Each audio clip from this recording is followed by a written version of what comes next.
Williams, the Carifta champion from Turks and Caicos Islands, 20.53, his personal best. Before the lights, before the records, before the roar of the crowd, there was a starting line. Delano Williams will get it on this evening at 45.49 for Delano Williams. Just out. They ran on this track before you. They felt the same nerves, the same fire. Bro, I was born and bred in Turks and Caicos. The same question. How far can I go?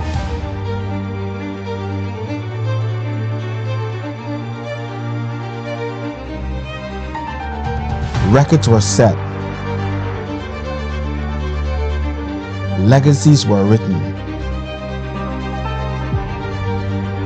Names were etched into history. Because every generation carries something forward. Not just medals. Not just times. It's a good feeling to put even Turks on the map because not a lot of people know about the country. But belief. And now it's your turn. To run faster. To jump higher. To throw further. To push beyond what they thought was possible. The past built the foundation. The present builds the future. New rivals. New champions. New heights. This was more than a meet. This is more than a race. This is legacy. This is your moment.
(1500 meters juniors). Love Champ from the A. Louise Garland Thomas High. Schneider Registry from the H.J. Robinson High. Scott Compilete from the British West Indies Collegiate. Kyron Thomas from the A. Louise Garland Thomas High. Vincent Sadrak from the Madry Baysden High. Kian Jules from the British West Indies Collegiate. Felix Joensi from the Madry Baysden High. Maximus Gula from the Provo Middle School. and Loic Pear from the Raymond Gardner High School.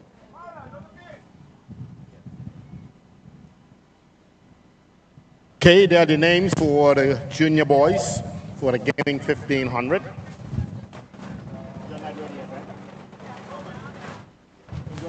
Okay, as soon as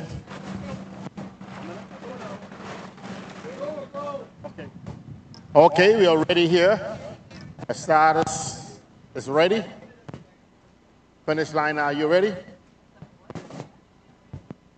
It's 3.5 laps around the track.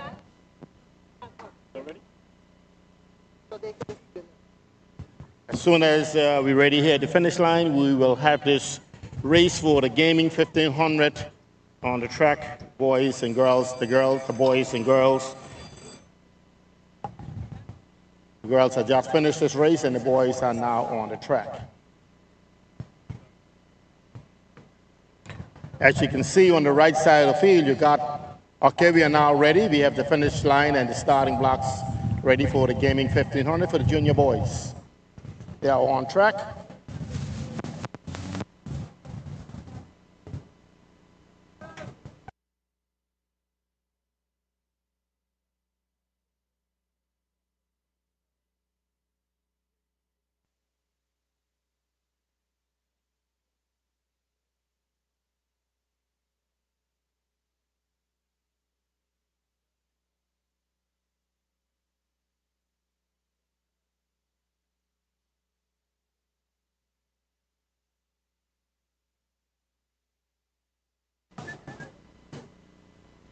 Just waiting for the 1500 meters, and they are off and running. They're off and running with the gaming 1500 meters. See that young man from Mike. That young man from BWIC, British West Indies Collegiate. He's out in front. Right behind him is the two athletes from A. Louise Garland Thomas and Asia Robinson. They're still closely together, coming off the back straightaway into the curve. But this is going to be a quick one, as these young boys, they do not want anyone to leave them. You also see the young man from Madre Basin High. He is their Raymond Gardner High. He is their primary school. They're getting all hitched up. As you can see, I'm coming across the line for 3 laps to go. 3 laps to go. 3 laps to go. The young man from Madre Basin High School, he is out there in the front. Back in the day, Madre Basin High had some very good distance runners. Of course, still can remember that young man who used to run his head on the side, and the more he goes, and the more he just put on speed. That's back in the day. That young fella, I always was impressed. Good morning, Turks and Caicos, and welcome to the Inter-High School National Championships happening right here at the National Stadium on Venetian Road today. Your broadcast is being brought to you by Flow TCI. I'm your host, Leo Lightburn, and I am joined by the national cheerleader and former District Commissioner St. Clair Musgrove, along with our football superstar Ashley Brooks. Welcome to the broadcast, guys. Thank you. Yes, and right now we have the 1500 Junior Males Finals happening, and currently we have the gentleman from Margie Basting leading the pack. Ashley, welcome to the broadcast. You missed so much of the action yesterday. It was such an amazing first day. Record-breaking. I was tuned in on Facebook. I was watching you guys because I know I needed to come prepared. So. I'm telling you, man. Definitely. The gentleman from Margie Basting currently is putting on. I saw he sped up just now too. One thing about these distant races is that you have to be careful going out this strong at the beginning. Yeah. So it'll be quite interesting to see if he can actually hold this pace coming down to the last and final lap. Yeah, I was never a track savant, I would say. I'm one of those guys. I was fast in primary school, fast forward, that's it. from an athlete standpoint, like we were talking earlier, you know, you got to be in really good conditioning to sustain these kinds of races, you know, these long distance races. And as we saw for the girls just now, the young lady from HJ was able to finish the race with an even faster pace than what she started. And that just speaks a testament to her conditioning. And I was telling Leo, man, in Grand Turk, I see her actually training a lot. So, you know, for distance races, you got to be able to just keep the engine going. Throughout the length of the race. And the gentleman from Margie Basin is maintaining his lead. A very comfortable lead. Very comfortable. Yeah, he looks like he's chilling. Yes. And this is the final race. This is the final lap of the 1500. I think he got confused just now. I thought he... and he picks it up. He picks it up. And he's beginning to open his gap. Watch out for Kyron Thomas in second place from Eloise Garland. He is one of the superstar athletes as well. But the gentleman from Margie Basting is putting on a show as he takes a commanding lead in the 1500 He is final. in a league of his own. And Kyron is making up some distance. Don't sleep. Kyron is making up some distance. That's a big gap, but the gap might be too big for him. It depends. It depends. If he can keep that up, because he hasn't come off the curve yet. And Margie Basting, the athlete from Margie Basting, is beginning to fade a bit. The curve is where the action takes place, isn't it? Definitely. And the athlete from Margie Basting is beginning to fade a bit. Yeah. Let's see if Kyron can make that catch. And Kyron is coming. Kyron is coming. He is determined to do just that. Watch out for Kyron Thomas. Watch out for Kyron Thomas. And I told you about Kyron. Can he keep it? Can he keep it? I told you Kyron is the super. He is about to give out. Don't give out. Kyron Thomas, ladies and gentlemen, has won the juniors 1500 meter with an amazing finish. He reclaimed his fame. Wow. And he takes on that hot wheel that St. Clair talks about. You called it. All the time. I told you. You called it. I told you. Kyron, you have to watch out for him. He is a very strong athlete. And I love the strategy by the gentleman by Margie Basin High School. When you have an athlete like Kyron, you want to go out in front. Yes. You want to make him work for the race. And the strategy works. Make him work for it. Yeah. I love the strategy. Unfortunately, Kyron continues to be the superstar that it belongs he is. to him. Absolutely. Like the gentleman said yesterday, he came to claim his race. Remember? Yesterday, yes. So when I was about to win my race. That's another strategy that you can employ, right? So you just sit in second place, or you sit in a comfortable position. You allow the person out in front to set the pace, right? And you just kind of trail them. You ride there. You're riding their wake. Absolutely. And then in the last, if you got another gear that you can hit, the show is on. Yes, the show is on. You know. Yes. And you gotta be strategic with it too. 100%. You don't want to go out too fast. However, I understand the strategy. 100%. That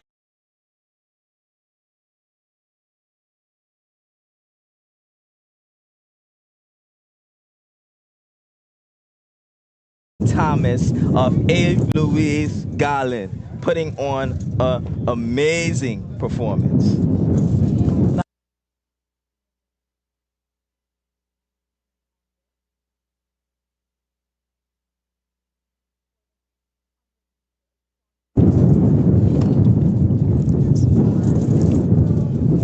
One of the things that I am always concerned about the time.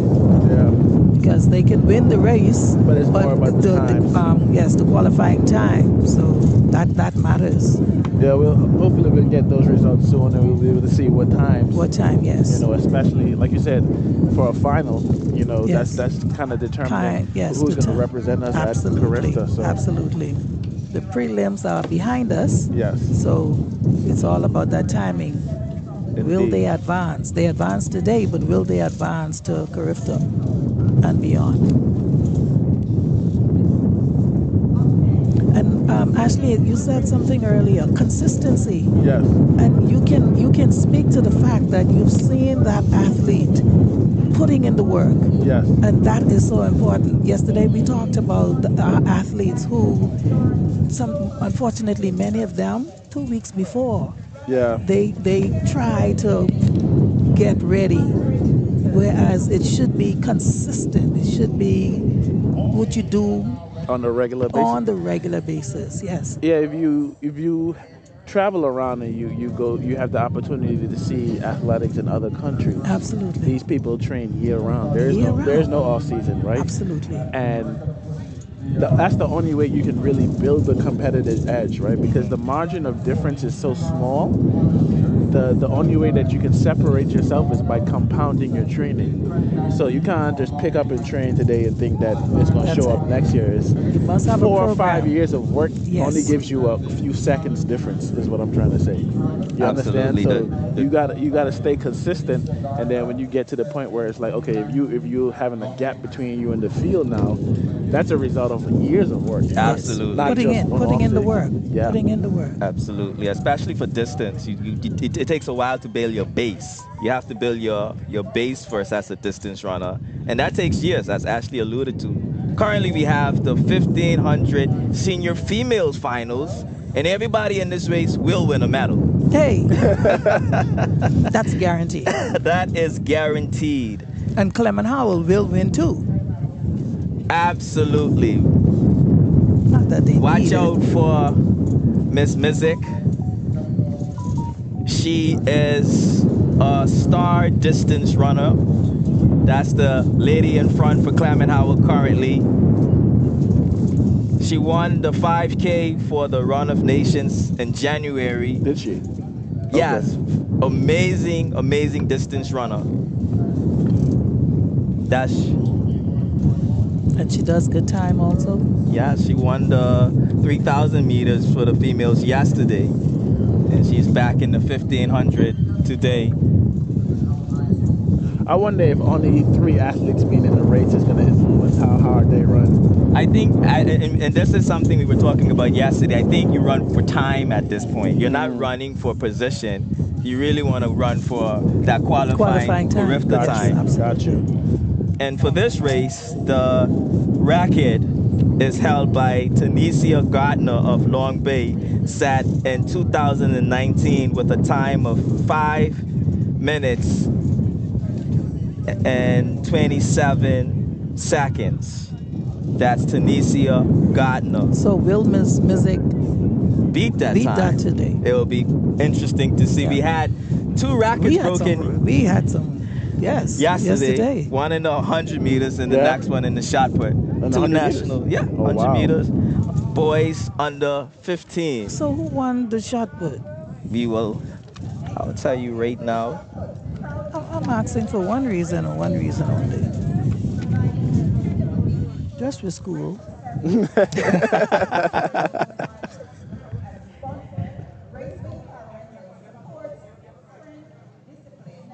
So it's the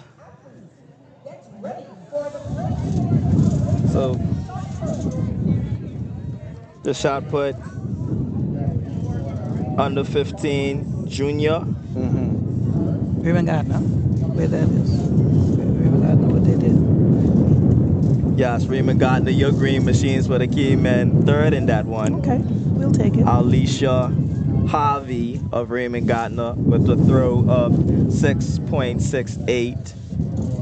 Nashumaz Nadija of March Basin High School with 7.08 meters. And the winner, Rotone Clark of H.J. Robinson, throwing a winning throw of 7.35 meters.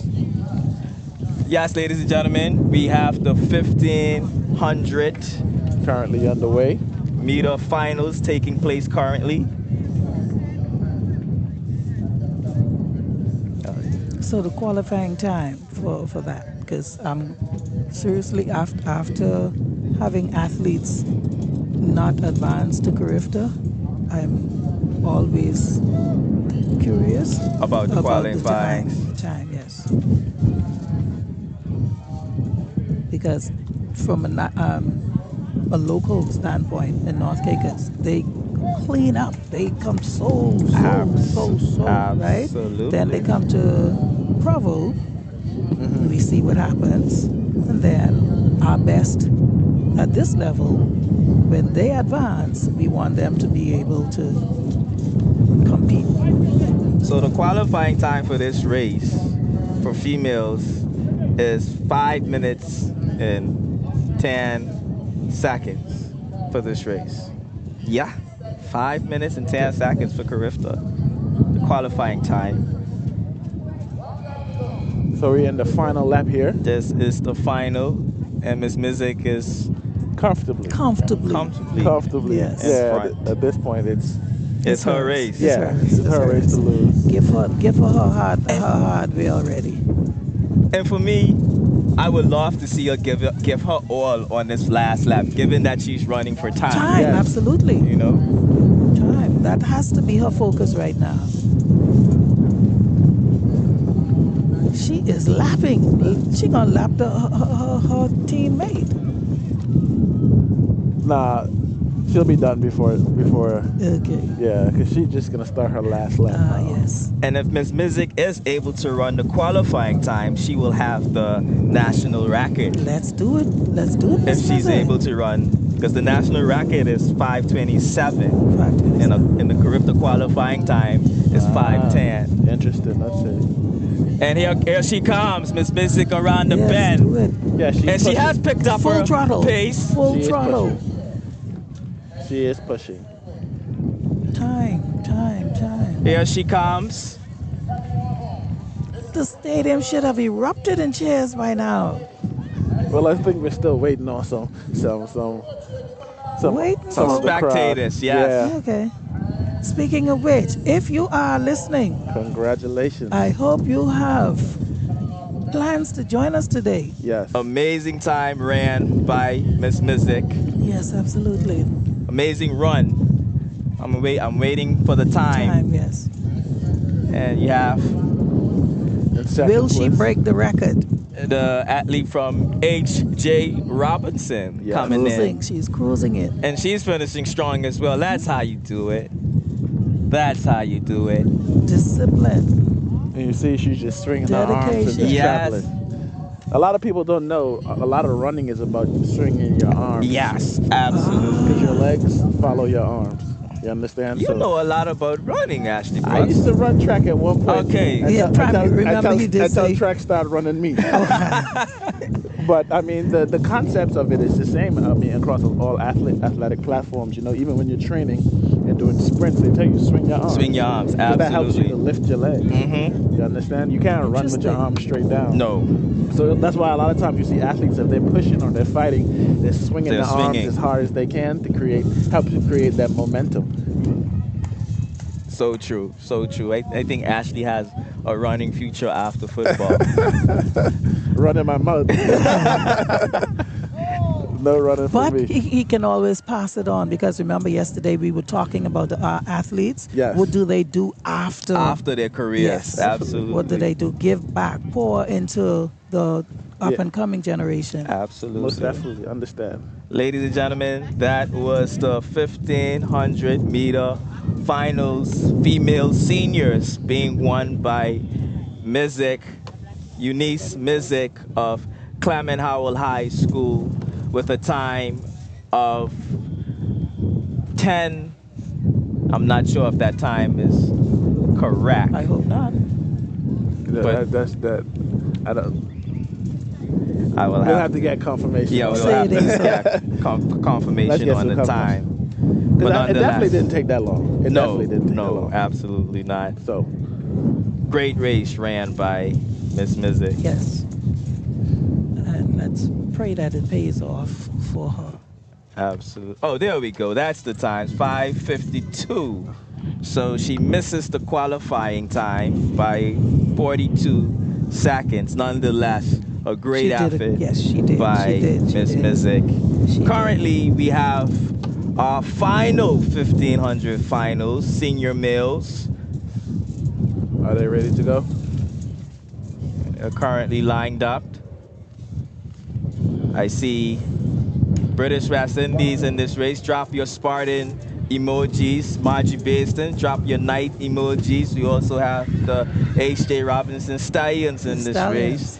Drop your stallion emojis. I also see the Clement Howell Eagles. Drop your Eagles emojis. And of course your Raymond Gardner green machines. Drop them green trees for the Raymond Gardner High School. Green corn. Green corn, yes. Drop them green corn emojis for the Raymond Gardner High School.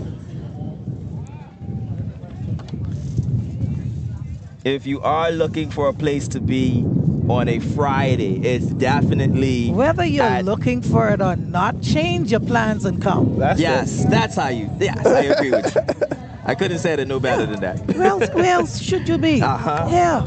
Put on your colors and come and represent. So the record for this race, and you guys should know this person very well. He's been a superstar athlete for the past 3 years in this country. Love Joseph. Oh, yes. It's the record holder for this race. Yes. His name is definitely being recognized. And I've also had the opportunity to train with Love as well. I've seen him working out. Very disciplined. Love, it wasn't a track worker that was actually in the weight room. And the thing is, you don't see a lot of our local athletes in the weight room. Yes. But I will say the Sports Commission have done a tremendous job with incorporating weight training. So, absolutely. You know, Coach Angelo Garland, Delano, and all the staff there that does the weight training. Yes. They're getting them in the gym now, you know, and I think that's one of the missing elements that's been a thing here, is we do a lot of on track, but in terms of, I guess, weight training, nutrition, even sleep, all of these combine to allow you to produce at a high level. And that's where the competitive advantage starts to get razor thin, but that's how you can separate yourself. That's what exposure is all about. Yeah. So higher learning, you go and you see and you bring it back. Yeah. Absolutely. Because we didn't have it back then. Yeah, or maybe I would have been an athlete. Yeah, man. Ladies and gentlemen, you have the start list for the under 20 1500 meter final. Davion Lewis running out of lane 1 for Raymond Gardner High School. Jody Seniors, lane 2, H.J. Robinson. Be on the lookout for Richie, him. He's good. Registry, Raymond Gardner High School. Cox Lishim, Margie Baston. The twin brothers, Irwins and Kenley, are in this race. They dominated the 3,000 meters yesterday. That's beautiful. And they are off to a fast start. Yeah, Now, we watched the twins yesterday. Watch out for Kenley and Irwins. These guys are phenomenal athletes. See now, you see how hot this pace started? But with the twins, they'll continue. And I learned this when I was running in high school. Like you don't want to allow the other athletes to influence your pace. No. Because you're gonna run a race that's not your race. Exactly. Absolutely. And so you're trying to you see a guy in front, and that's why I say distance races are highly strategic. Absolutely. Yes, we will say and you have to be honest with yourself. If you know you don't have a strong pace and that's not your game plan, don't go out there and try to follow somebody, because at the end of the race, you're going to have nothing left in the tank. Well, I can combat that too, Ashley. We saw the gentleman from Margie Baston knowing that Chiron was faster than him, and he went out very far thinking that would have been enough to hold off Chiron. So, again, you go back to that strategy. That might have been a strategy. That's a strategy, absolutely. Because you have to know your opponent as well. Absolutely. If I know someone, is the favorite in the race, or they have a strong start or strong finish, whatever, because as a competitor, you're supposed to study your opponent, right? Yeah, absolutely. Especially, that's something big for me in football. Like, I have to study my opponent who I'm playing. So if I know, man, this guy, he got a strong finish, I think, and I know that I'm not a strong finisher, my tactic will be, all right, let me get out as far in front as possible and hold him off as long as I can. As you can. It may work, it may not, but I think that was a really good strategy for me, because he almost won. Literally at the line. He almost won, so. Literally at the line. Ladies and gentlemen, the twin brothers, the St. Fleur brothers, the St. Fleur twins are currently leading the pack. We saw this yesterday where they did the same thing. Yes. And also, I want you guys to pay attention to the posture of their running. You see some people run leaning forward like they're about to fall down. And that's momentum. You're shifting that momentum when you lean forward. And you see some runners, they're standing up, right? A lot of times, runners who lean forward, it's because of fatigue. You know what I'm saying? Like they're not. And you see runners who are able to hold their form throughout the race, it's because they're in really good shape. So it's not to say that the runners who have, leaning forward a little bit can't perform a run as fast, but that tells a tale that, okay, the runners who are holding their form tight have been trained correctly, and they also have a really strong core. Absolutely. And their engine is really good. So you see the guy out here in front, he's not leaning forward. He's not showing any signs of fatigue. Yes.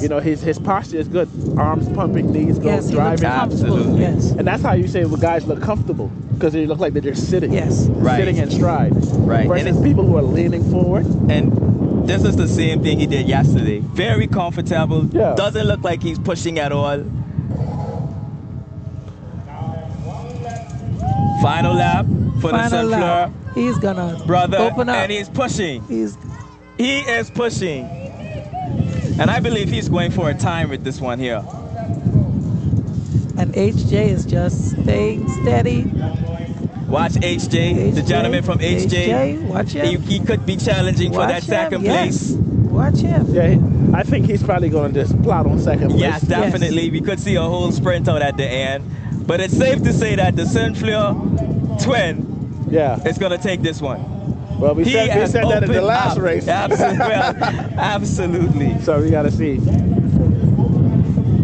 Yeah, I think Jordius is going to just... He's going to follow him right behind him, right into the line or close to the line, and try to make a move. And the Saint-Fleur twin at the front has picked up his speed. He is finishing strong. Time, Okay, HJ is in second now.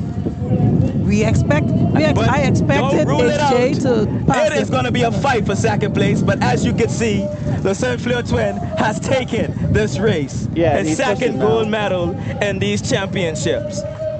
Amazing 1500 meter race. Yes.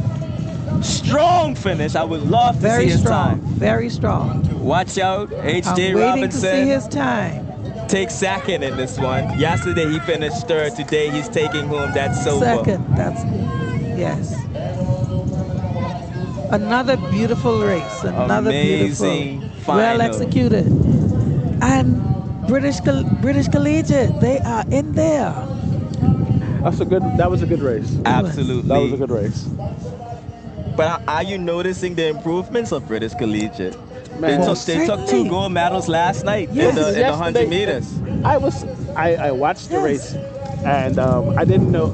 I was just kind of watching in passing, but someone like British. I said, British? Yes. Yeah. Kudos to their coach. Exactly. Courtney. We must give him his credits. Yes, Courtney. And I hope he can pass by on the show later on. Yo, come see us. Come see us here. Come see us.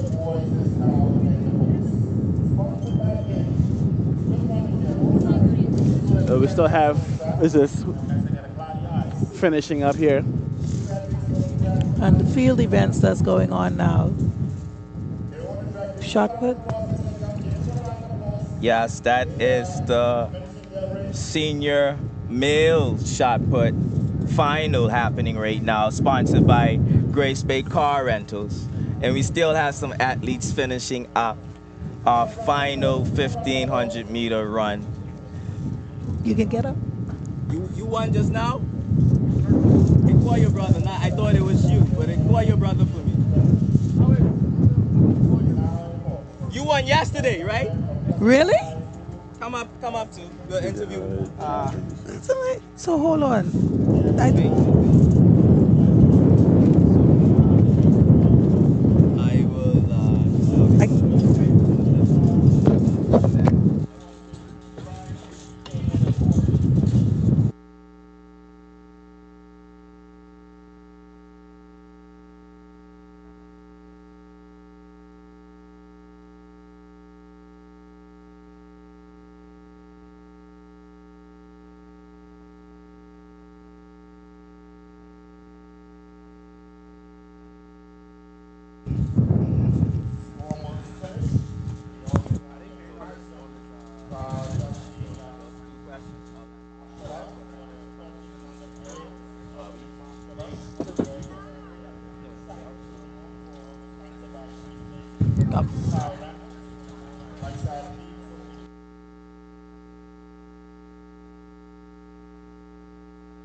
Ladies and gentlemen, you are seeing the 200-meter heats lining up currently.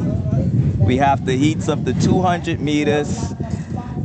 I just want to acknowledge some of our sponsors: Rubis, TCI, our platinum sponsor, Inter-Caribbean Airways, Grace Bay Car Rentals, Grace Bay Resorts, Rent and Event, and the Turks and Caicos Islands Gaming Commission. We thank you so much for making these championships possible. In the 1,500 meters, the finals that you just saw was sponsored by the Turks and Caicos Islands Gaming Control Commission. What an amazing 1,500 meter race we just saw. And you know, Ashley, it's always great to see the advancement of our athletes, as you alluded to, with strength training. Yeah, the training, the quality of training is improving. You can see it in the performances. You know, so hats off to the coaches that are really putting these guys through the ringer when it comes to training, because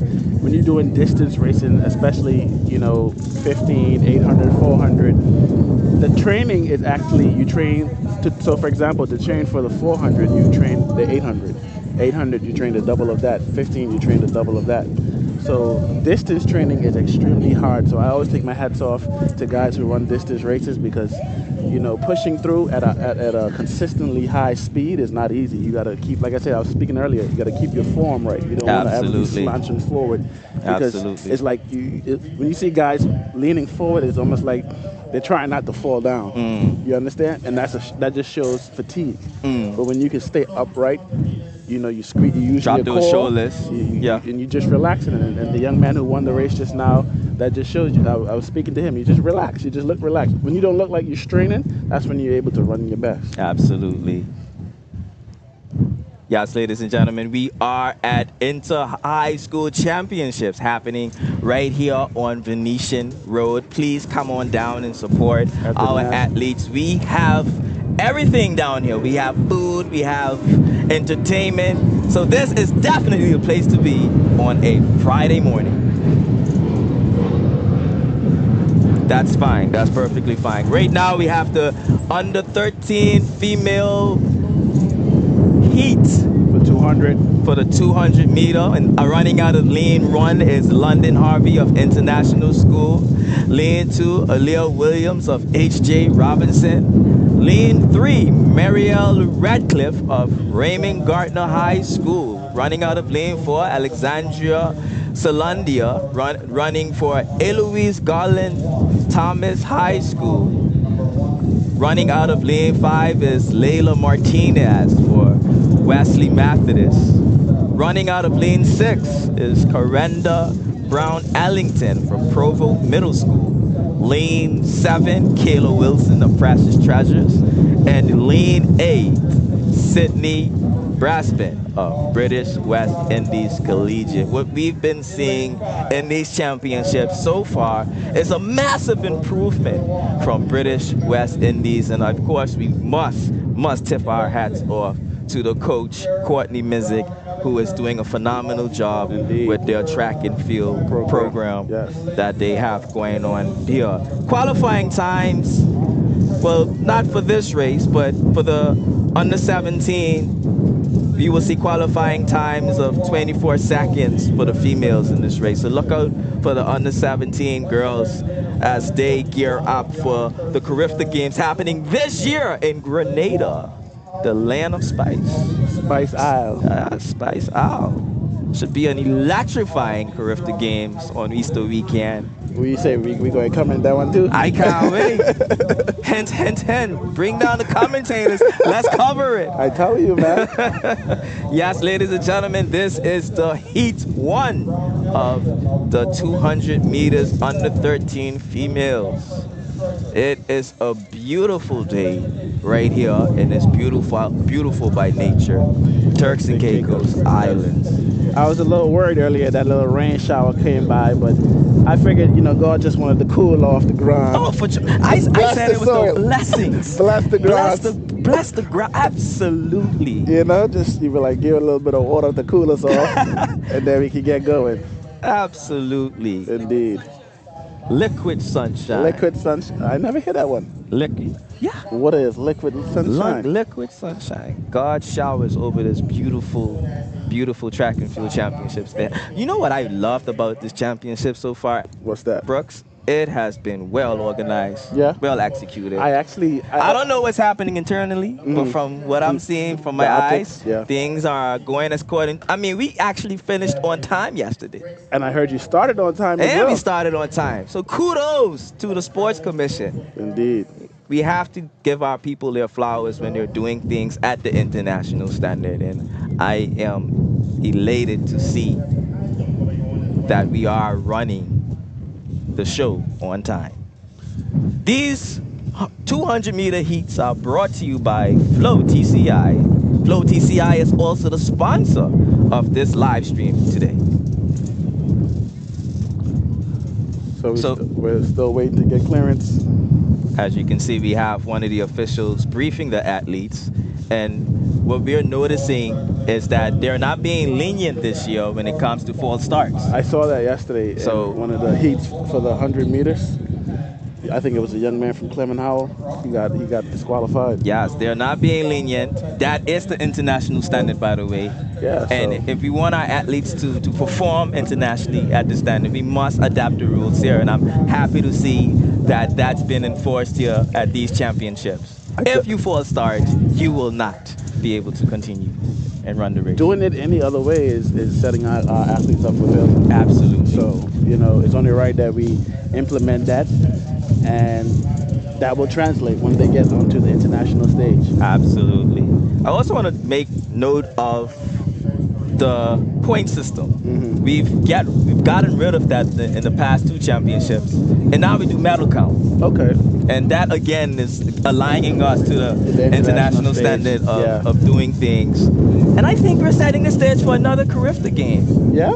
I think so. I'm putting it out there. It's been a while since we've had Carifta in the Turks and Caicos Islands. 2006. Listen, 20 years ago. I heard a conversation earlier while I was walking around, you know, on the grounds, and I heard people like, man, the way, like you were saying, the organization of how this is went, the facilities that we now have in place, and the structure, we could host Carifta again. Well, I can tell you this, housing is not a problem.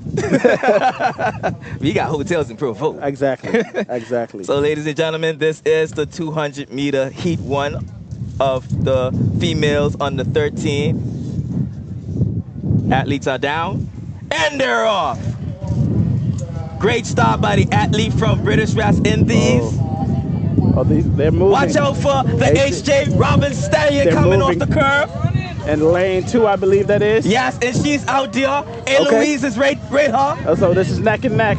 H.J., Eloise, H.J., Eloise, H.J., Eloise, H.J., and Eloise takes her at the final 10 meters. Amazing race ran by the athlete from Eloise Garland High School, with H.J. Robinson coming in at second.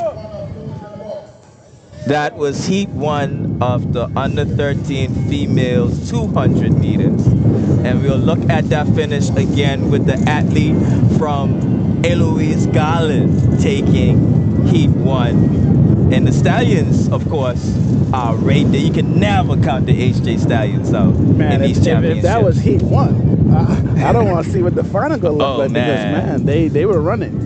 These athletes. And you can tell, you can see the gap differential between first, second, and the rest of the pack, you know? Absolutely. So the final is definitely going to be a nice race.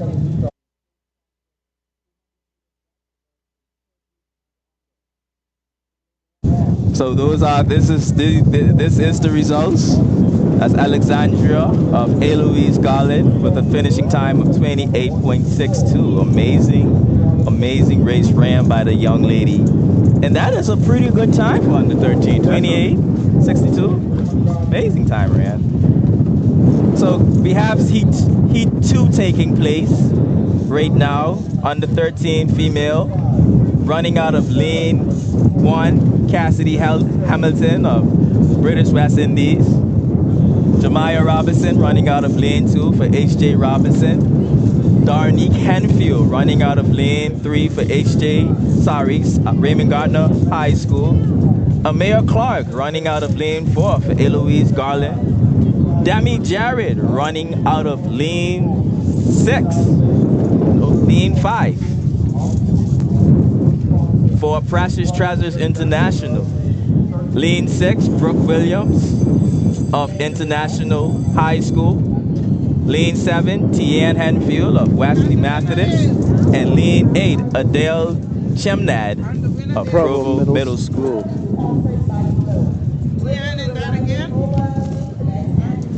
May I speak? Oh, sorry. Ladies and gentlemen, we are joined by Ken Lee Sunfleur. Welcome to the broadcast, Ken Lee. Thank you, sir. Thank you for inviting me to this announcer's table. And you won the 3,000 meters yesterday. 5,000. 5,000 meters yesterday. Tell me about your preparation for this race. Really and truly, all it was about was listening to my coach's training. I have extreme cardio. I also believed in my teammate, which is my brother, also. But my idea was simply to go out quick and carry the momentum always straight to the end. Yeah, so you're speaking about your extreme cardio. What does training look like for 5,000 meters for you guys? Well, usually it's a lot of road runs, a lot of miles. Some people may be scared of how long we have to run throughout the day, but a lot of miles have to be done every week. Intensity, of course, it's easy to run a long miles of time when you're taking a slow time, but also to push the intensity and to get the mental capacity to finish on a race even when you feel like stopping. That's probably the best part about training. Now you've won the 5,000 here. What's your preparation going to be like for more competitive competition internationally as you gear up for the Carifta Games? Really and truly, if you are selected, of course. Well, if I'm selected, of course. There is a Carifta trials coming soon. But if I am selected, I'll definitely get into more speed work. I know that's definitely something I've been lacking on. I have the pace, have the cardio, but the speed is something that I need to work on. That's definitely what I'll work on if I'm selected for the Carifta Games. Thank you. Ladies and gentlemen, the 5,000 meter winner, Ken Lee Sunfleur. Thank you for being a guest on our broadcast today. Yes, sir. And we wish you the best. All right, sir. Thank you so much. Yes, we are waiting for Heat 2 of the 200 meter girls under 13. That was Ken Lee Sunfleur. Yes. And as you can hear, he is well trained and well knowledgeable about about his craft. Yeah, I love that. Getting ready for the start here.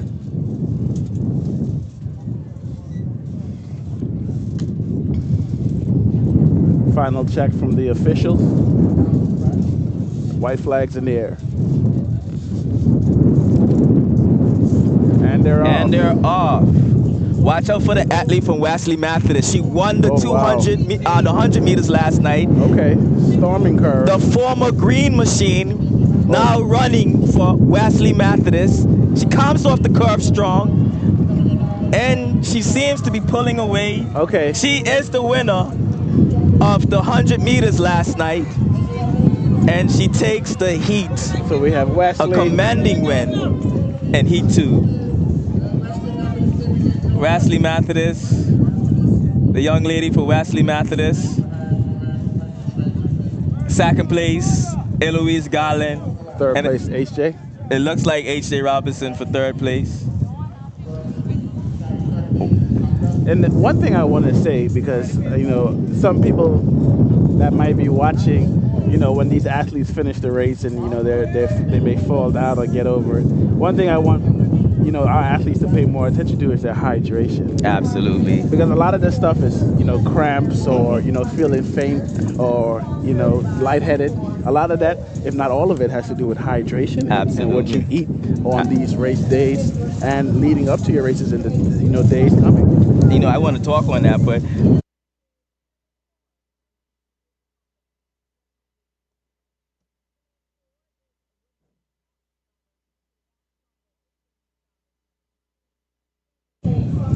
ladies and gentlemen, we are joined by the 1,500 meter winner, Irvin Sunfleur. Thank you, thank you. How do you and your brother your brother won the 5,000. You won the 15 just now. Yes. What is this? Is there a rivalry going on between both of you? Of course. You know, he has more cardio than me, and I have more speed. So the 5K, I tried to keep up with him. Of course, I heard your commentary saying that I was the favorite. Of course, yeah, I kind of let y'all down on that part. But he has more cardio than me. It wasn't really a shocker when he beat me. But in the 1500, I knew he wasn't gonna beat me. I was trying to go for love record, but there's always a time for that anyways, right? Absolutely. Yeah.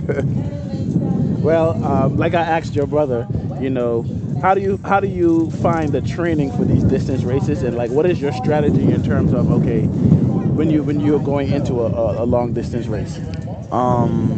First of all, the training is actually hard, to be honest. You know, watching the sprinters do their short distance races. Of course, the people in the pit or field, they don't do really nothing for real. You can't say they don't do nothing for real. Well, maybe 260 meters and then they go back on the pit.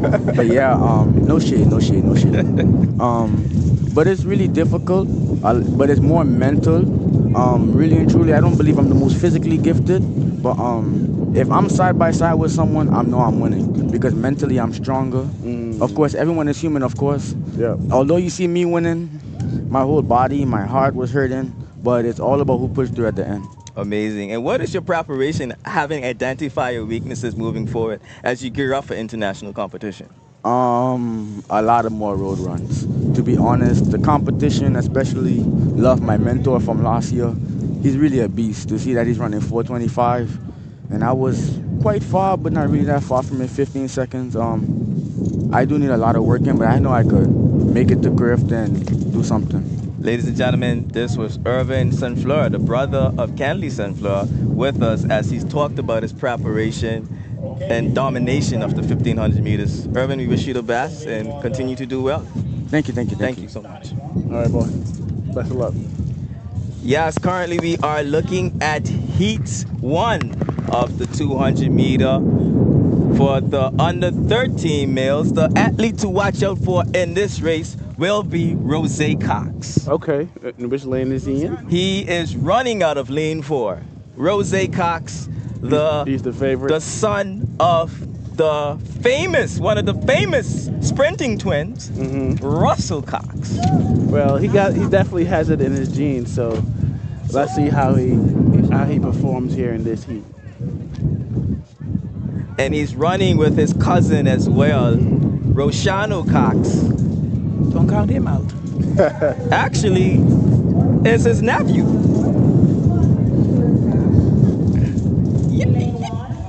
No, cousins.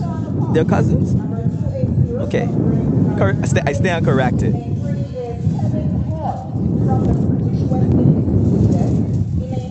This is another good one. This could be a Cox domination. Yes. Watch out for this race. Sponsored by Float.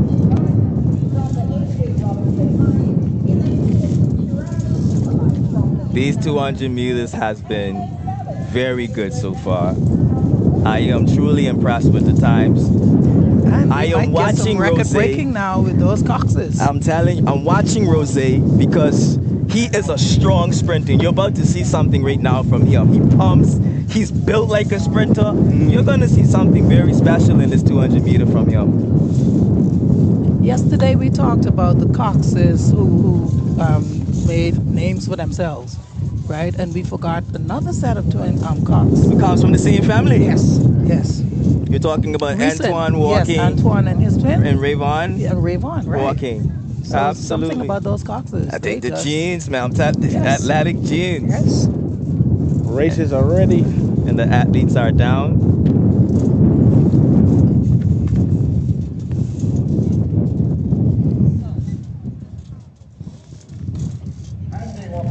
And they're off. Watch Rose. He's already out. As predicted, he's already gone. That's Rose Cox. Oh, wow.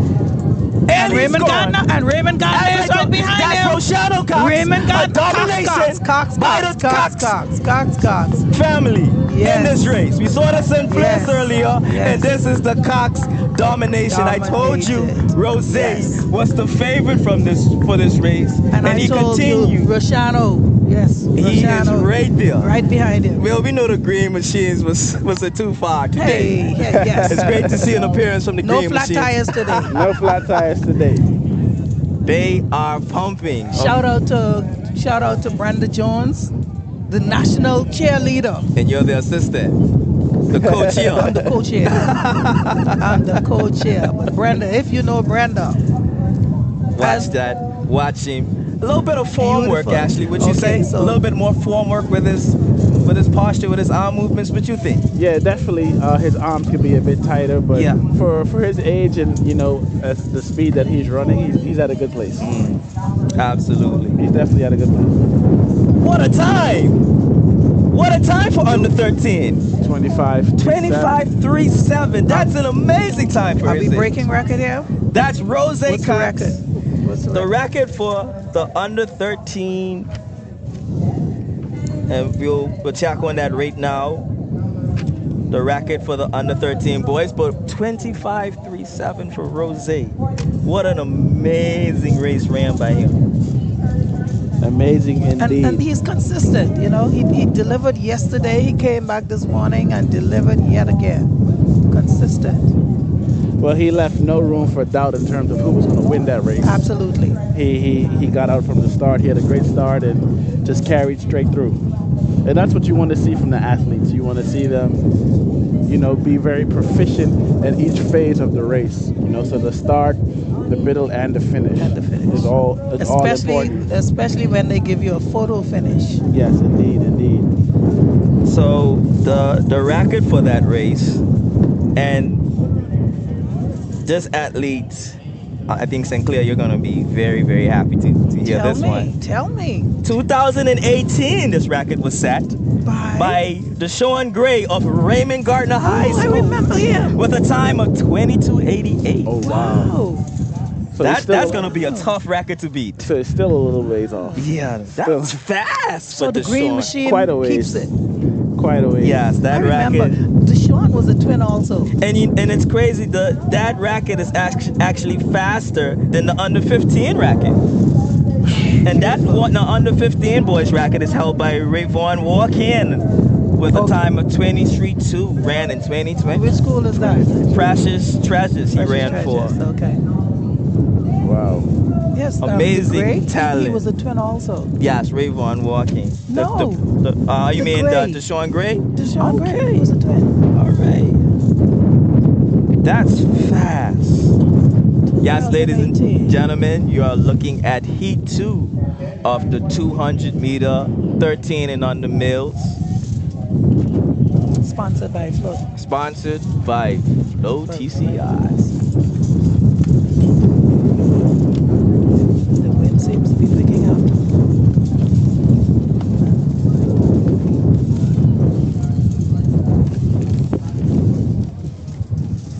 Heat 2 of 2, 200 meters, 13 and under.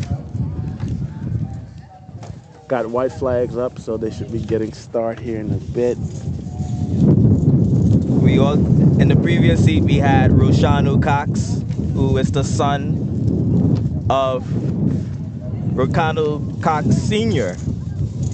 And last night he came third in his 100-meter final, representing the Green Machines with a time of 13.20. So yes, Roshano Sr., he's the sports officer for North Caicos. Yes, and he's trained his son. He is, yes. Of course. To follow right in his footsteps. In his footsteps. Represent the family name. I'm telling you. Especially if the name is Cox. Yeah. You would want that legacy to continue. Absolutely. Yes. He's a bit smaller than the field, but I think as he gets older and them jeans kick in, he's going to be an athlete to look out for in the future. His mom was saying yesterday she's going to bring him down to Provo and make sure he gets big. Yes, and do it consistently. So watch out for Roshano in that finals. And the athletes are down. This is Heat 2 of the under 13 males. 200 meters. Brought to you by Flow TCI. Today is Friday. It's almost 11:30. You have time to make plans to join us at this stadium today. Our athletes are giving you something you want to see. HJ comfortably striding out in front. I love how HJ, they are performing. And he takes it beautifully. You see the arms pumping? Yes. Yes. He looks strong. He could challenge Rose in that final. He looks like an athlete who puts in the work. Yes. He's not a come, let's go. No. He could challenge HJ. Actually, that was not. That's Precious Treasures. That's Precious Treasures. Both Precious Treasures and HJ Robinson were in the same shade of blue. So we got to pay attention to that movie. Corrections. Precious Treasures. Absolutely.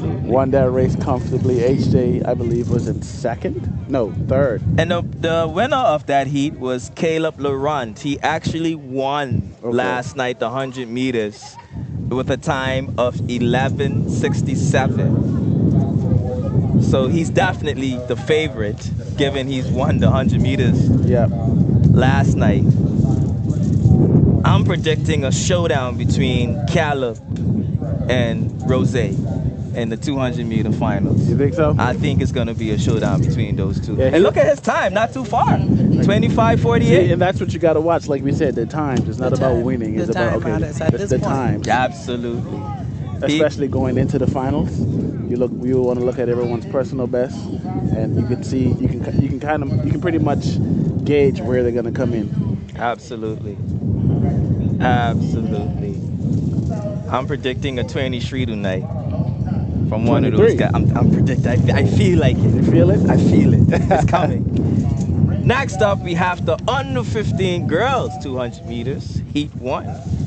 We have McCartney Table of Provo Middle School.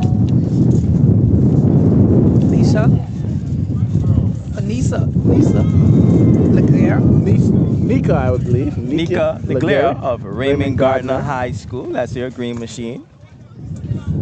Malaya Wilson, A. Louise Garland Thomas.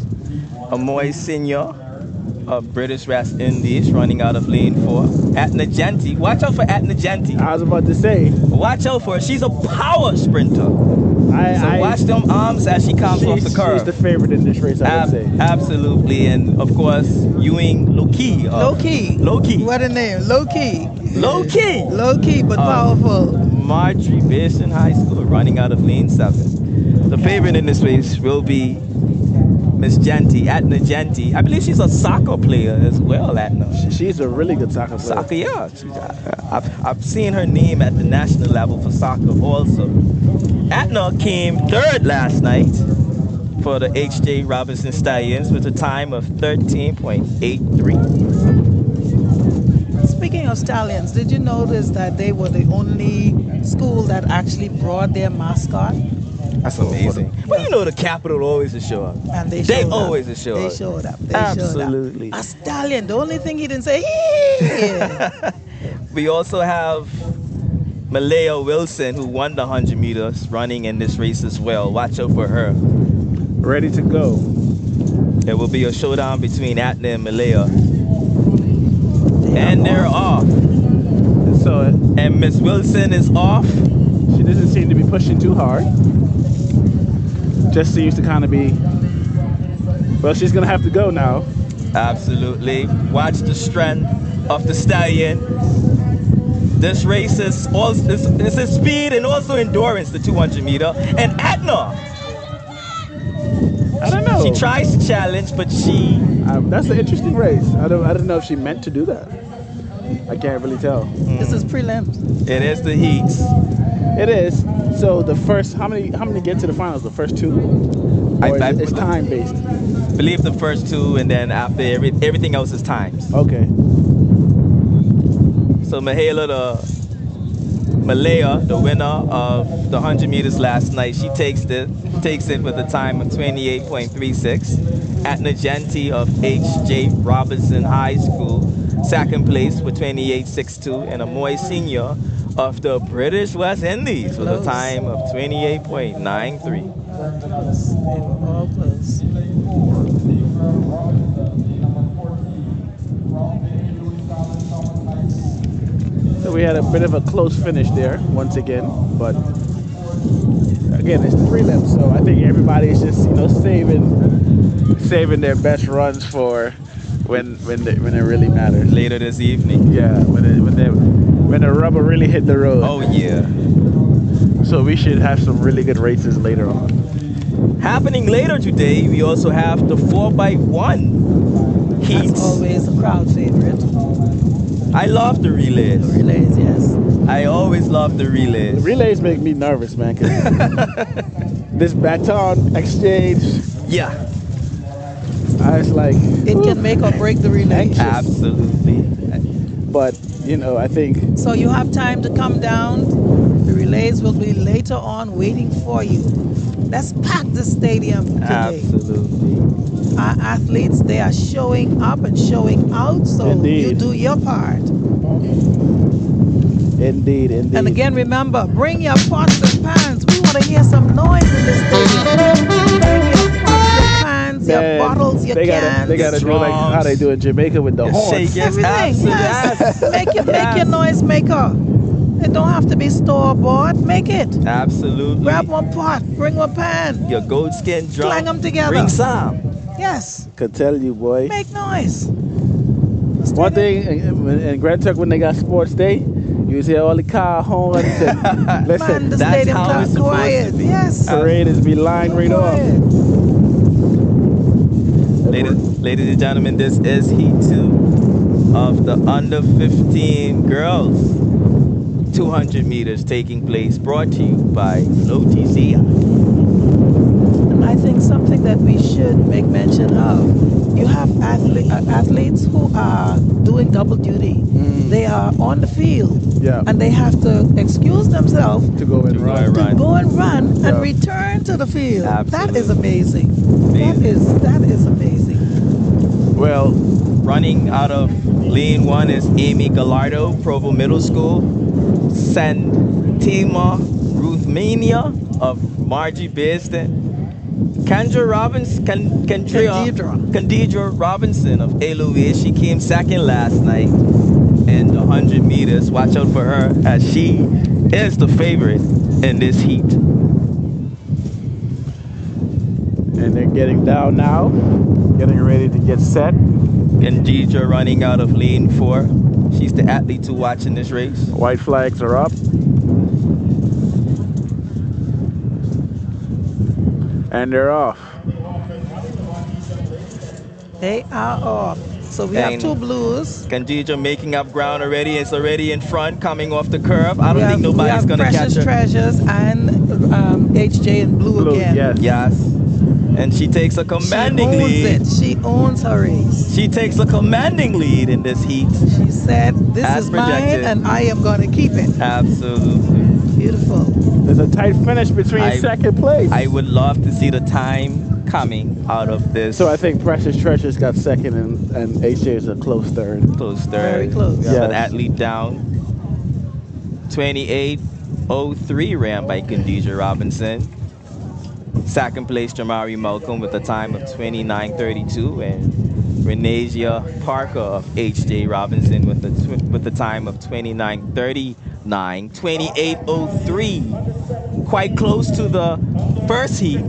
So this should be a close finals later on this evening, with athletes like Kendra and Miss Janty and Malaya running very close times in the heat. No athlete really taking a commanding time. All of the times are in the 28, so this should be a very close final. I don't think everyone is pushing full speed as yet. Absolutely. You know, so I think they're. You can see a much faster time later today. Yeah, they're keeping some in the reserve tank for later. Yeah, they don't want to show their full hand right now. You know, but also it's a aspect of the physical aspect. You know, you don't want to burn yourself out. Absolutely. You know, because it's a recovery period in between now and the final, and you want to save and conserve as much energy to be able to spend it when it really matters.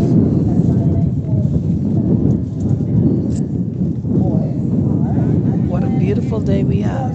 Absolutely. We wouldn't think that it was raining earlier this morning. Man, like I said, that's blessings. That's the blessings Currently also happening, we have high jump going on. We have shot put going on as well. And javelin. Yes, that would be the under 17 males high jump taking place right now. I seem to be warming up. That's a final. We also have the junior females final for the javelin taking place. Shot put is also underway as we speak.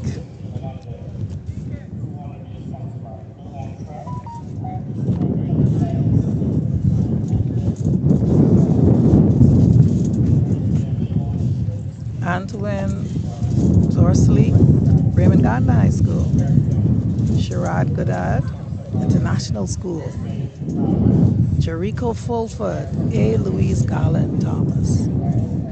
Jericho is... That's the one to watch? Okay. Finish calling. Kervenson Muse, Wesley Methodist. Jericho Fulford won the 100 meters last night with a time of 11:96. He is the athlete to watch in this race, a very powerful sprinter. Can he beat his own time? And we're set. White flags are up. And they're back on their feet. I get nervous when that happens.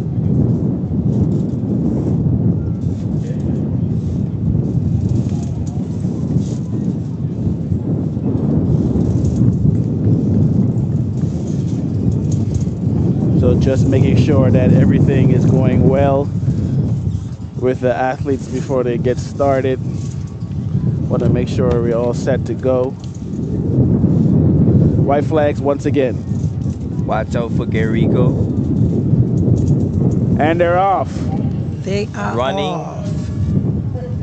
Watch the power of Fulford. Coming off the carve.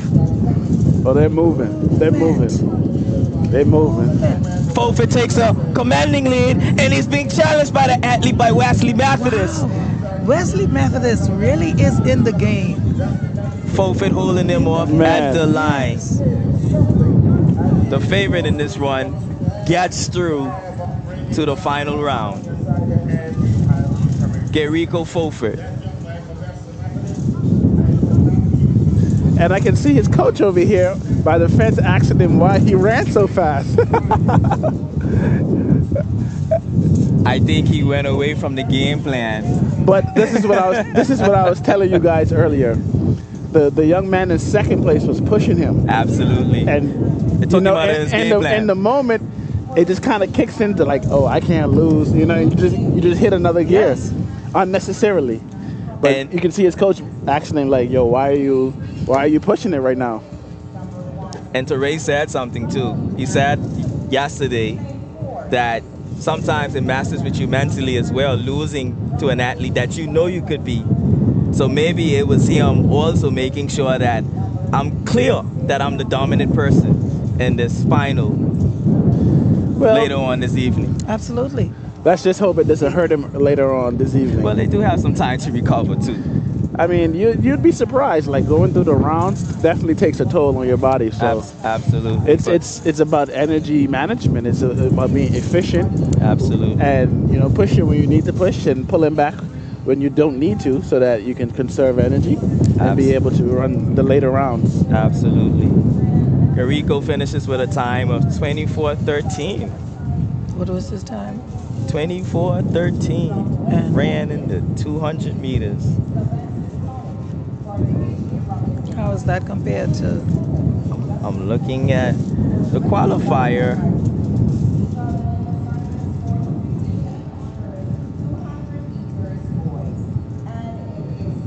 Yes, that was the under 15 200 meter heat won by Jericho Fulford, who also won the 100 meters last night for Louise Garland High School.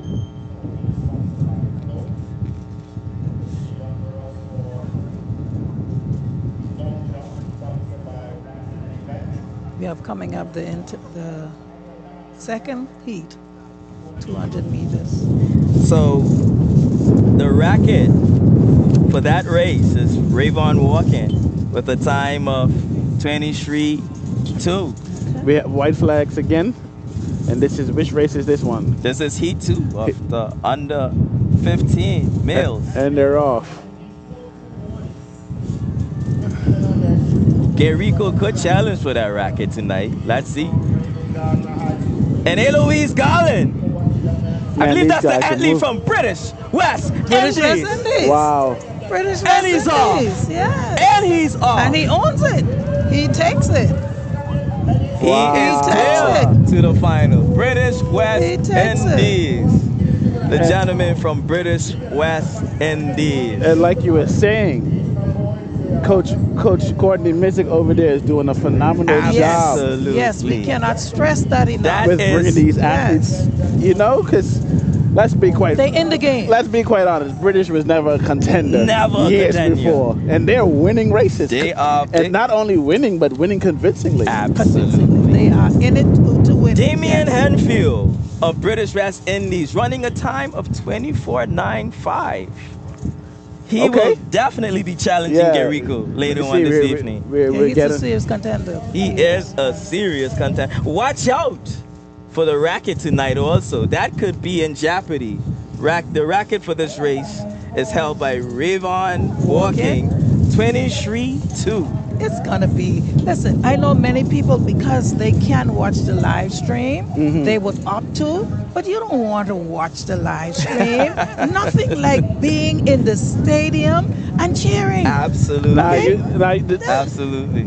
Now, I agree with you, but you gotta, Turks Island people, they ain't coming nowhere in no hot sun. Well, that's why I said later on for the relays. But as soon as the sun cool, I expect the stadium to be packed. And we should hear the noise factor up. Exactly. The level up. Absolutely. Amazing race ran by the athlete of British West Indies. Yes. Kudos to the coach, Courtney. Yes, we are giving him his props. Indeed. What about the coach for HJ? Who's he? Ashley, would you know the coach of the H.J. Robinson Stallions? The coach, he's a Jamaican gentleman they brought in. I don't know his name exactly, but I know his face. Okay. And I believe they have two coaches. Okay. That either one is the main coach and the assist, but they're doing a great job in Grand Turk as well with developing the athletes. Developing. I think that that's the key phrase, developing, pouring into them. The thing is that they're emphasizing more training earlier than a month before. That is essential. You understand? They're trying to make it a year-round thing. Good. So that's why you see the implementation of these new meets, the developmental meet. Absolutely. Because these athletes need to compete year-round. That's the only way they can train year-round. Yes.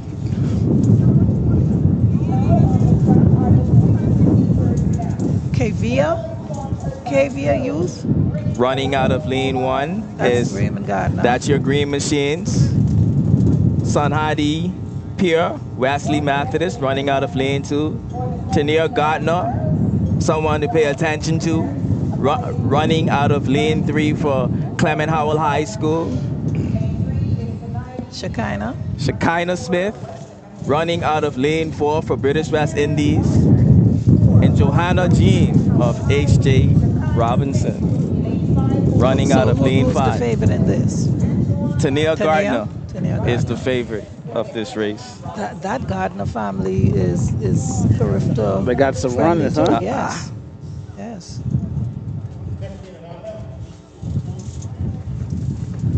And too, sometimes the parents' involvement makes a difference.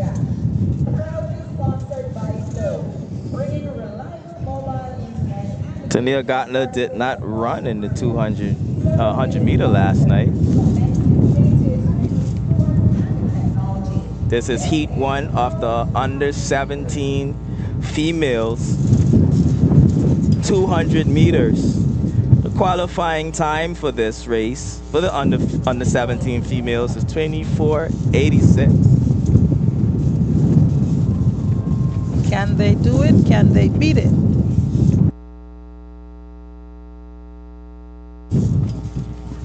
And we're off.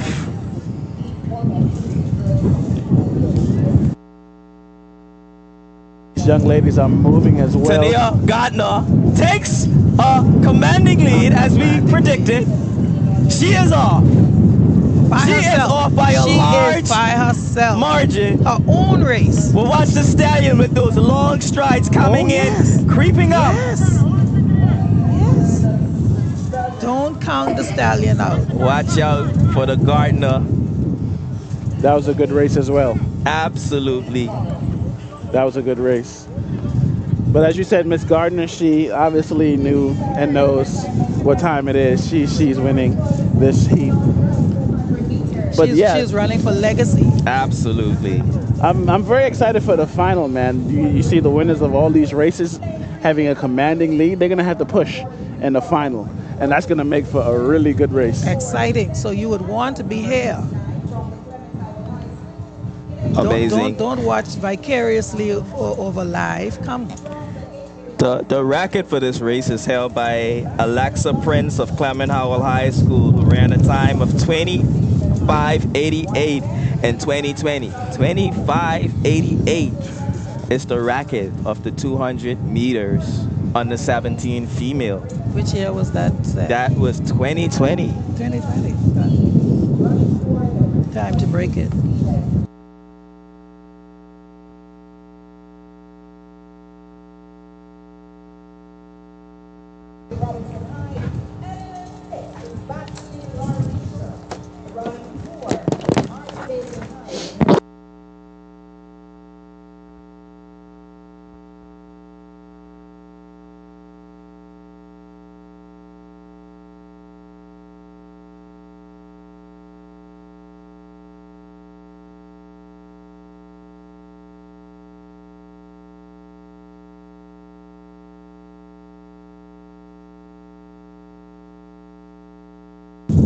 Ladies and gentlemen, we are joined by Gerrico Fofit, one of the up-and-coming superstar sprinters of the championships. Welcome to the broadcast, Gerrico. Thank you. How has your preparation been for your sprinting? Because you've improved tremendously compared to last year. It's been a great journey. Training every day. Our coaches are very supportive as well, so it keeps us motivated to keep going and to go for bigger stages than into high, like Carifta and stuff. Yeah, so I see your coach, Courtney Mizik, he was, it is British, yeah? Yeah. Yeah, he was giving you some words of advice or telling you what the game plan is. You could share like what your mindset was coming into the race? Just coming out strong for my start to keep a lead, and then for the last 100 meters of the 200, just keep form and then just keep going and try to make it to the finals. What was something that you had to work on tremendously this season? Because I remember last year you were placing second in some of these races. Now you're dominating. So what change did you make that drastically improved your conditioning this year? I think it's my overall strength and my form. I keep posture for the 100 meters and 200 meters as well. Last year I was breaking down my form, and if you break down your form, you break everything, including strength. Yeah. Absolutely. Ladies and gentlemen, Gerrico Fofit, one of the up-and-coming superstars of these championships. Of course, we look forward to seeing him at the international level as he takes on bigger superstars across the Caribbean. Thank you so much, Gerrico, for joining us. No problem.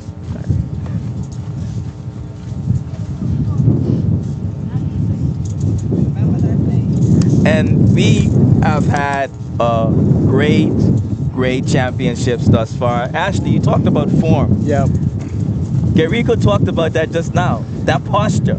It plays a big factor, man. Understanding that, like I said, when you get fatigued is when you start to break form. And that's with all sports, not just track and field. But the way it affects you is it reduces your efficiency. It reduces your ability to perform at your best. And you start to see that show up on the timesheet, right? Absolutely. So people who start getting sloppy and bad mechanics, it ultimately ends up slowing them up. So you try to keep form as much as possible because it keeps you aerodynamic and it keeps you in the strong position, and it allows you to just follow through with the form to the end of the race. And it's amazing how much you can improve with your timing with having such a great form. Right now we have Heat 2 of the 200 200 meters, 17 and under females taking place. We have 4 athletes in this heat.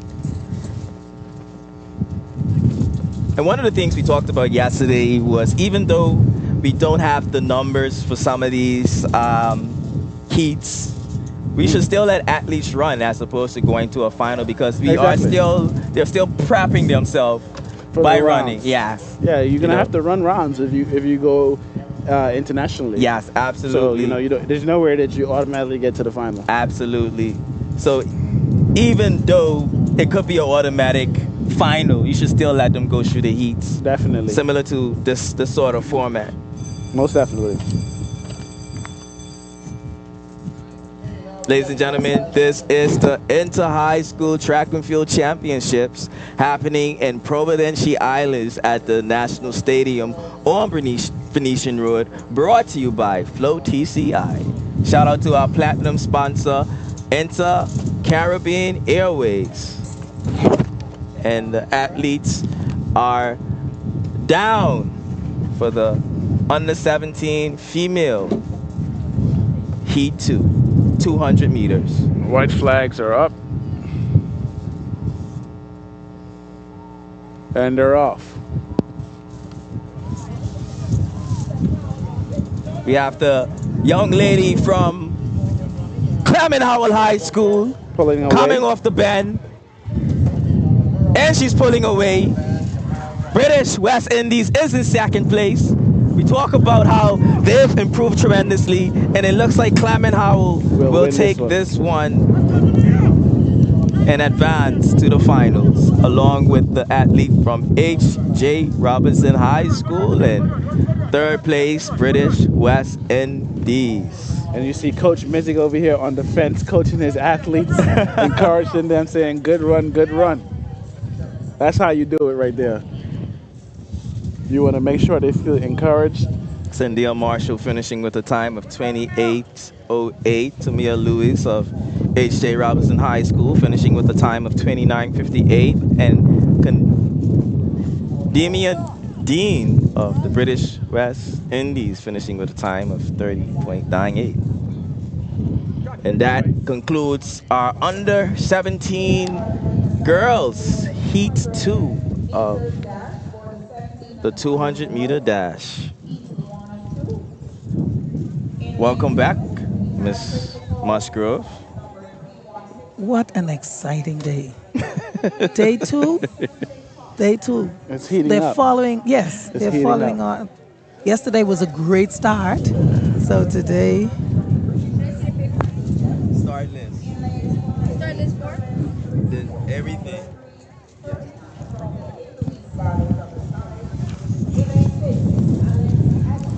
So in between these races, we still have the javelin going on.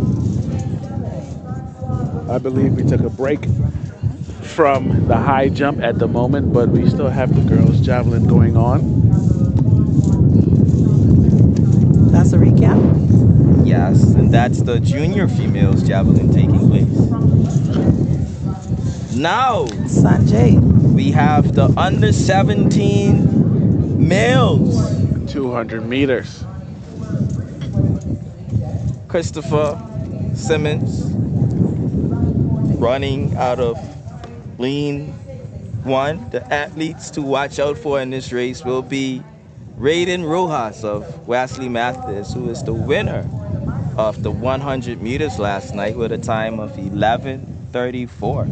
Also, we will be watching Dalen Gardner of H.J. Robinson, and also Sam Givenson of H.J. Robinson. 2 H.J. athletes are in the are athletes to watch for in this 200 meters. Both athletes finishing second and third last night, with Raiden Rojas of Wesley Methodist taking the finals. So you can see now the blocks are starting to come out now. So, we're getting up there with the big boys. Yeah. Absolutely. The blocks are the starting blocks are coming out. The professionals. Yes. The starting blocks are coming out now, so these should be some fast races. Lean 3 is Sandre Cox running for Raymond Gardner High. Kason Williams running for British West Indies, lean 3. Curvins Tyrus for Eloise Garling, running out of lane 5. Alex Agenor of H.J. Robinson, lane 6. Francis Robertson of Margie Basin High School, lane 7. And Kwame Smith of Clement Howell High School, running out of lane 8. Okay. The only person with a seed time for this race would be Curvins Tyrus of Eloise Garling, running a time of 22:92, coming into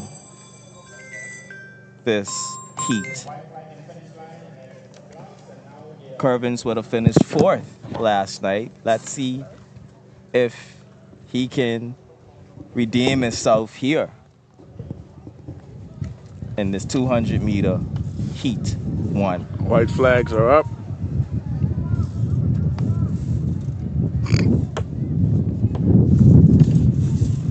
And they're off. Eloise Garland. So these guys are moving, boy. They're moving.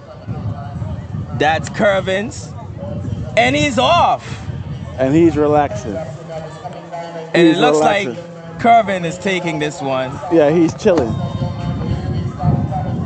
By a commanding lead. He's chilling. It looked too easy for him. Yeah, he got out the lead. He did it. It looked too easy for Curvins. Yeah, he got out in front and just kind of cruised. So.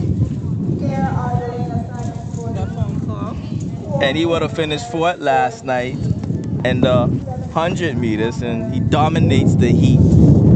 So that just shows you the difference between the 100 and the 200. And the 200. You got more time to hit your full speed, and you can recover from a bad start. Exactly. You know, Torrey mentioned that yesterday. He is a 200 specialist. And he said he loved the 200 meters because you can fix a lot of things throughout the race. Exactly. In the 200 that you cannot fix with the 100. And the 100, if you get behind, that's blink. Yes. You don't have, unless you have just some trend, amazing speed. And he seems to be very excited, Curvins. I believe he knew that the 100 meter was a disappointment. And he redeemed himself right here. But we still have a lot of running left. Indeed. But he seemed very, very comfortable. Look, just relaxed, arms pumping, knees driving. That's how you run. Absolutely. That's indeed how you run.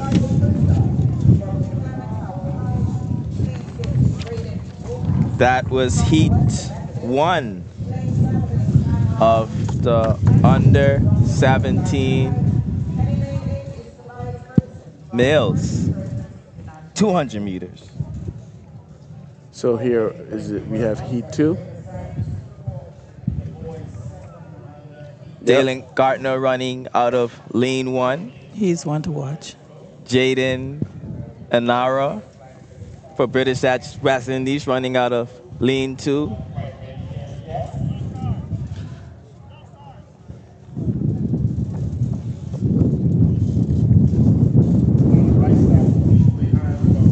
So apparently we stirred up some controversy. What's that?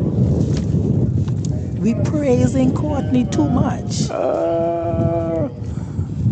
British, and imagine British West Indies don't like it. They don't? Mm-hmm.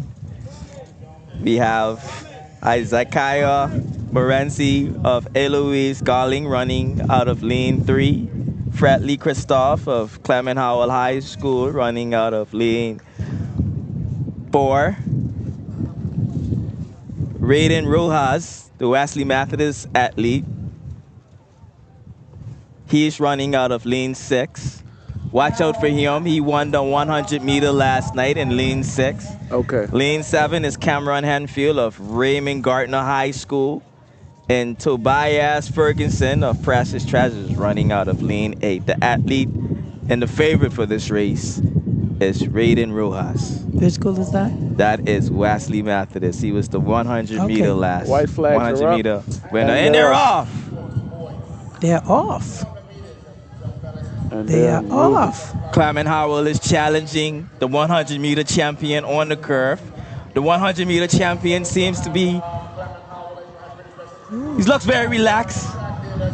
Doesn't look like he's pushing too much. And that is Raiden Rojas winning his heat as expected. Okay. I like how they got the first, second, and third in the one frame. That was a comfortable race for him. He didn't look like he pushed too much. No, he did what he's supposed to do. And that's what you expect from your premier athletes, you know? You go out and once you execute, you know, the race is going to come to you. You don't have to force, you don't have to push it.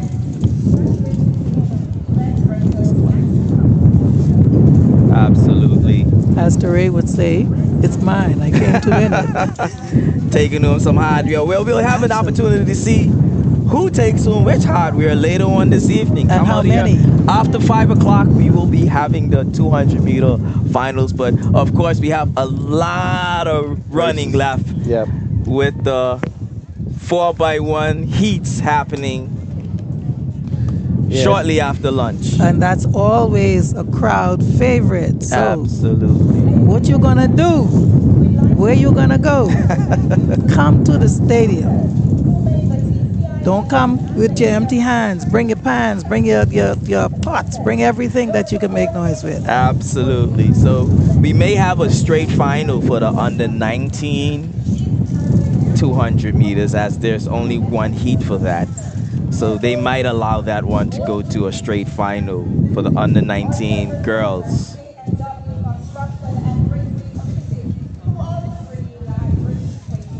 Angelina Lewis. Oh, they're not gonna.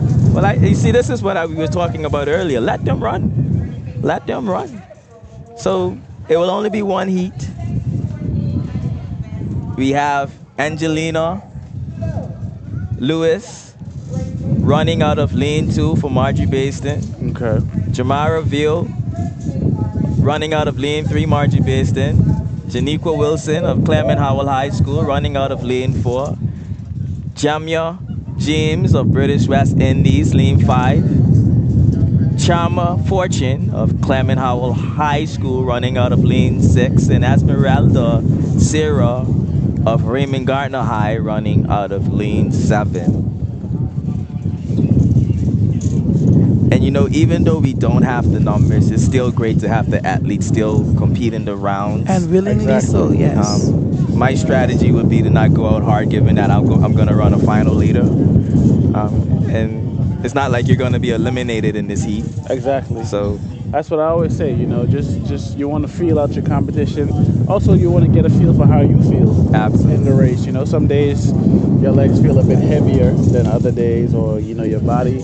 Just, you know, you get a test run. Absolutely. And you can just say, all right, this is what I need to adjust for the next race, or, you know, even if it's something physical you're dealing with, you can get it worked on in between races. So it's always good to run. It's always good to run. And then you kind of work on your strategy for when you do compete internationally. You know, this is what I'm going to do. This is what worked. Yes. You know. You can't think small. What would Jackie say? Gotta be big. Gotta be big. You gotta be big.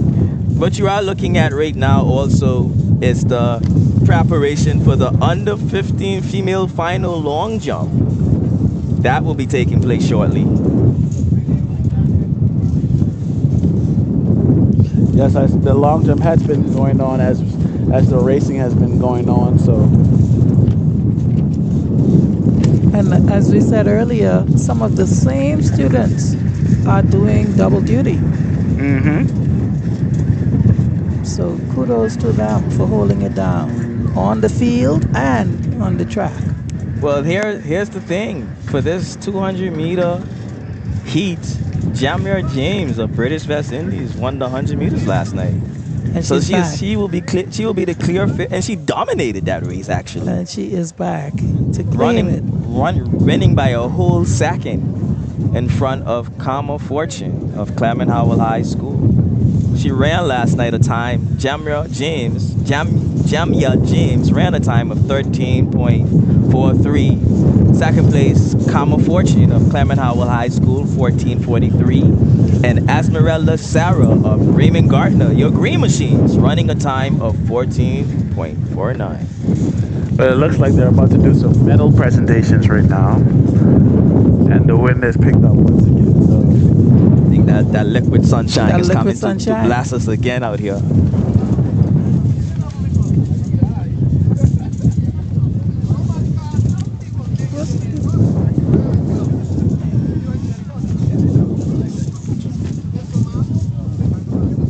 Yes, we do have preparation going on right now for I said earlier under 15, but it's actually the under 17 female long jump. And that's sponsored by Renton Event. And this will be a straight final, the long jump under 17 girls, as we prepare for that. And Renton Event is one of the many sponsors that has been sponsoring consistently. Yesterday, yes, a lot of the events were sponsored by Renton Event. Absolutely. They one were very involved in these championships. And as we said yesterday, it takes sponsorship. Don't wait to be called. You call them and say, here is what we can do. Well, what my good friend from South Caicos, Dave Clear, aka Kyle, would always say, nothing goes without money. That's right. So and you're investing in our youth. You know, don't do lip service. Absolutely. And you know, we talked about this last night, Ms. Musgrove. Don't wait for us to reach out to you. Don't wait for the organizations. Yes. You see you see what's lacking. An annual event. Yes. You see what's lacking. Reach out to the commission. Reach out to the parties that you see involved and see how you can make a contribution to the growth and development of our athletes. And kudos to those companies that set aside earmark money for events such as this. And and we have to highlight into Caribbean Airways, they have been prominent in their sponsorship. Grace Bay supermarkets also. Absolutely. They actually have an arm. Imagine those companies that have an arm just for that. Absolutely. You know? And Flow TCI, they also have been they are highly involved in these championships throughout the years. You can plan around their money. Of course, absolutely. You talk about that social corporate responsibility. Those organizations have made tremendous contributions to the track and field development in this country. We want to commend them and thank them for their ongoing sponsorship. And of course, you can be the names we're discussing as well. It only takes one call. One phone call. One phone call. Don't wait for us or don't wait for the organization to make a call. You reach out. Absolutely. You reach out. So we just had a medal presentation taken. Oh, actually it's going on as we speak right now.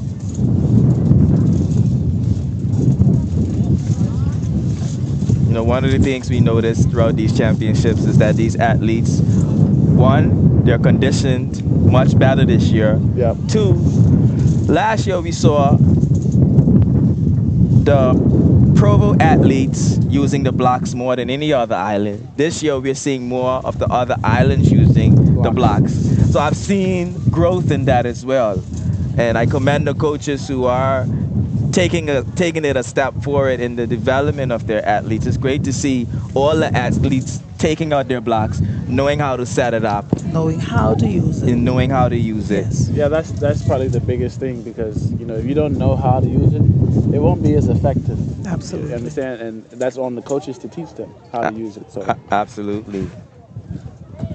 And when we commend a coach, we are not dissing anybody else.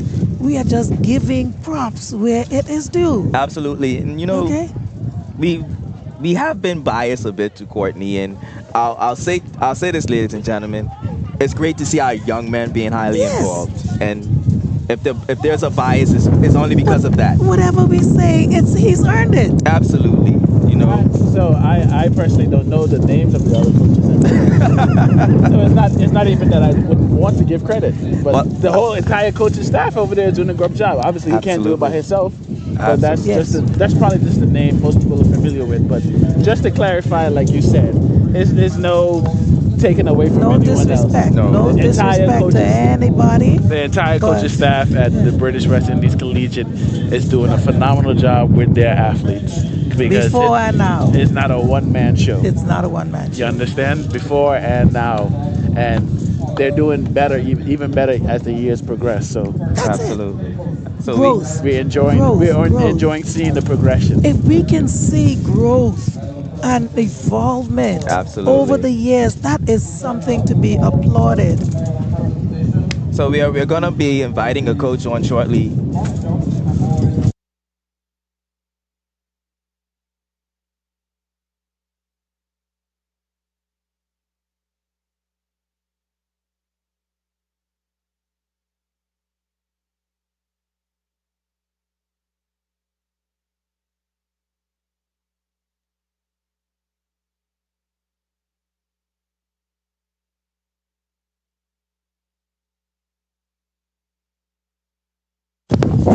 So right now we have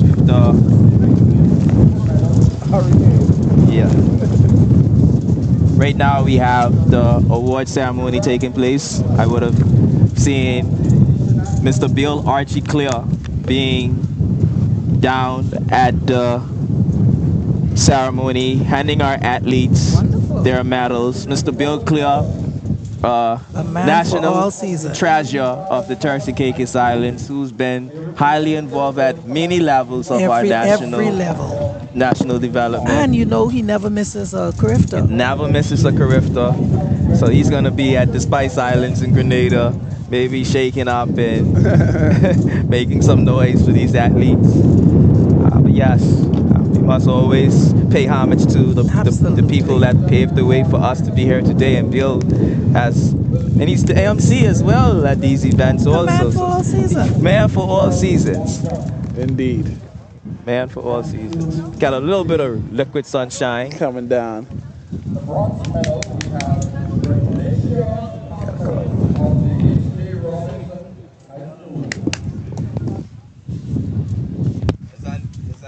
You gotta cover this too. Wipe it off.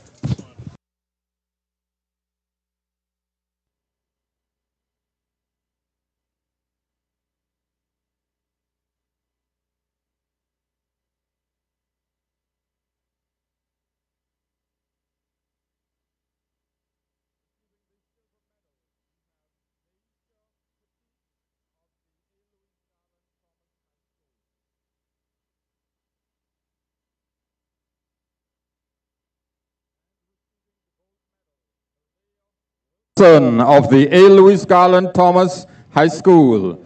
A representative will collect on behalf of Malaya Wilson.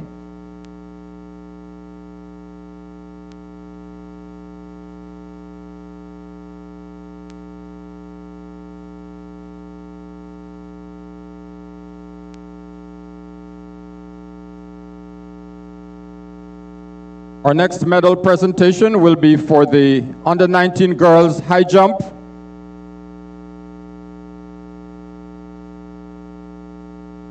Receiving the silver medal for this event, we have Angelina Lewis of the Marjorie Mason High School.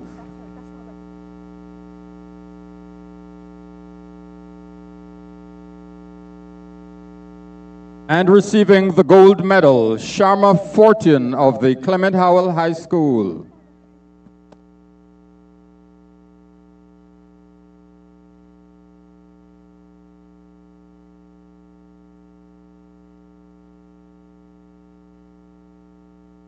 A representative collects on behalf of Sharma Fortune.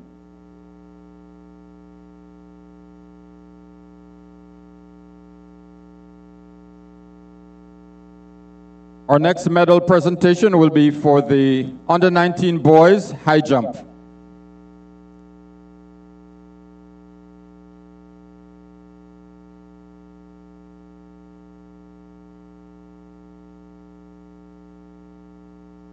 Receiving the gold medal, David Hall of the British West Indies Collegiate. A representative will collect on his behalf. Thank you.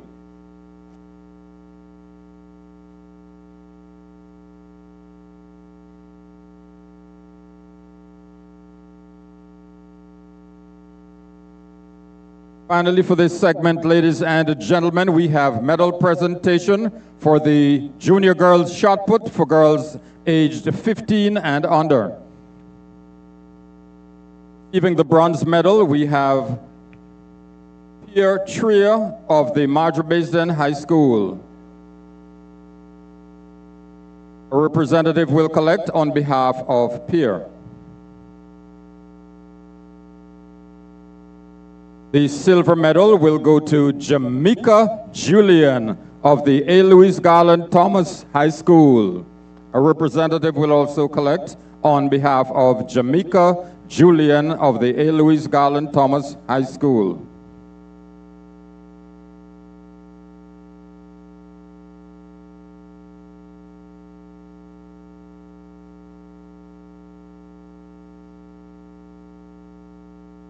And now to receive the gold medal, Jalea Gray of the Precious Treasures International School for the junior girls shot put.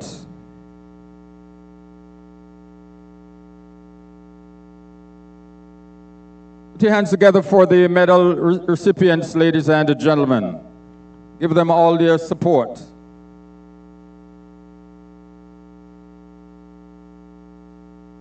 Thank you very much, Mr. Clare, for being supportive as always. Thank you so much, sir.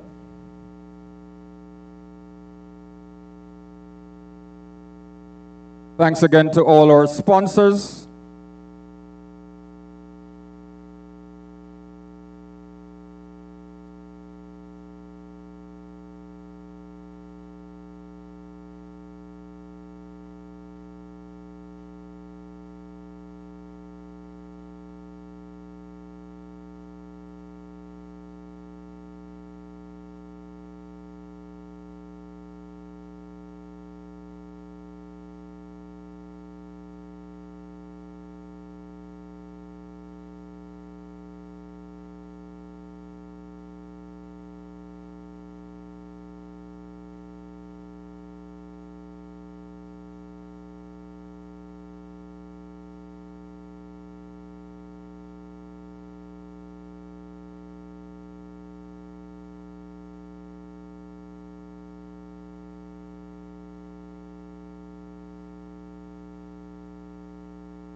Our world is filled with rhythm. Rhythm that's unapologetic, infectious, timeless. Rhythm is commitment in action. It's how we show up for each other with unrelenting support that goes the distance. Rhythm lives in the tiny beats of our most intimate moments and the seismic roars of our biggest achievements.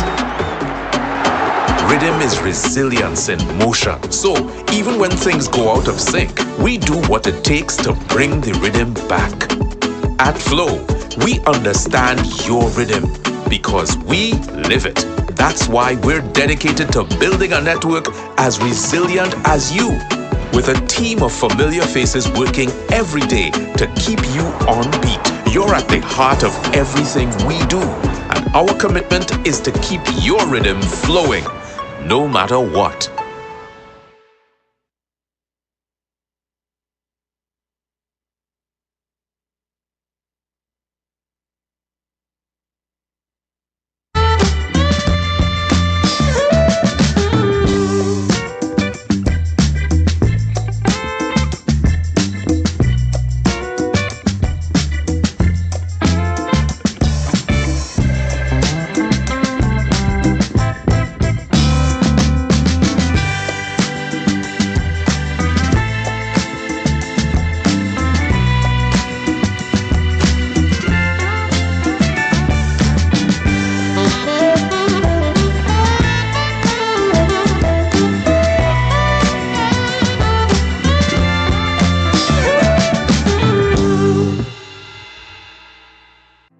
Cargo Express Services, Tropical Shipping, is the leader in quality on-time logistics throughout the Caribbean and the rest of the world.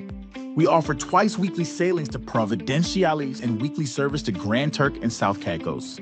Our e-services application allows you to easily track your cargo, upload and print documents, view your cargo on hand, create or copy a booking, and more. We also offer small package and D-container shipping services to Provo, Grand Turk, and South Caicos. Need a broker, small package, pallet, or container delivered? We have a team of experienced brokers that can clear your cargo through customs and skilled truckers that can deliver your containers, palletized cargo, and small parcels to your door. For more information, call us at 941-5006 or email us at pls@tropical.com. Cargo Express Services, Tropical Shipping, proud sponsor of the Turks and Caicos Island School Sports.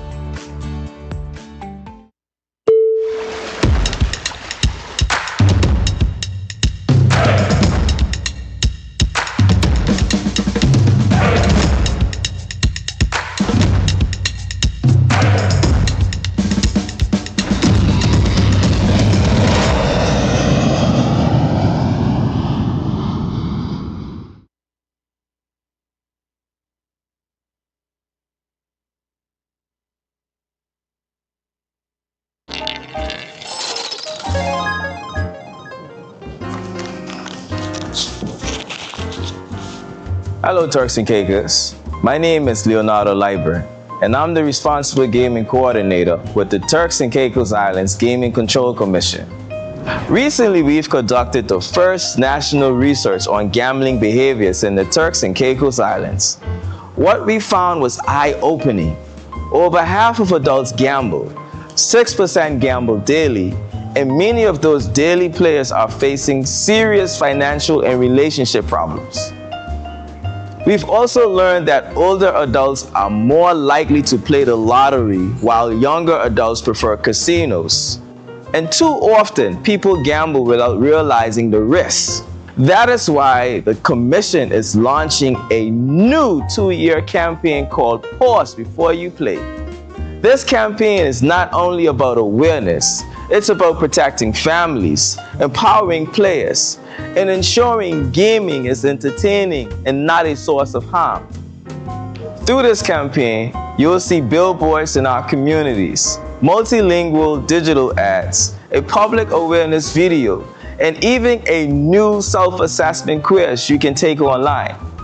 We'll also bring prevention kits into our schools and communities. And yes, we've got branded booklets, pens, and keychains ready for the students.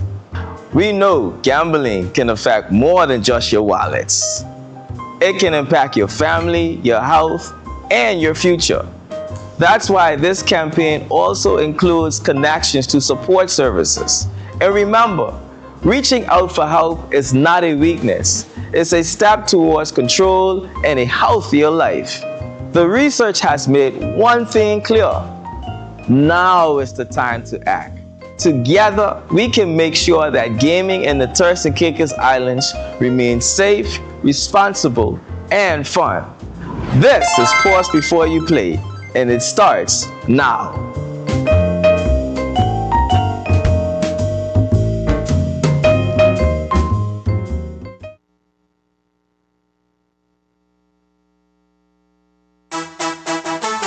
Turks and Caicos Islands.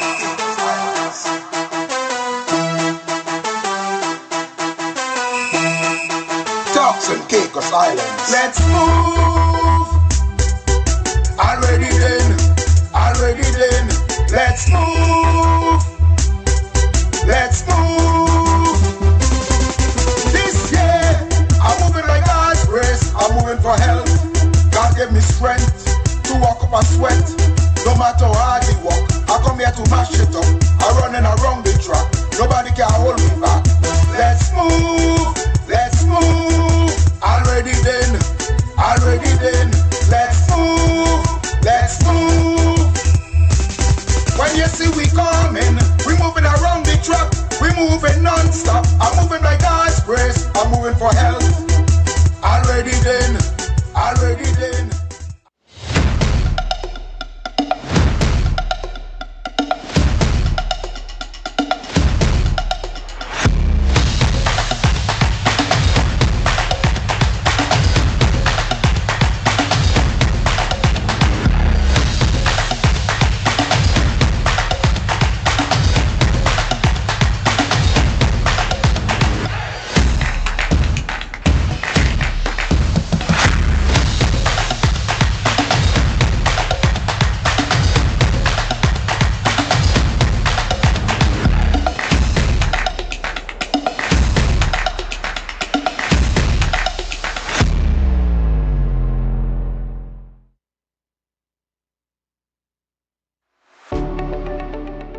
Waterloo Holdings Investment Limited, a proud sponsor of Turks and Caicos Islands school sports.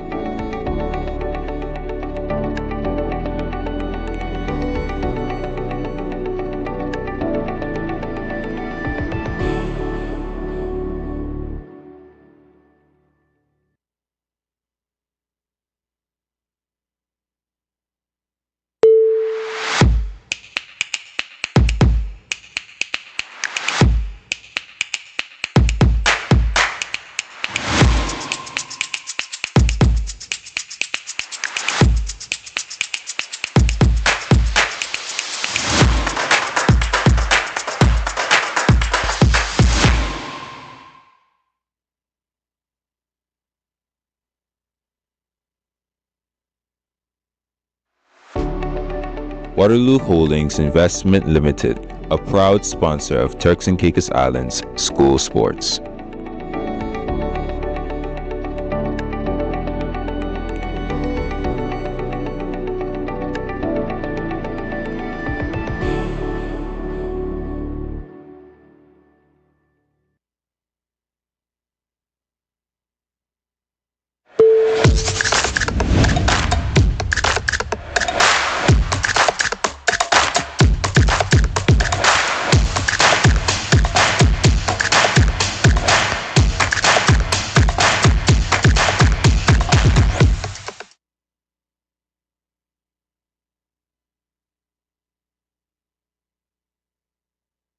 You know the drill. Let's move. TCISS back.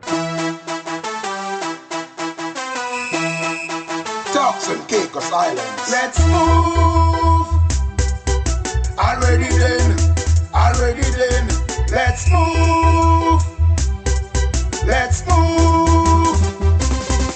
This year, I'm moving like God's grace. I'm moving for health. God gave me strength to walk up and sweat. No matter how hard I walk, I come here to mash it up. I'm running around the track. Nobody can hold me back. let's move, let's move. Already then, let's move, let's move.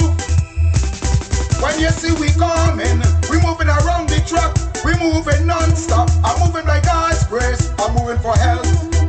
Already then, let's move, let's move. You all ready for this? Let's move! Hey! Hey! Hey! That's it there, right? Let's move, let's move.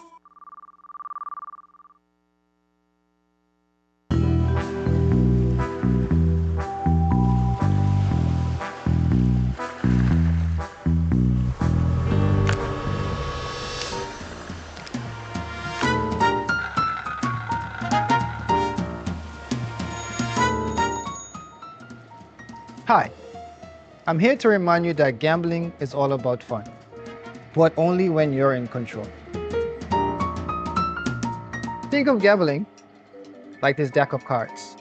Exciting, unpredictable, and full of possibilities. But just like in life, the key is knowing how to play smart. Set a budget before you play, and make sure you stick to it. Never chase losses and know when to walk away. Gambling should be a game and not a gamble with your future. At the Turks and Caicos Islands Gaming Commission, we're here to keep the game safe, fair, and fun. Play responsibly and protect what matters most. Play smart, play safe. Turks and Caicos Islands Gaming Control Commission, proud sponsor of the Turks and Caicos Islands School Sports.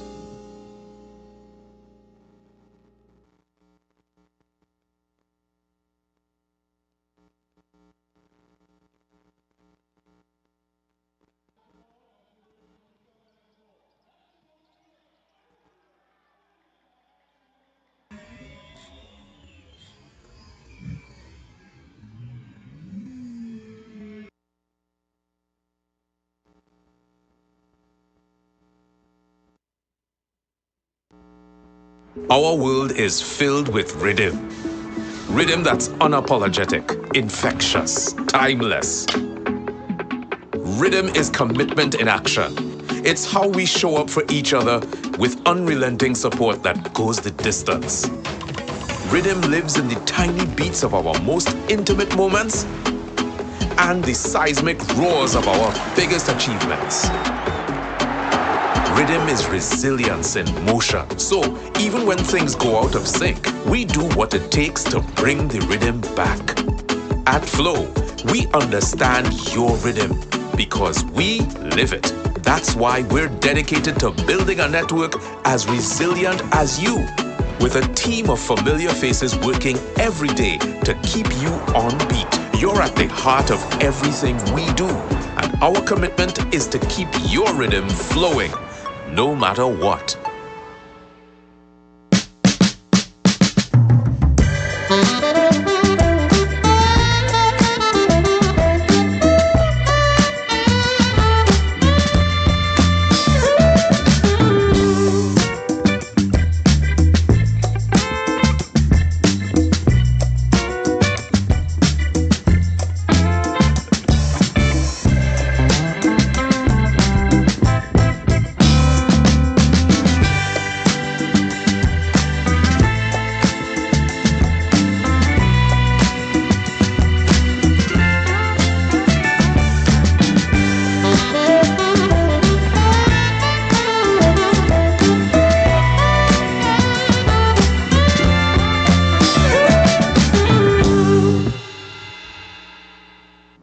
Cargo Express Services, Tropical Shipping, is the leader in quality on-time logistics throughout the Caribbean and the rest of the world.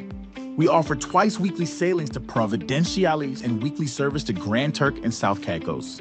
Our e-services application allows you to easily track your cargo, upload and print documents, view your cargo on hand, create or copy a booking, and more.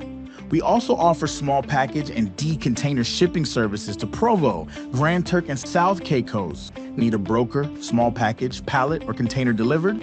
We have a team of experienced brokers that can clear your cargo through customs and skilled truckers that can deliver your containers. palletized cargo, and small parcels to your door. For more information, call us at 941-5006 or email us at pls@tropical.com. Cargo Express Services, Tropical Shipping, proud sponsor of the Turks and Caicos Island School Sports. Ladies and gentlemen, welcome back to the Inter-High School Track and Field Championships brought to you by Flow TCI. As you are looking on your screens right now, this is the medal standings currently. Eloise Garland High School, 10 gold, 8 silver, 7 bronze with a total of 25 medals. Clement Howell High School, 6 gold, 5 silver, 5 bronze with a total of 16 medals. British West Indies, 5 gold, 1 silver, 2 bronze with a total of 8 medals. H.J. Robinson High School, 3 gold, 6 silver, 8 bronze medals with a total of 17. Margie Basin High School, 2 golds, 3 silver, 2 bronze with a total of 7. Precious Treasures International School, 2 gold, 1 silver, 1 bronze with a total of 4 medals. Wesley Methodist High School, 2 golds. Raymond Gardner High School, 4 silver, 3 bronze with a total of 7 medals. International School, 1 silver. Maranatha High School, 1 bronze. How do you guys feel about the medal count right now? I think it's pretty accurate. I'm very elated to see British in 3rd place with their 5 gold medal count. 5 gold medals. 5 gold medals. Like, you know, gold medals is everything. That's what they determine the placement on. So they're winning, they're placing and winning what counts. You Absolutely. Understand? So that's and you might be noticing, ladies and gentlemen, that H.J. Robinson has more medals than the British West Indies, but 17. It doesn't go by the most medals. It's weighted by gold medals. So that's why we have British West Indies leading H.J. Robinson, which is quite impressive if you ask me. We've been talking about the drastic improvement of the whole program of British West Indies. And just for point of clarification, it's the program we've been highlighting throughout this whole championships and not the individual athletes from the institution. The program, as we can see, has been transformed. And the results past speak year, for it. and the results are 5 speaking for it after 1 day of competition. So stay tuned. still a lot of races to go, so you know the medal count can change at any moment. At any moment. So watch for the gold. So we're watching for gold, like you said. Absolutely. And one of the things we have to look out for is that late surge from H.J. Robinson. I've been saying it from day one. Don't count them out. Absolutely not. They're right there with 17, and it's still 1 day and a half of competition remaining. They can make a lot of ground in these later rounds and climb right back in the lead with those gold medals. So pay attention to H.J. Robinson. Of course, Marjorie Baston is in 5th place, watching out for that school as well. They would have placed 2 years ago 3rd in the championships. So it doesn't matter the size, it's the heart of the athletes at the end of the day. Indeed, indeed. So I was about to say something that would have been controversial. That would have been another grenade, but I'll say that one off air. Just say Margie Baston, and I'll tell you what I was thinking. Okay. 3 years ago. Okay. But these championships, throughout the years, have been dominated by Eloise Garland. They've won the past 3 championships. The whole school, the whole body, the whole program. Yes. Absolutely. So they are definitely the school to beat when you come to these championships. And we will be bringing on one of the coaches from the school to talk about the program and what they're doing, and hopefully he can share some secrets that you guys can take away to work on the other islands to work on your programs on the other islands? Because the other islands, they have raw talent. They just need to harness it, put programs, facilities, get the right facilities, and consistent. They have to do it consistently. They can't just stop and go. So there is a formula for winning. And that goes for all islands, to continue to grow, even the ones that are doing well. Yes. You can always learn from someone else. You can always see what's working and implement it, or find unique ways to implement it. Yeah, at the end of the day, we're still one nation. So if we're all getting better, then it's only helping us. You should be able to share it with other people. It's only helping us, And as we said earlier, they might be champions here, but they're not an international stage. Where are they in the scheme of things? Exactly. Absolutely. So, like you said, they can all benefit. Absolutely. Ladies and gentlemen, I just want to make a correction. We were saying throughout the broadcast that the 200-meter finals is happening later on today, but that is actually happening tomorrow morning Saturday? at 10:20 a.m. So come out here at about 9:30. We have food, we have drinks, we have restaurants outside serving food and breakfast. So you can come out here at 8 a.m. and get a hot plate. You ain't got to go to work. Absolutely. You ain't got to go to work. Absolutely. Come spend the day with us. Absolutely. And happening shortly, we will be seeing the relays, the 4x1 relays taking place. And these athletes have been amazing. Some have run the 100, the 200, the 1500, every heat there was, and they will be back for the relay. Absolutely. Plus they were on the field doing field events. So well, that's how it is. Yes, especially with small schools. You have to count on the same students to do everything. But they deliver. They deliver. I remember being in high school doing 4 or 5 events. It does take a toll on you. But you got to do what you got to do if you want your school to place, Yeah. And we commend them for doing it. Yes. Happening later on today, we have the 4x1 relays, and that will be heats taking place. No finals, just heats. And that will start shortly after 1:30. At around 3 o'clock, we will have the 400 finals. So make sure you make your way down here around 2:30 to watch the 400-meter finals of all ages. Then that's taking place. Also, if you are a past runner from HJ, Marjorie Bayston, Raymond Gardner, any of these high schools out here, we do have a 100-meter invitational. You might see Ashley Brooks and line up. Invitational for cheerleading. I will cheer you on. Invitational referee. I will cheer you on. No. And one of my, shortly after the invitational, we will have one of my favorite races, the mixed medley. That should be nice. Mixed medley race. And we will conclude today at around 5:30 this evening. So make sure you come out here early enough to catch today's events. It's been a electrifying day where we saw the heats of the 200-meter races earlier this morning with some of the superstar athletes. We were able to talk to the St. Fleur twins and also Mr. Gerico Fofit. Yes. And what I love about these athletes is that they're well educated in the sport.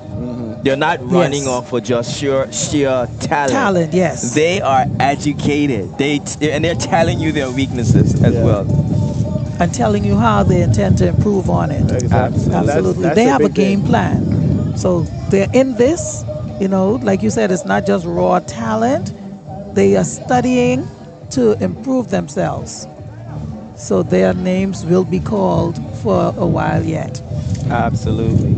And that's a big factor as well. If you know where your weaknesses are and where you need to improve without someone having to really tell you, man, you're already ahead of the curve because you have the personal desire and motivation to go and work on it.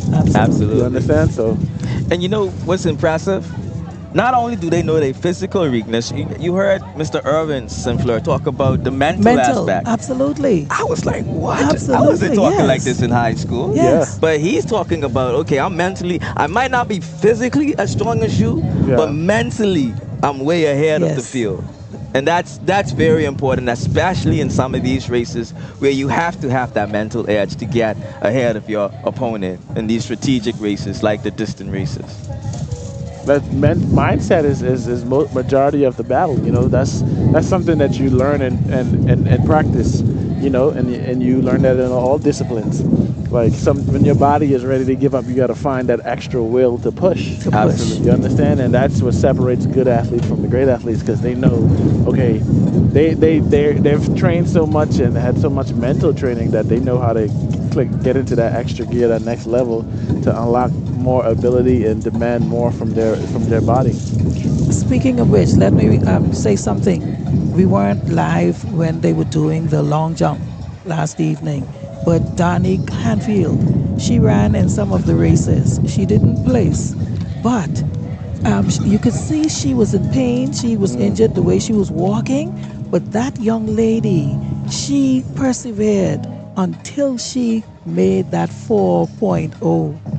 Okay, Mr. Garvey was there cheering her on and coaching her on. She gave him 3.9. He said, okay, if you can give me 3.9, you can give me 4. Okay, and she, despite her pain,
Hello, Turks and Caicos. My name is Leonardo Liburn, and I'm the responsible gaming coordinator with the Turks and Caicos Islands Gaming Control Commission. Recently, we've conducted the first national research on gambling behaviors in the Turks and Caicos Islands. What we found was eye-opening. Over half of adults gamble, 6% gamble daily, and many of those daily players are facing serious financial and relationship problems. We've also learned that older adults are more likely to play the lottery while younger adults prefer casinos. And too often, people gamble without realizing the risks. That is why the Commission is launching a new 2-year campaign called Pause Before You Play. This campaign is not only about awareness, it's about protecting families, empowering players, and ensuring gaming is entertaining and not a source of harm. Through this campaign, you'll see billboards in our communities, multilingual digital ads, a public awareness video, and even a new self-assessment quiz you can take online. We'll also bring prevention kits into our schools and communities. And yes, we've got branded booklets, pens, and keychains ready for the students. We know gambling can affect more than just your wallets. It can impact your family, your health, and your future. That's why this campaign also includes connections to support services. And remember, reaching out for help is not a weakness. It's a step towards control and a healthier life. The research has made one thing clear. Now is the time to act. Together, we can make sure that gaming in the Turks and Caicos Islands remains safe, responsible, and fun. This is Pause Before You Play, and it starts now.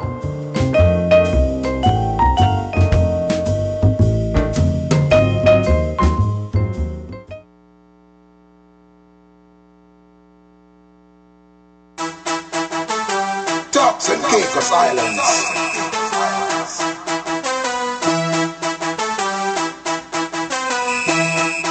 Turks and Caicos Islands. Let's move. Already then. Let's move. Let's move. This year, I'm moving like God's grace. I'm moving for health. God gave me strength to walk up and sweat. No matter how hard I walk, I come here to mash it up. I'm running around the track. Nobody can hold me back. Let's move. Let's move. Already then. Let's move. Let's move. When you see we coming, we moving around the track. We moving non-stop. I'm moving like God's grace. I'm moving for health. Already then.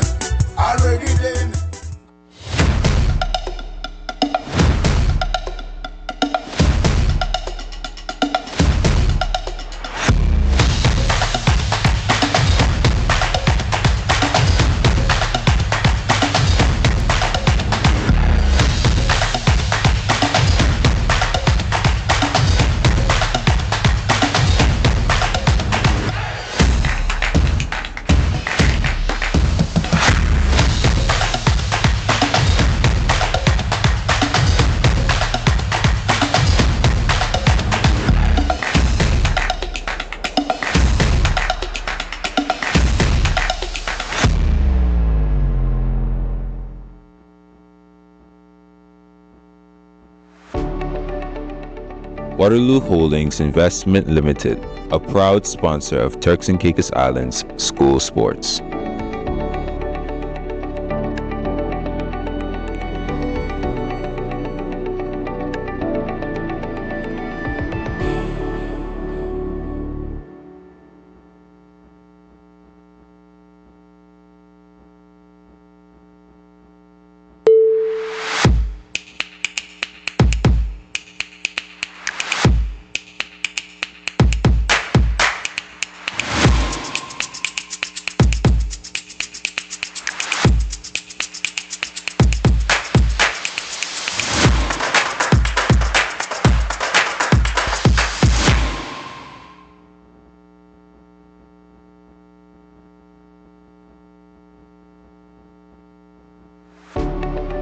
Waterloo Holdings Investment Limited, a proud sponsor of Turks and Caicos Islands school sports.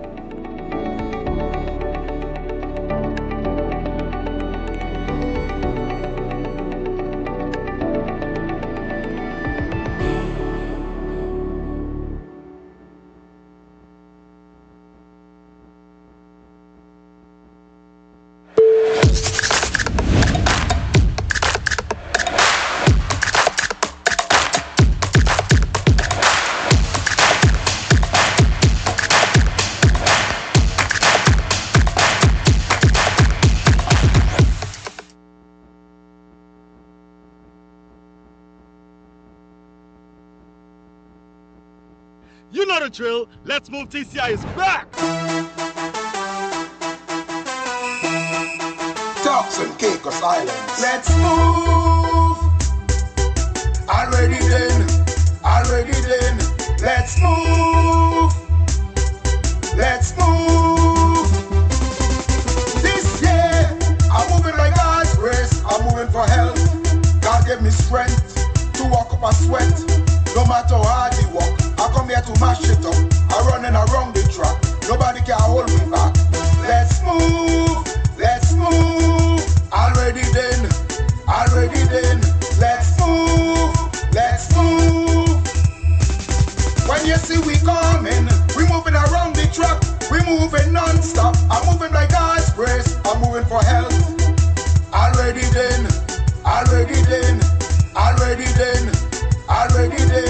let's move, let's move. You all ready for this? Let's move. Hey, hey, hey. That's it there, right? Let's move, let's move.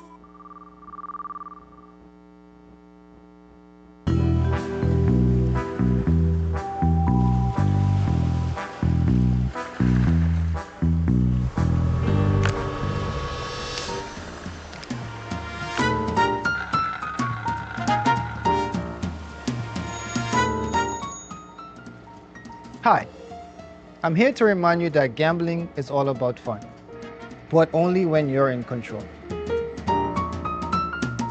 Think of gambling like this deck of cards. Exciting, unpredictable, and full of possibilities. But just like in life, the key is knowing how to play smart. Set a budget before you play, and make sure you stick to it. Never chase losses and know when to walk away. Gambling should be a game and not a gamble with your future. At the Turks and Caicos Islands Gaming Commission, we're here to keep the game safe, fair, and fun. Play responsibly and protect what matters most. Play smart, play safe. Turks and Caicos Islands Gaming Control Commission, proud sponsor of the Turks and Caicos Islands School Sports.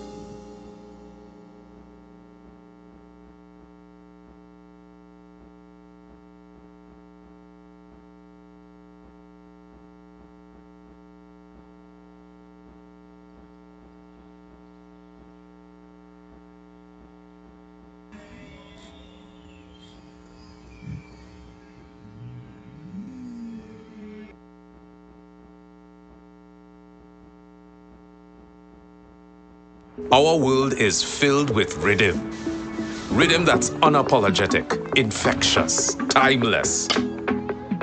Rhythm is commitment in action. It's how we show up for each other with unrelenting support that goes the distance.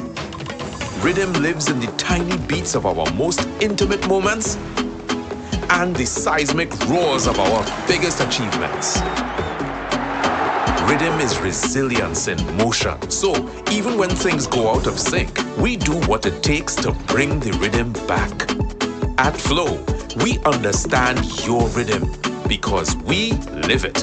That's why we're dedicated to building a network as resilient as you, with a team of familiar faces working every day to keep you on beat. You're at the heart of everything we do, and our commitment is to keep your rhythm flowing, no matter what.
Hello, Turks and Caicos. My name is Leonardo Leiber, and I'm the responsible gaming coordinator with the Turks and Caicos Islands Gaming Control Commission.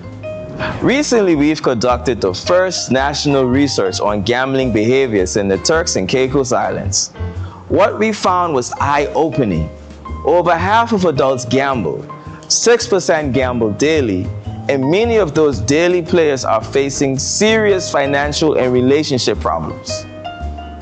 We've also learned that older adults are more likely to play the lottery, while younger adults prefer casinos. And too often, people gamble without realizing the risks. That is why the Commission is launching a new 2-year campaign called Pause Before You Play.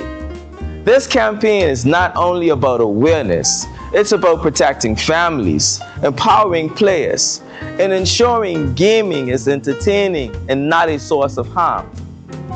Through this campaign, you'll see billboards in our communities, multilingual digital ads, a public awareness video, and even a new self-assessment quiz you can take online. We'll also bring prevention kits into our schools and communities. And yes, we've got branded booklets, pens, and keychains ready for the students. We know gambling can affect more than just your wallets. It can impact your family, your health, and your future. That's why this campaign also includes connections to support services. And remember, reaching out for help is not a weakness. It's a step towards control and a healthier life.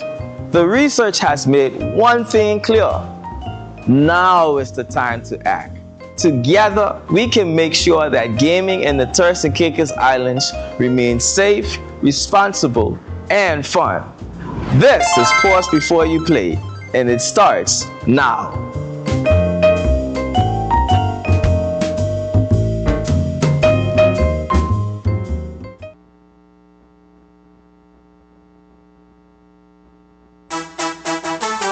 Turks and Caicos Islands.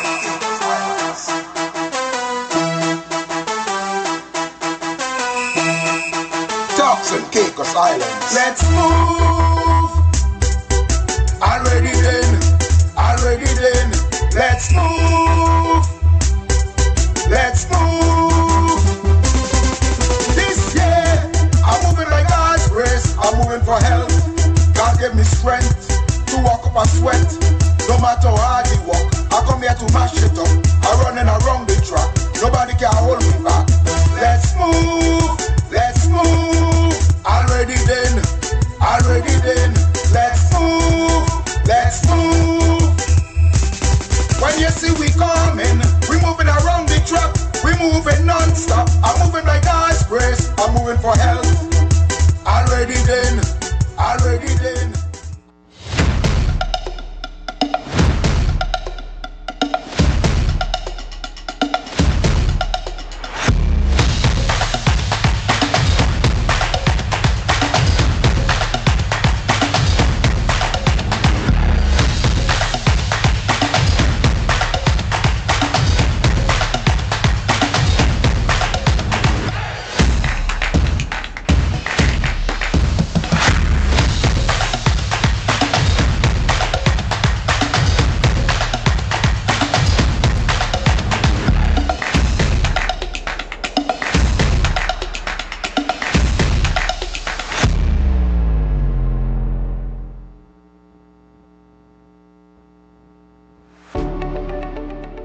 Waterloo Holdings Investment Limited, a proud sponsor of Turks and Caicos Islands school sports.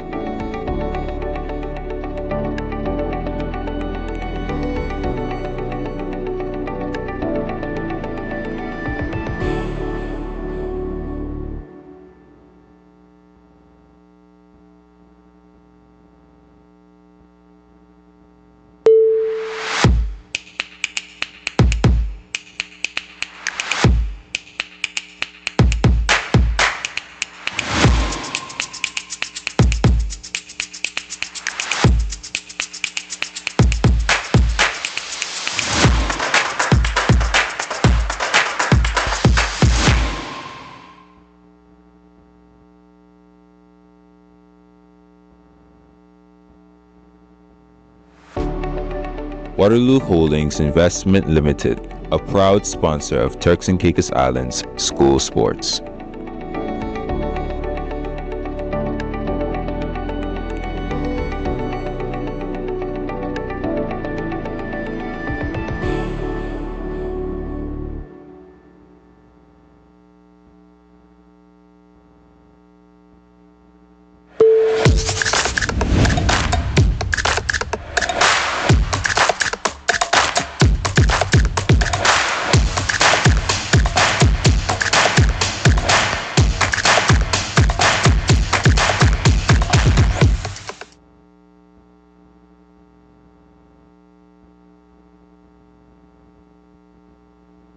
You know the drill. Let's move TCISS back. Turks and Caicos Islands. Let's move. Already then.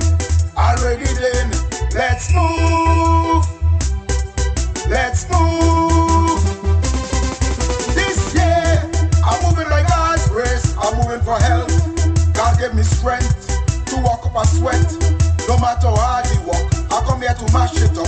I'm running around the track. Nobody can hold me back. Let's move. Already then. Let's move. When you see we coming, we moving around the track. We moving non-stop. I'm moving like God's grace. I'm moving for health. Already then. Let's move. Y'all ready for this? Let's move. Hey. That's it there, right? Let's move.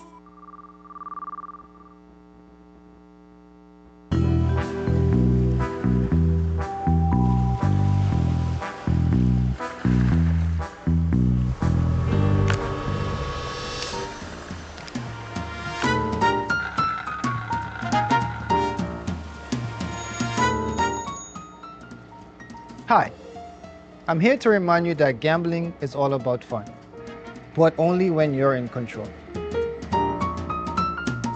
Think of gambling like this deck of cards. Exciting, unpredictable, and full of possibilities.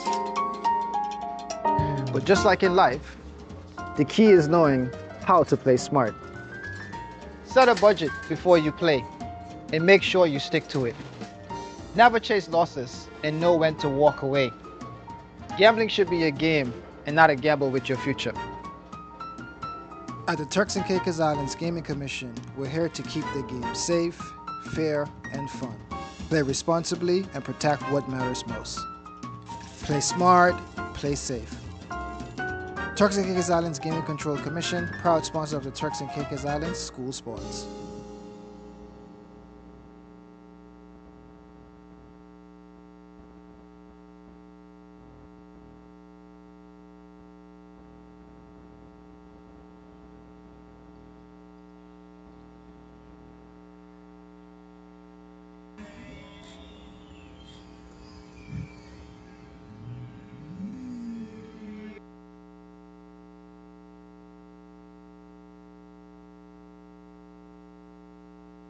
Our world is filled with rhythm.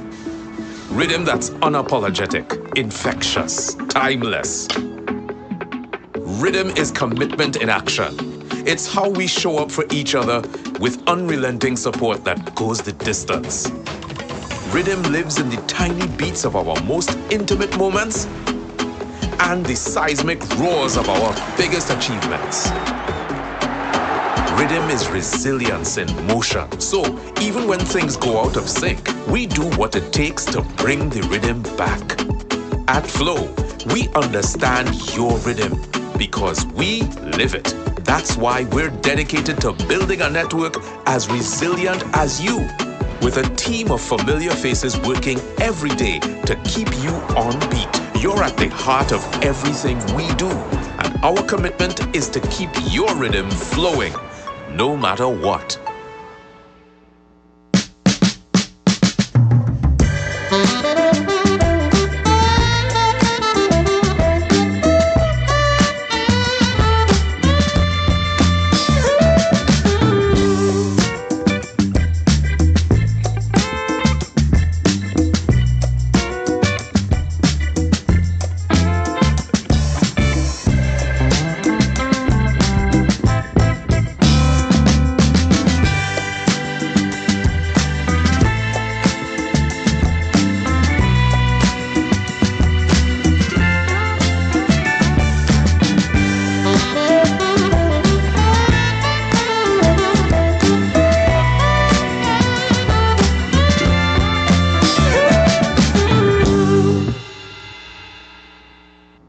Cargo Express Services, Tropical Shipping, is the leader in quality on-time logistics throughout the Caribbean and the rest of the world. We offer twice weekly sailings to Providenciales and weekly service to Grand Turk and South Caicos. Our e-services application allows you to easily track your cargo, upload and print documents, view your cargo on hand, create or copy a booking, and more. We also offer small package and D-container shipping services to Provo, Grand Turk, and South Caicos. Need a broker, small package, pallet, or container delivered? We have a team of experienced brokers that can clear your cargo through customs and skilled truckers that can deliver your containers, palletized cargo, and small parcels to your door.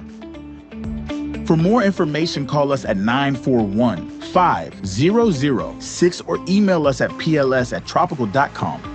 Cargo Express Services, Tropical Shipping, proud sponsor of the Turks and Caicos Island School Sports.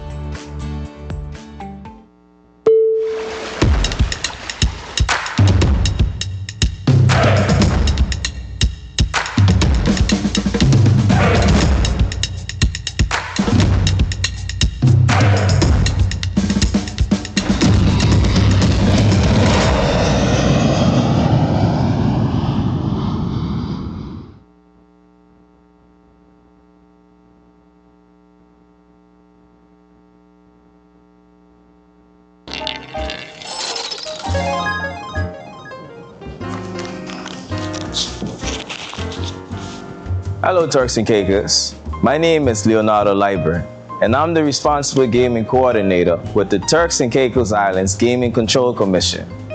Recently, we've conducted the first national research on gambling behaviors in the Turks and Caicos Islands.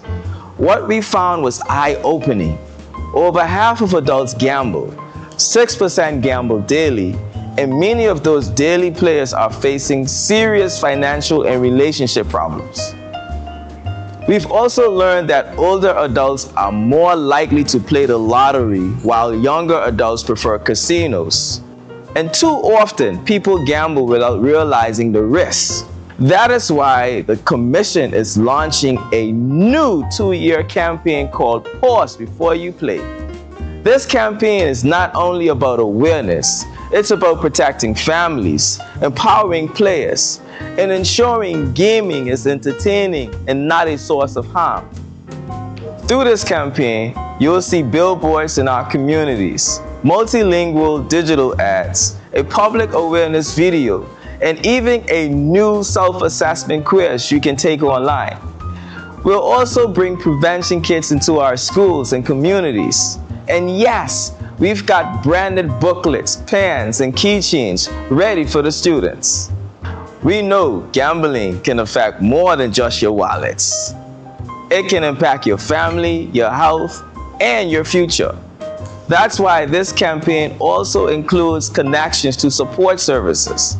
And remember, reaching out for help is not a weakness. It's a step towards control and a healthier life. The research has made one thing clear. Now is the time to act. Together, we can make sure that gaming in the Turks and Caicos Islands remains safe, responsible, and fun. This is Pause Before You Play, and it starts now.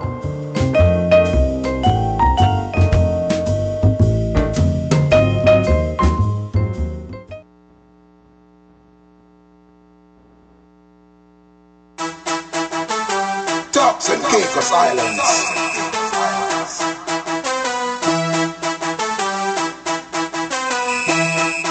Turks and Caicos Islands. Let's move. Already then. Let's move. Let's move. This year, I'm moving like God's grace. I'm moving for health. God gave me strength to walk up and sweat. No matter how hard he walk, I come here to mash it up. I'm running around the track. Nobody can hold me back. Let's move. Let's move. Already then. Let's move. Let's move. When you see we coming, we moving around the track. We moving non-stop. I'm moving like God's grace. I'm moving for health. Already then.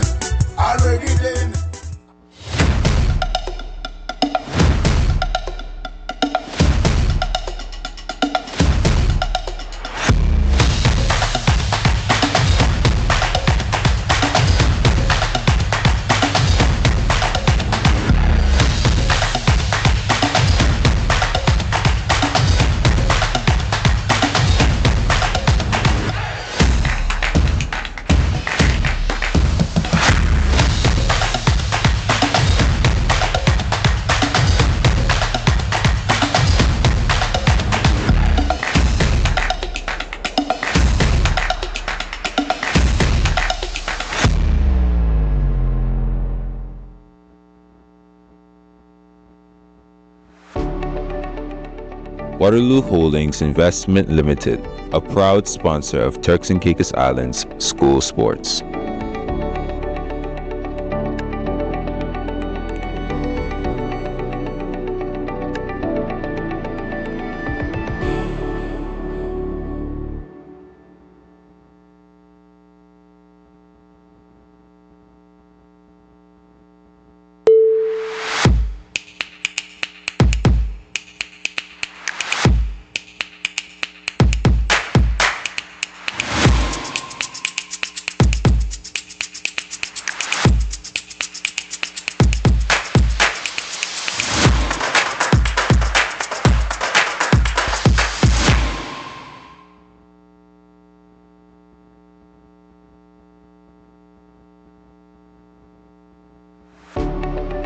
Waterloo Holdings Investment Limited, a proud sponsor of Turks and Caicos Islands school sports.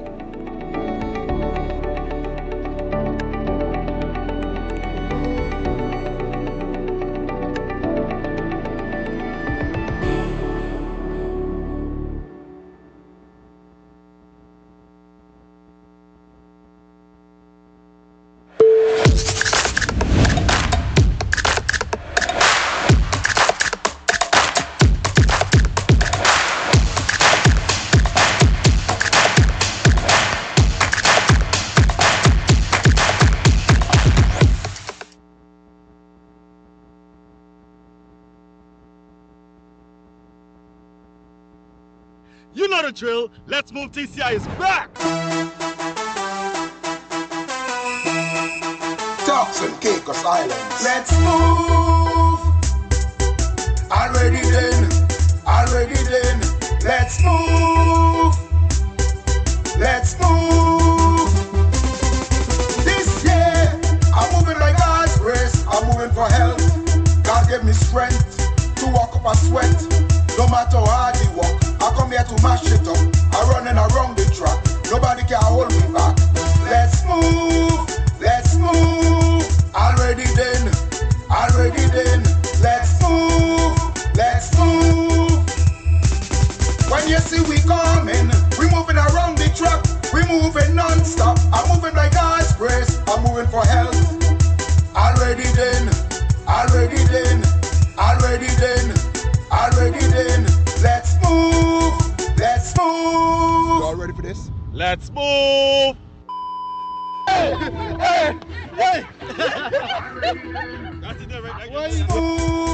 Let's move.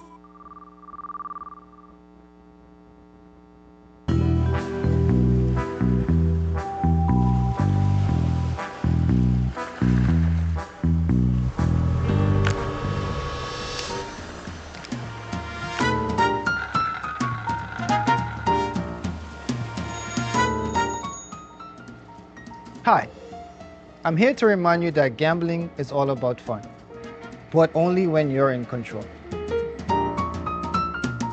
Think of gambling like this deck of cards. Exciting, unpredictable, and full of possibilities. But just like in life, the key is knowing how to play smart.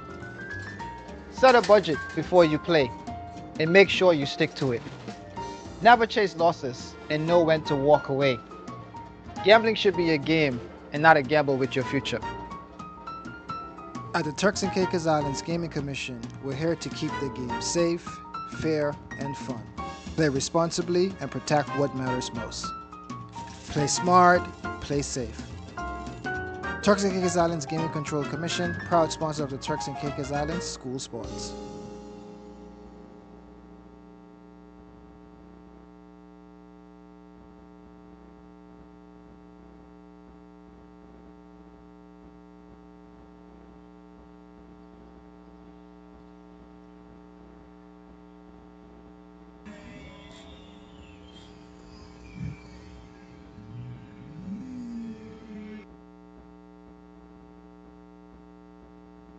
Our world is filled with rhythm. Rhythm that's unapologetic, infectious, timeless. Rhythm is commitment in action. It's how we show up for each other with unrelenting support that goes the distance. Rhythm lives in the tiny beats of our most intimate moments and the seismic roars of our biggest achievements. Rhythm is resilience in motion. So even when things go out of sync, we do what it takes to bring the rhythm back. At Flow, we understand your rhythm because we live it. That's why we're dedicated to building a network as resilient as you, with a team of familiar faces working every day to keep you on beat. You're at the heart of everything we do, and our commitment is to keep your rhythm flowing, no matter what.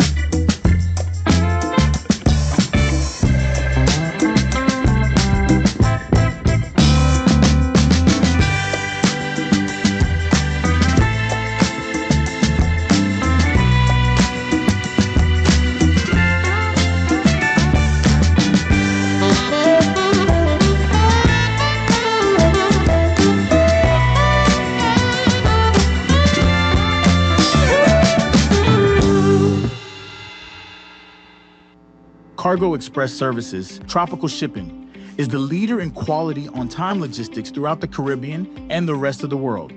We offer twice weekly sailings to Providenciales and weekly service to Grand Turk and South Caicos.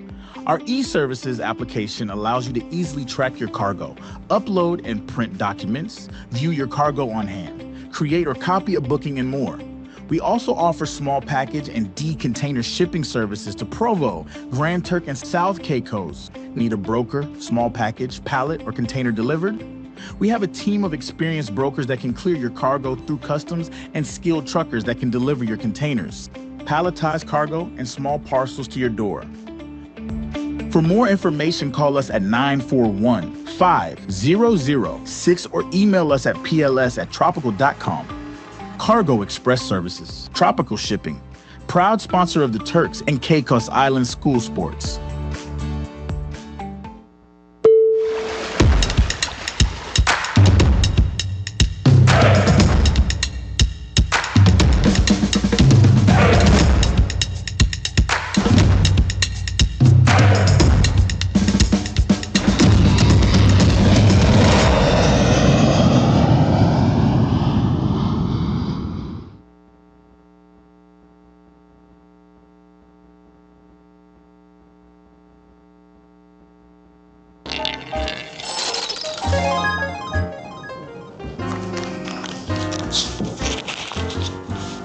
Hello Turks and Caicos, my name is Leonardo Leiber, and I'm the responsible gaming coordinator with the Turks and Caicos Islands Gaming Control Commission.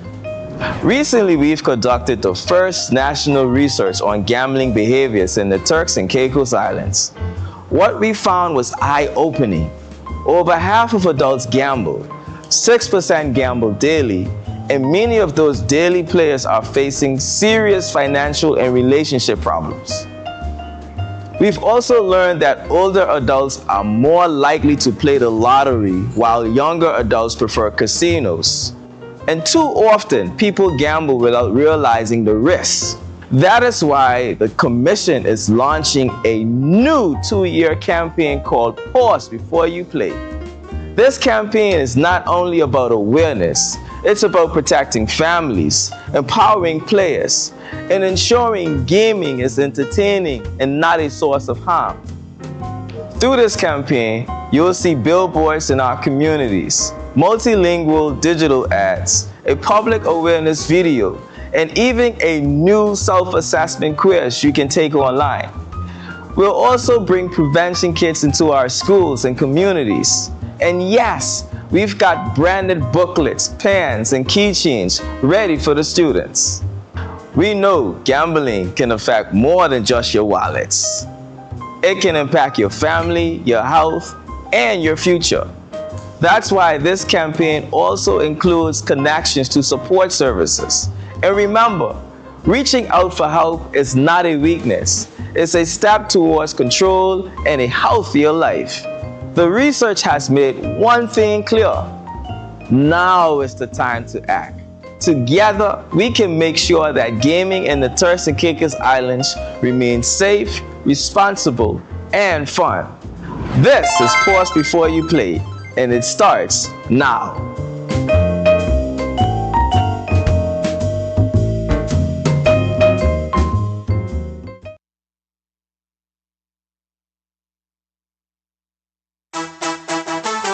Turks and Caicos Islands.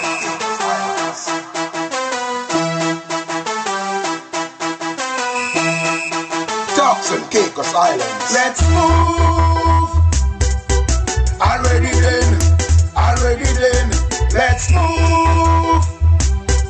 Let's move. This year, I'm moving like God's grace. I'm moving for health. God gave me strength to walk up and sweat. No matter how hard he walk, I come here to mash it up. I'm running around the track. Nobody can hold me back. Let's move. Let's move. Already then. Let's move. Let's move. When you see we coming, we moving around the track. We moving non-stop. I'm moving like God's grace. I'm moving for health. Already then.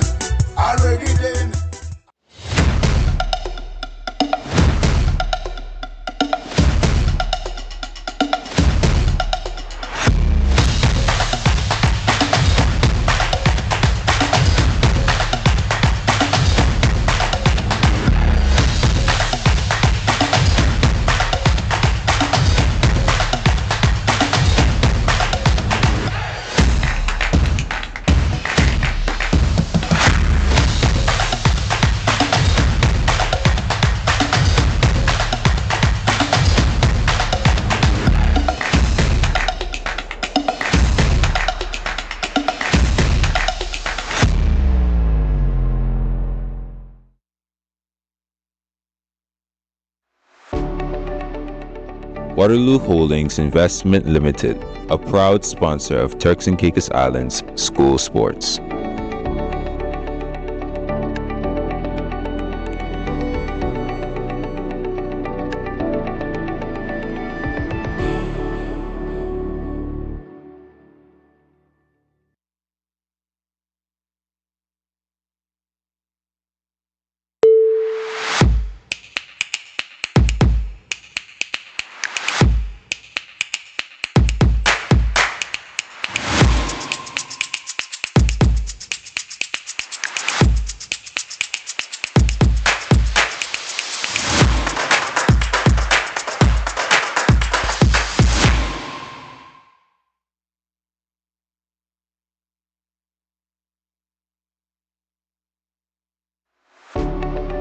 Waterloo Holdings Investment Limited, a proud sponsor of Turks and Caicos Islands school sports.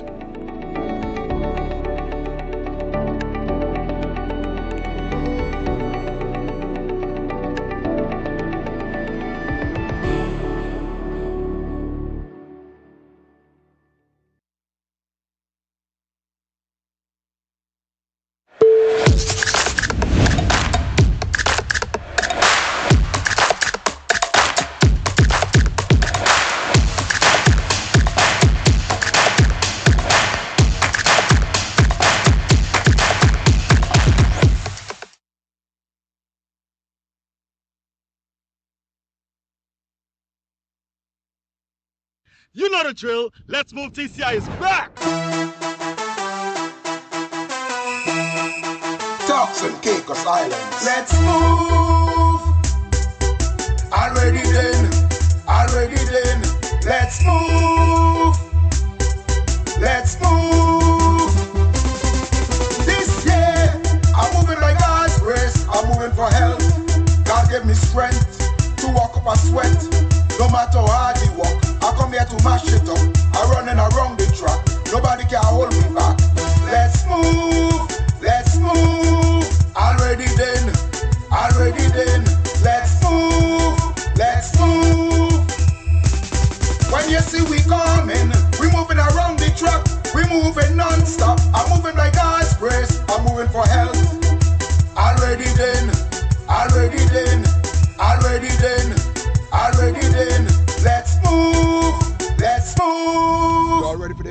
Let's move. Hey, hey, hey. That's it there, right? Let's move. Let's move.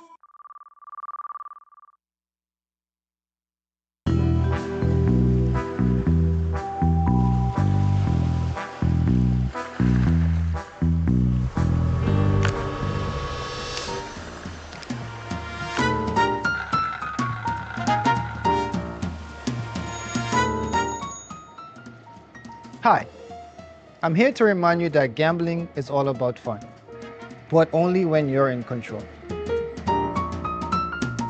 Think of gambling like this deck of cards. Exciting, unpredictable, and full of possibilities. But just like in life, the key is knowing how to play smart. Set a budget before you play, and make sure you stick to it. Never chase losses and know when to walk away. Gambling should be a game and not a gamble with your future. At the Turks and Caicos Islands Gaming Commission, we're here to keep the game safe, fair, and fun. Play responsibly and protect what matters most. Play smart, play safe. Turks and Caicos Islands Gaming Control Commission, proud sponsor of the Turks and Caicos Islands School Sports.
Ladies and gentlemen, welcome back to the Inter-High School Track and Field Championships, brought to you by Flow TCI, happening right here at the National Stadium on Venetian Road, Providenciales. I am Leo Lightburn, and I'm joined by former DC St. Clair Musgrove and professional football player Ashley Brooks. We've been keeping you guys entertained throughout the day, and of course, we will be talking briefly about the medal count. As you see on the screen, we have Eloise Garland leading currently with 10 gold, 8 silver, 7 bronze, with a total of 25. Clement Howell High School, 6 gold, 5 silver, 5 browns, with a total of 16.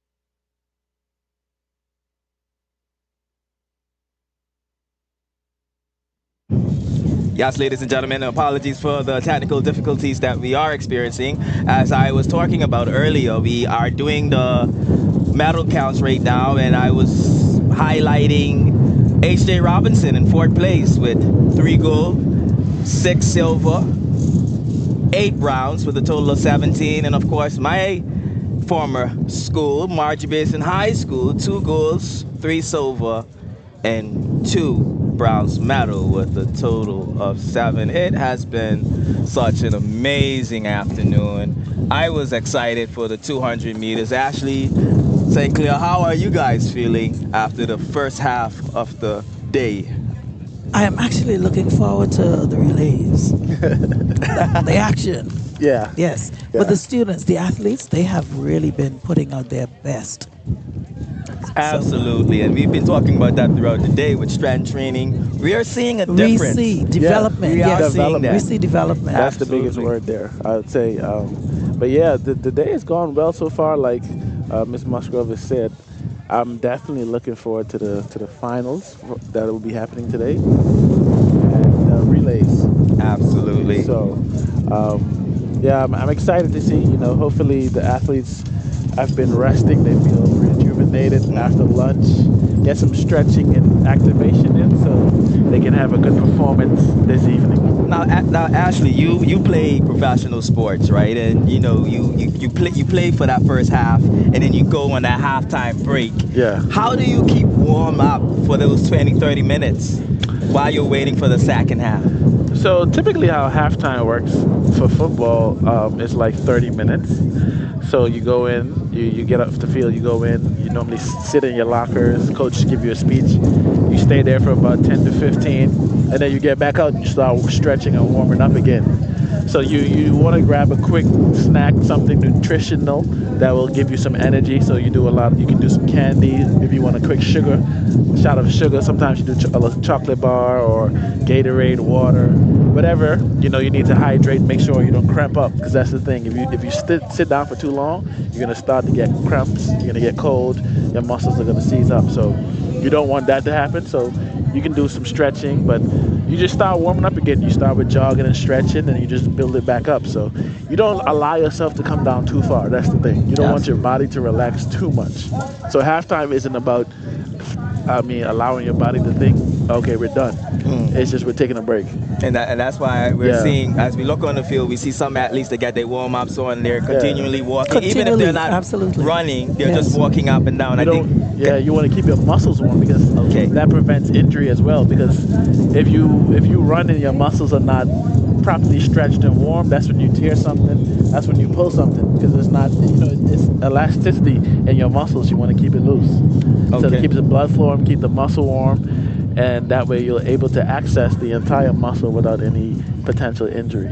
Absolutely. Thank you so much for sharing that. So we do have the 4x1 relays coming up for all age categories, and these will not be, well, most of these will be heats. We have 2 straight finals this afternoon. There will be a straight finals for the under 19 females and a straight finals for the under 19 males. But everything else happening this afternoon will be heats, and the relays will be sponsored by Tropical Shipping. Tropical Shipping. By the way, you do have time to get to the stadium before the relays. Yes. Still have time. I know some of you are on social media vicariously. Come on down. You can cheer for us. So when you come cheer for the athletes, when you come, bring your pots, your pans, and your rocks and cans and everything. Absolutely. Make some noise. Yeah, and then we also have great food out there. You know, Ashley and Seckley was laughing at me toting, but you know, I always try to support. You weren't toting, you were supporting. Ah, you got it. You see, I love you. This is why I love you so much. Absolutely. And you know, I want to highlight some of these vendors. You do have Bunny Express. I told her I'll give her a shout out. She has out there some hot tea and cereal, nachos, cotton candy hot dogs. There's lemonade out there. There's Conch fritters. Conky. I can confirm. I had one. Conky. Because I ain't eating no pile of... If they ain't got no conch, what I eating it for? Exactly. I just eat fritters. Hey. He had lemonade. Yes, Conch fritters and lemonade. Let me tell you. Switcher. I had a good lunch. Switcher. Yes, he did support the local vendors that are here today. Absolutely. Ladies and gentlemen, it has been a phenomenal afternoon. Bringing you this coverage is myself, Leo Leibel, along with football superstar Ashley Brooks and former district commissioner of North Caicos. Community activist. And community activist. And the co-chair of the National Cheerleaders Association. Who's the chair? Who's the chair? I'm struggling with that. How could you forget Brenda Jones? Brenda Jones is the chair of it. You should see her in her uniform, her regalia. She has on the cheerleader green. I told you I'm shocked you're not dressed like that today, but you say you waited, you plotted. Yeah, I wanted to be neutral, okay? Yes. Yes, ladies and gentlemen, we still have a lot going on this afternoon. The 4x1 relays is happening shortly, with two of the age groups being straight finals, with the under 19 females and the under 19 males. And most of these athletes you've already seen for the day, as they would have participated in the 200 meters that happened earlier this morning. Many of them have participated on the field, in field events as well. And field events as well. Absolutely. Absolutely. Wind is certainly picking up, isn't it? The wind. Yes. It is a beautiful afternoon right here at the National Stadium. As you can see. Nice and cool. Yes, so come out. Cool. I don't know, I feel a different vibe right now. Excitement. See, but this is what we were waiting on. So I was telling you earlier about people ain't coming out the hot sun. Hey. It ain't hot no more. Man, listen, pack the stadium. You got no excuse. But I think, to be honest, I think tomorrow night's going to be the biggest night. Because, always, yes. We're finishing at 5-6 today. Then we can do the wave. Exactly. You know the wave that they do? Oh my gosh. We got to get Mr. Godfrey to do it. Who does that? We have to find the person. Godfrey can do it. Godfrey. Absolutely. I love it. But we can't do it without a packed studio. Absolutely. A stadium. Okay, so come out. Come prepared to do the wave. Straight across. Absolutely. And later on this afternoon, if you are getting off at work, because this will happen during your get off time, we have the 400-meter finals. Yes. So that's gonna be a good race. That's usually an exciting. Based on the prelims, definitely something to watch. And we have an invitational as well. Do we have people signed up? I don't know, but ladies, if you are listening, send some of your fast athletes out there. They should be here already. I will cheer. Absolutely, we will cheer. We will be coach. We will be. No, you going in it. No, sign you up. Man, sign you up. You always bragging about when you was in school and you used to do this and you did own this race. And then, man, listen here. Put your legs on the track and show us. Don't tell us. You've been telling us for 2 days. I never heard nothing but Leo knows running. Ain't that something? We heard about Leo, but not for sports, right? Yes. Well, I was very good at 800 meters. Really? In high. Yeah, man. I never at the national level. You gonna show level. us? You gonna show us? Man, I show you all every day. Road dogs. I gotta shout out the road dogs. Road dogs. Very I true. never left the distance. Yes, I'm still running distance. Awesome. But were you running? I guess before you started road dogs, were you running? Absolutely not. I was actually at home being a regular citizen, but COVID-19 came and we needed a reason to get out the house. Yeah. And that's where it started. Really? It started off. COVID-19 kicked it off. And ever since then, we've been running. Since 2019? 2020, yeah. 2020, wow.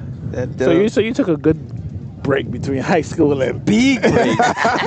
You make it sound like you're running the whole time. No, absolutely not. I didn't see, and this is why we are trying to bring the road dogs to full fruition, because life after high school was just work, home, and a little bit of gym. Yeah. But now we are showing that you can go and do half marathons globally or marathons globally, and even win prizes. Like, you can actually build a career being a marathoner, a half marathoner, which is something that was never communicated to us in high school. So we're trying to get that education out there so that we could have Turks and Caicos athletes participating in the half marathon. Right now, we have the discus throw happening in the field. That's the senior males final of the discus throw. Isn't that majestic? Look at all those Turks and Caicos flags, the backdrop. Yeah, they have it set up beautifully. That is beautiful, yes. They have it set up beautifully. Awesome display of national pride. Yes, we have. So Antoine is our national record holder for discus, right? Another Cox. And another twin. Walking, but he descends from the Cox family, yeah. One day y'all can blend but last it. Cox walking, right? Absolutely. Oh, man. But yeah. But there are some names that instantly are recognized in the past, and we are building on that. You mentioned Joseph Love earlier. That's one name to look out for. So and apparently Joseph is still in training mode for his race. So awesome. Yes. I'm excited to see what he does with more international exposure and training. That's it. Because when he goes to Carifto, we look forward. When we hear that name, we pay attention. So he's quite promising. And we do have some more. The twin boys who ran their race and won. The two earlier, one won yesterday and the other one today. What's their name? Similar to Sinclair. The two twins. Who we talked to earlier today. Oh, you mean Kenley and Irvin Sunfleur? Yes, Sunfleur, yes. Yes. Amazing gentlemen. Those are names to pay attention to. And did you hear when he says that he's one of them, they're being mentored by Love Joseph? Yeah, I heard him mentioning that he was looking up, they look up to him. And, awesome. That's great to see, like, the athletes who are achieving a bit more success, mentoring the younger athletes. And that's how it should be. Yeah. Reach one, teach one. Exactly. I love it. Absolutely. I love it, yes. I want to make mention that the Class 1 racket holder for the national games, not the national racket, but the inter-high school championships, the racket holder comes from, guess which island? North Caicos? Almost. Middle? Provo? Ashley Brooks. Oh. Helena Jones, H.J. Robinson. That's Jermaine Mizik, who set the record for the shot put with 13.08 in 2017. So this record is 9 years old. Wow. Time to be challenged. Old. Yes. Man. The record for the discus throw, which is happening right now. And this is the one handled by Antoine? No, Antoine is the shot put. Shot put, okay. Yeah. He does discus as well, though. I think he does. He still does? Check it, Ashley. I I got a direct. Let me direct line him right now. He would love that. I should call him. He would love that. Hey, I could hear him now. He's in class. Excuse me. Let me take this call. It's an international call. I'll be back. Yes, Antoine Walking, one of our star athletes in the field events. He made a name for himself. Absolutely. Yes. And his brother is right there with him. Yes, absolutely. With the running, the hurdle running, which is another thing that it's similar to you, Mr. Brooks, with football. We're not it's unfamiliar territory because as you can see, we don't have any hurdle events happening right now, but we have persons like Rayvon. Well, just to clarify, he said he got the record for both. For both okay. Please get it straight. Amazing. He said to me the details now. He has the record for both. What then? That's amazing.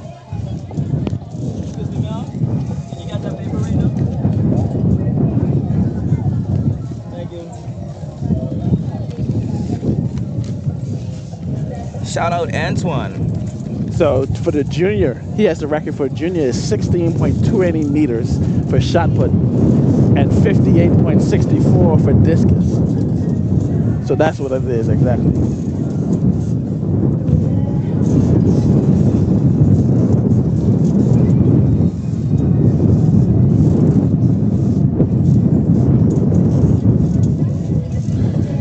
So he has the junior national record. Amazing. So again, they're doing the discus right now, and the record is 58.64. I don't know if you're gonna see something close to that today, but shout out to Antoine getting those details to me real quick.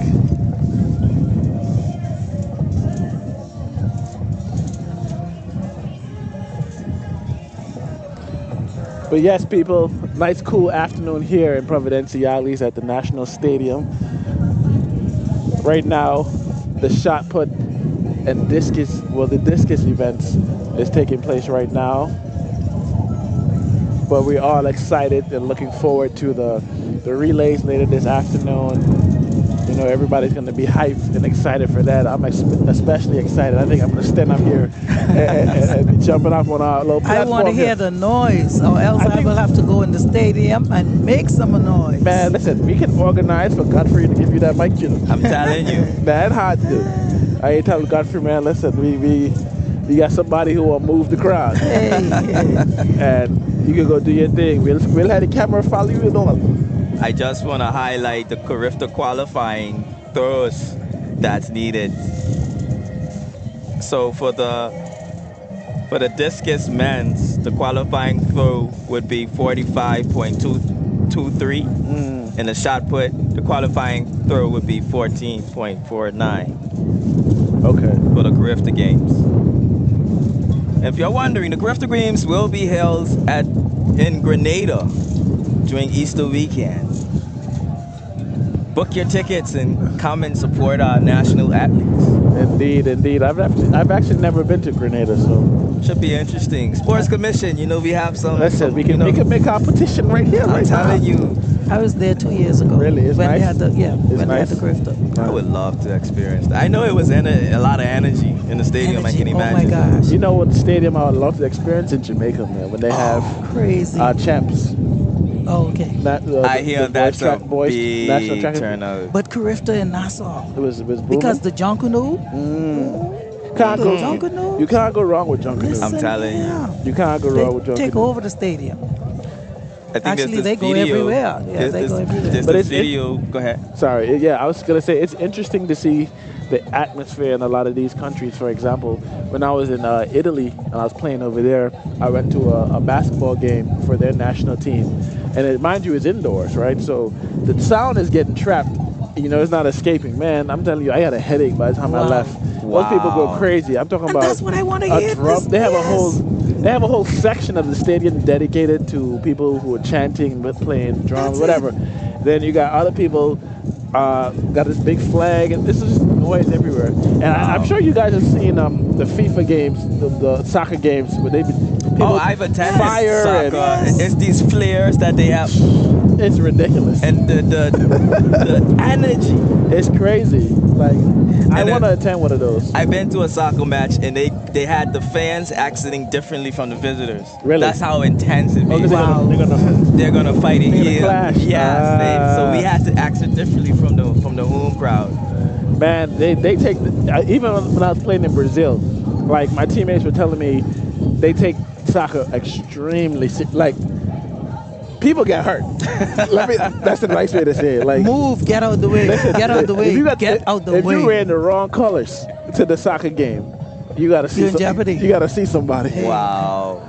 You gotta see somebody. So, man, those environments are astronomical. And I have no problem with it, you know, because at one end, it's showing how much you're into the culture, the sport. Yeah. You know, and we need to bring that back here. That energy translate on the field. Absolutely. You feel that as an athlete. Many times your athlete might feel like they're giving up, but when they hear that chanting and chanting and chanting, that will give them that extra boost. Absolutely. That's a feeling like another, man. When I remember I was playing college basketball, and you know our home team, our home fans would get behind us and cheer us on, man. Yes. That just gives you an extra boost. Oh man, I can imagine. It's crazy. Like it's a feeling very undescribable sometimes, you know. Oh man, absolutely. We are looking at currently the discus finals for the senior males happening right now. We have the blocks out here, the cones have been set up, and we are currently waiting for the 4x1 relays to take place.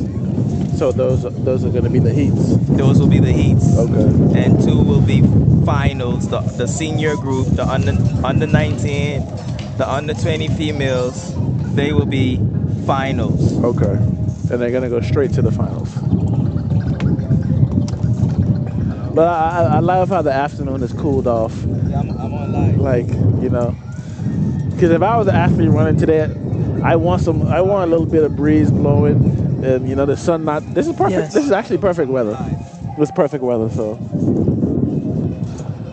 I'm sure they're resting, recuperating, and enjoying this weather as we get set for the relays here shortly.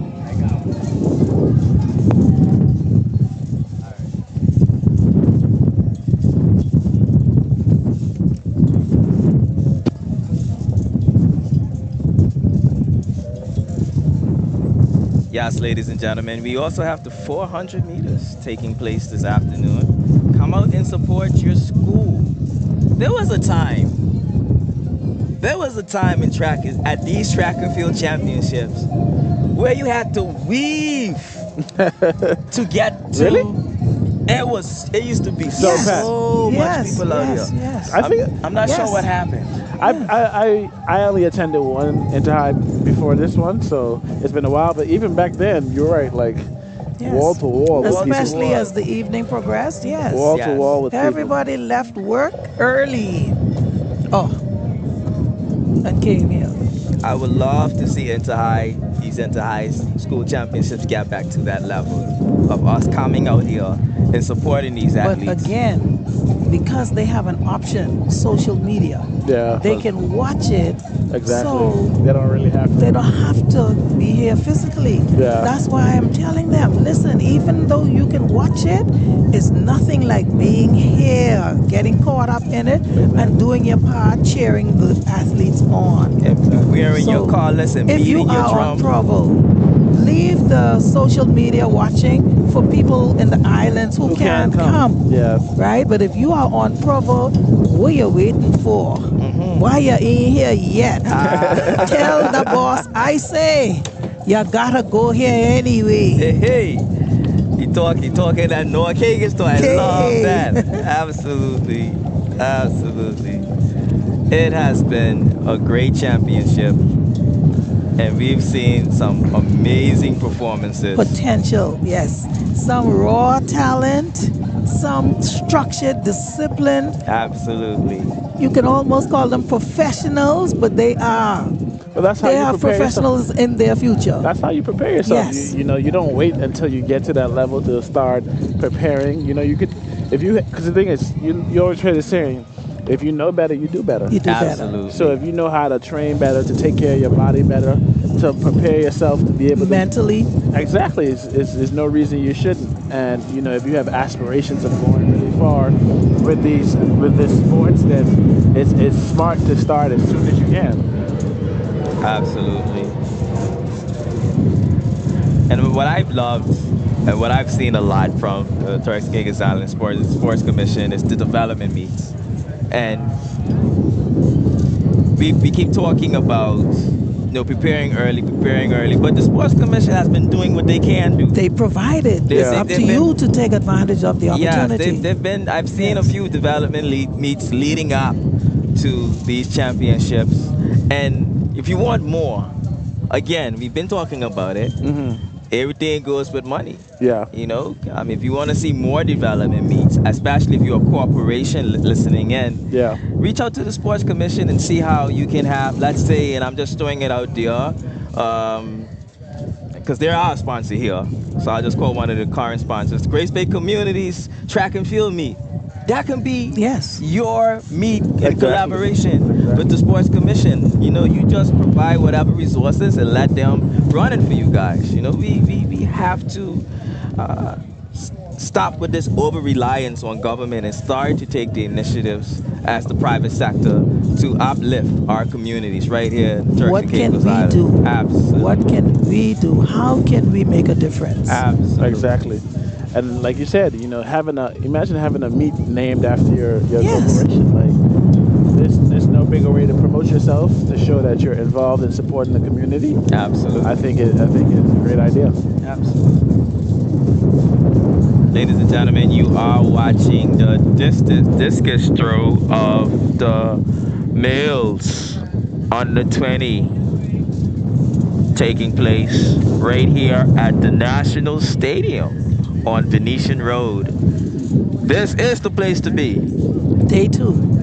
This is the place to be. We got you covered. We have lemonade. We have conch fritters. We have conch fritters. Yes, we have peas and rice, fried bonefish. We got everything down here to keep you guys. What was the thing on the stick?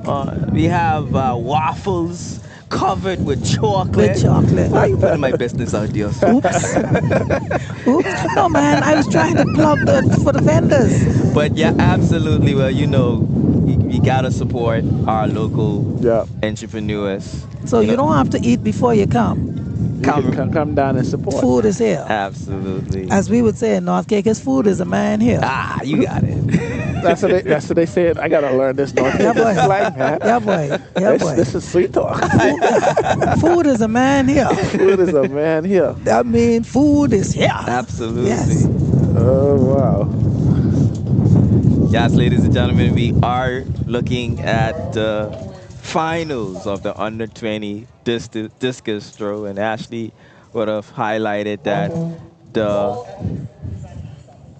records belongs to Antoine Walker. Yes, the junior records for both shot put and discus. So the record that is Let the record show. Let the record show. He holds it at 16.20 meters for shot put and 58.64 for discus. So if you want to keep an eye out for those numbers, I don't know if we'll be flirting with those today. However, again, shout out to Antoine, an ambassador for the sporting community of the Turks and Caicos Islands for sure. And you know, Antoine, he's one of those athletes who was afforded the opportunity to, you know, train over in another country. Ashley, you've also been afforded those opportunities. What's it like to make that transition to develop yourself overseas? What's that experience like?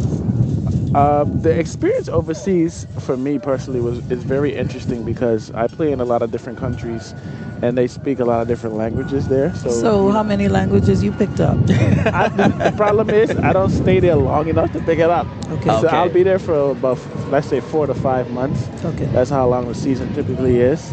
So I'm not fluent in anything, but it's a really eye-opening experience. I would say you see different levels of competition. You know, everywhere obviously for American football, they're different. You know, people are further along in some countries. Some countries are a little ways back, and I assume it's the same for track and field because everybody doesn't have the same facilities. Everybody doesn't have the same background and history and experience in culture. You know, obviously Jamaica is the sprint capital of the world, so to speak. So there's different levels for everything, and you know, you just as someone going into those environments, it's just about being open-minded, being humble, being willing to learn, absorb everything, you know, and just be a person that, you know, you're willing to see things from a different perspective, understanding you don't know everything, and there's multiple ways to crack an egg. Absolutely. You understand? And you take a little bit from everywhere, and then you combine it, That's it. and then you bring it home, right? So, you know, a desire and passion of mine is to help the athletes here with connecting them with opportunities internationally through, you know, programs that I've come in contact with. Also, you know, a desire of mine is to start a flag football league here. You know, that would be I think amazing. that would be a really cool thing because flag football is picking up, like, you can't even imagine how big it is now globally. It's a part of the Olympics now. I was just going to say that. I think the Olympics is incorporating that now, right? Yeah, so if it made it to the Olympics, then it has to be something real deal. And even flag football, you can get a scholarship and go to school now. It's considered a collegiate sport now. Oh, wow. So the same way you could get scholarship for basketball or whatever sport, it's the same for flag football. So, you know, with anybody that, you know, our athletes that go abroad, you know, always come home. Bring what you learn home. That's it. You know, and share it and help us grow here because, like you said, like we're seeing today, man, these athletes are way more advanced than we were back in the day. That's have it. way more resources, and it's due to people going away, coming back, and bringing what they learn. Yes. You know, the likes of Delano, the likes of Courtney, the likes of Angelo. All these guys have ran and played abroad. They learned, they trained with, you know, Delano trained with Usain Bolt. That's invaluable knowledge. Right, the greatest of all time. That's invaluable knowledge. So, you know, thinking about that in that perspective, it's like, man, you know, we have all of this value and talent right here. You know, so I believe that, you know, there's great value in going abroad, but come home and bring it here. Yes. And let's help advance, you know, our athletes here. And from what I've seen, they're really receptive. The two guys that we interviewed, man, I was really impressed by the way they articulated. They answered those questions, They right? articulated themselves and spoke about the different elements, mental, physical. You know, I don't recall anybody I know back in my day talking like that. Exactly. I tell you, boy, I know I go and drink soda now. I'm telling you. But these guys are like, man, I'm locked in mentally, and that's the biggest thing. If you can get the mental locked in, the body follows the mind. Absolutely. So That is so true. If you're already committed and dedicated in your mind that, hey, I'm training hard and I have a goal I want to hit, you're not going to compromise or negotiate with your body. Your body has to follow. Like, hey, we training today. Or we training every day at 5 a.m. You know, that I wake up at 5 and every day and I'm going to the gym or I'm working out, I'm running. That's a commitment that you make, and that's a commitment to excellence. Amazing. Absolutely. They are about to do some medal ceremonies right now. So we have medal ceremonies, and I do have some results in for the girls javelin under 15. We have Jamaica Julian taking first place with a throw of 22.72 from Eloise Garland. We have Chaskaya Augustine in second place with a throw of 20.26 from Eloise Garland High School. And in third place, we have Rotane Clark with a throw of 18.59 from H.J. Robinson. So another 1-2 performance from Eloise Garland, who continues to dominate these championships.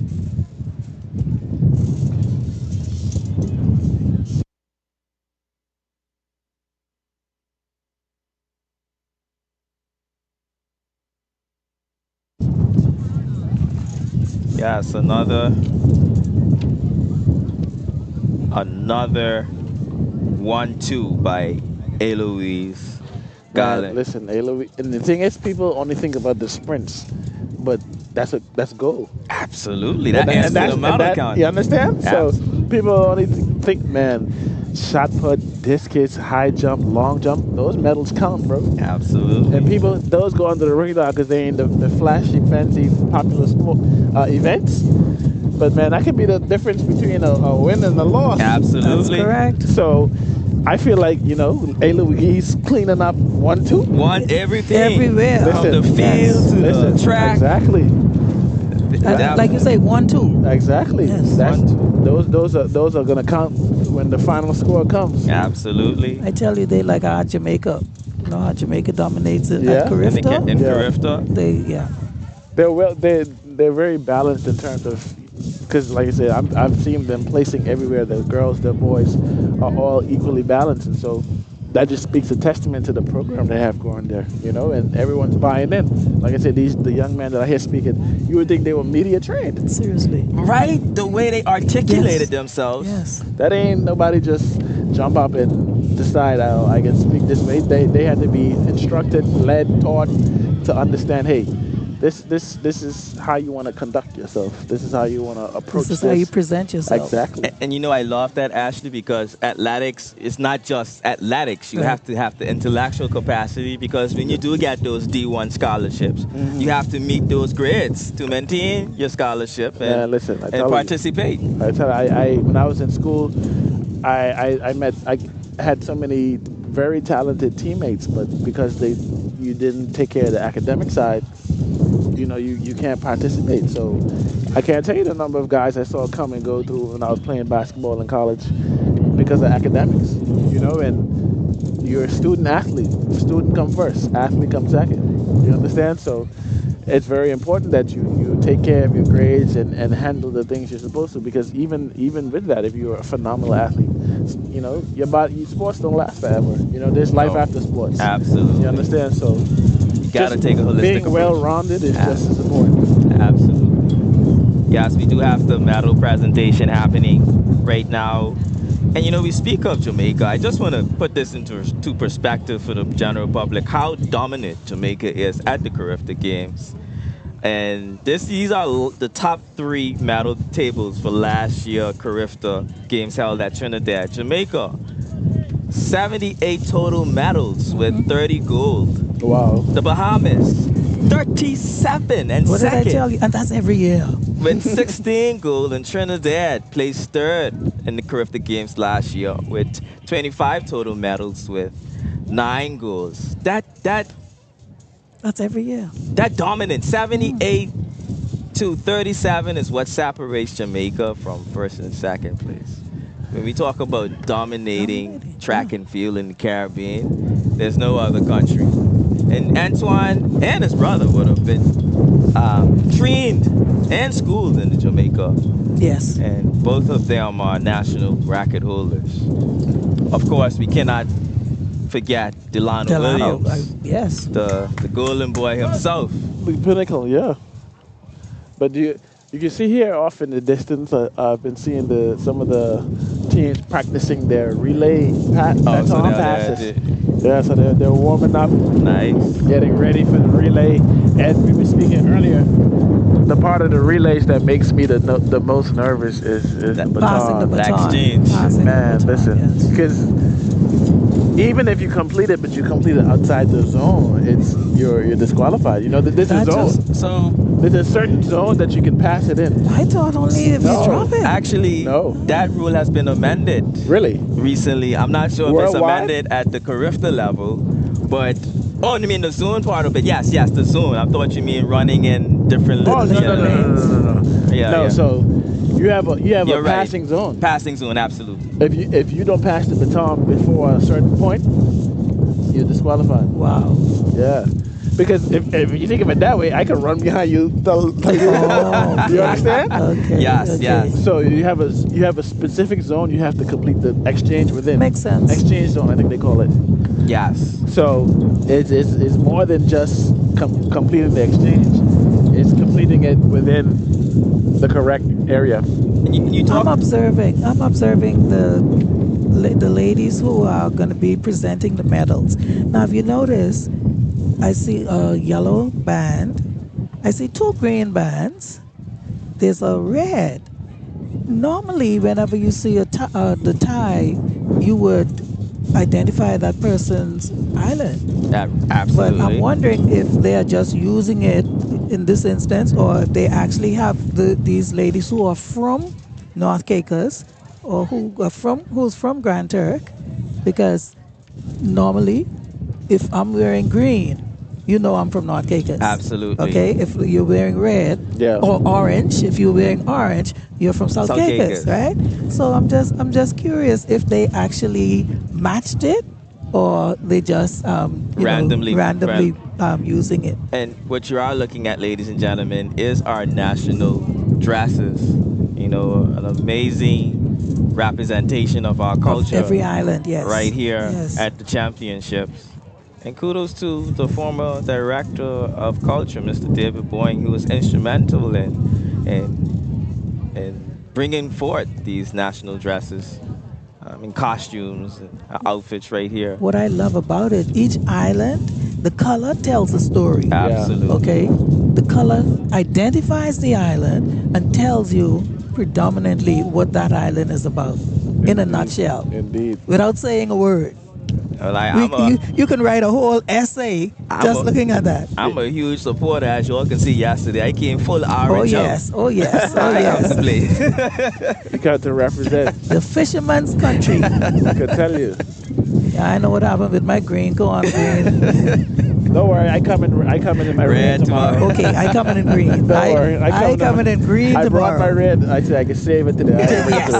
Yes, absolutely. We can be up here red, orange, and green. You going to have orange tomorrow? Yeah. Representing. I can have my red on tomorrow. Somebody bring me one green, eh? Are you gonna green in your closet? You would not believe it. Normally I have green, and when I went to pack, everything was blue. Oh, wow. I was like, what happened here? You feeling Provo on this trip? You feel like rapping Provo? Everything. I'm like, where y'all come from? You gotta do better, man. And I know I have green. Green. You got 24 hours to get it done. I have to find some green. Because we can be large in the charge tomorrow. Now you know I couldn't go back North Caicos if I come here tomorrow. Exactly. And you in red, you in orange, and I wouldn't even finish that. I wouldn't even finish that. If I know my people, somebody can send me one green. Say here, take this. Wear this tomorrow. Absolutely. Tomorrow is money time tomorrow. Hey, put your money where you are. National Colors Day. We are coming out. Yes, we rapping. So indeed. I do have some other final results.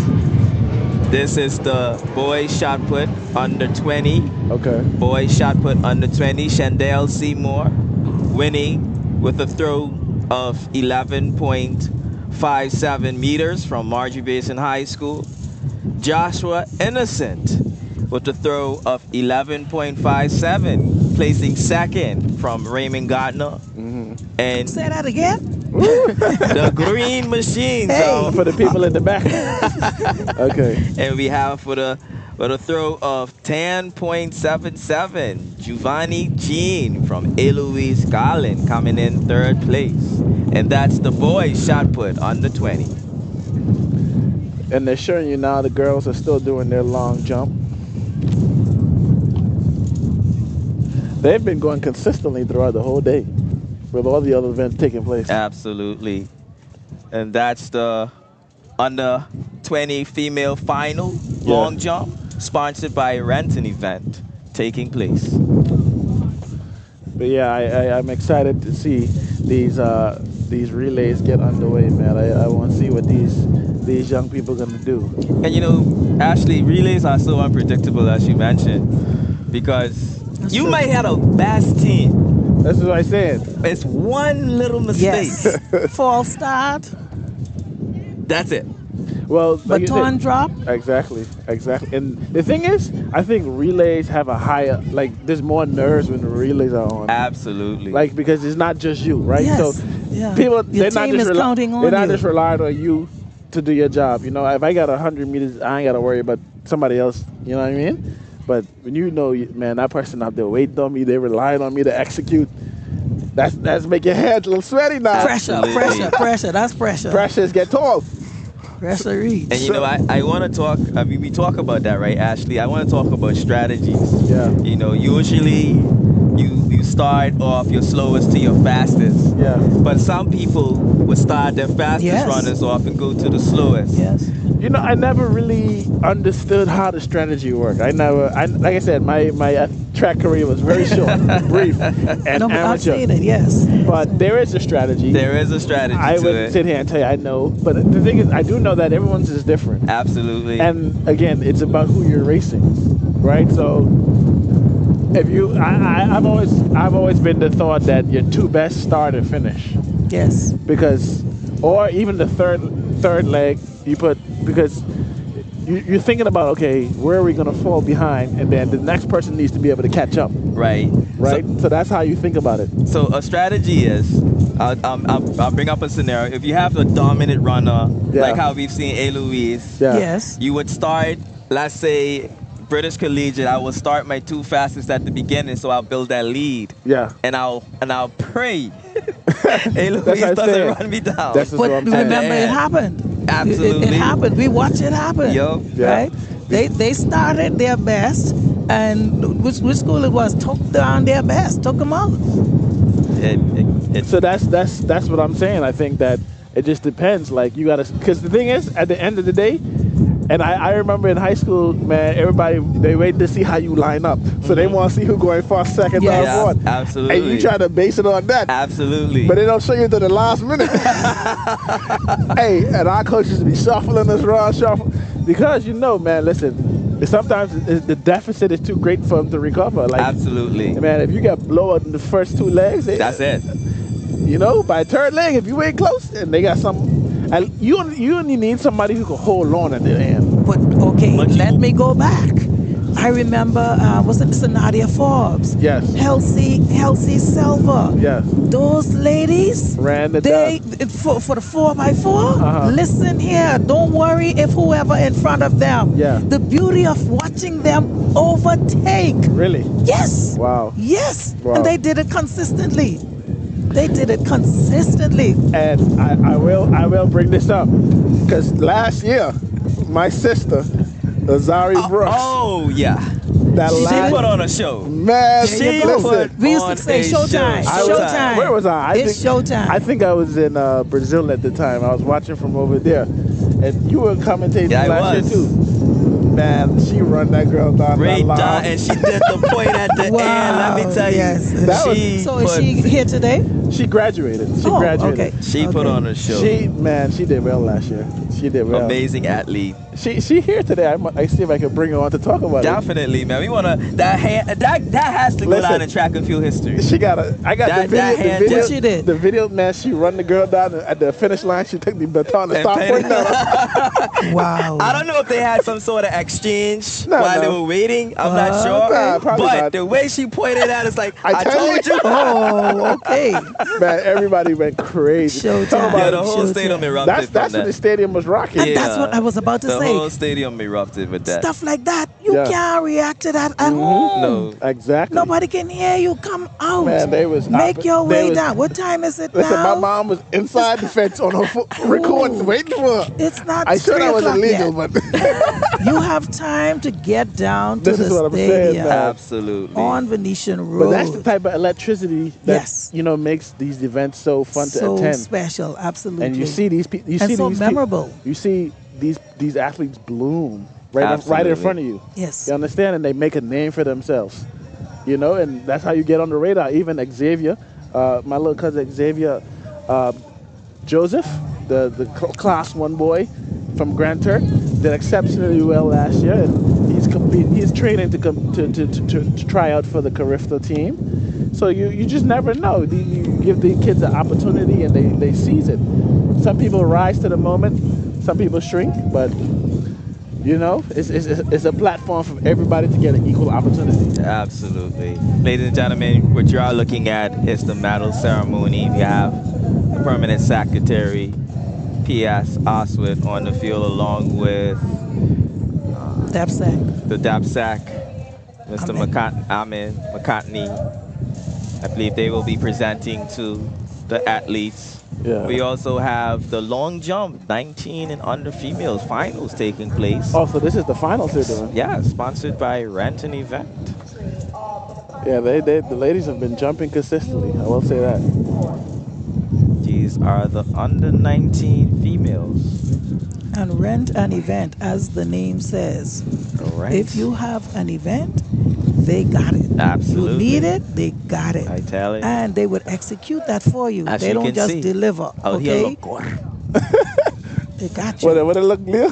Look. How you spell that? Look. That's a Sulkegas one. That's a Sulkegas one. Okay. So I couldn't bring her no Sulkegas to us. I gotta bring my Sulkegas. I gotta bring up the rear there. he said, look, what it look. What? I must say it's a Sulkegas one. Okay, so what are Green Machine standing there for? That is the long jump. Finals, yeah. Taking place. She jumping? She is jumping under 20 females. Let us pray. Long jump taking place. Let's see her in action. Green Machines. What that thing? She made the pit. That's the big deal. That's the most important thing. As long as these are not pro. I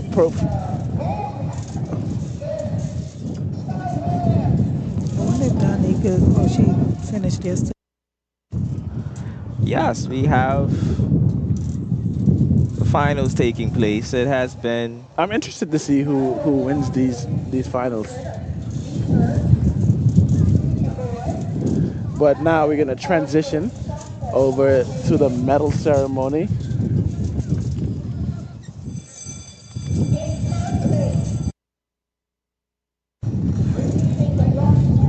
And that's the young lady from Marjorie Basin, my old school. Leo, you ever dabble in long jump?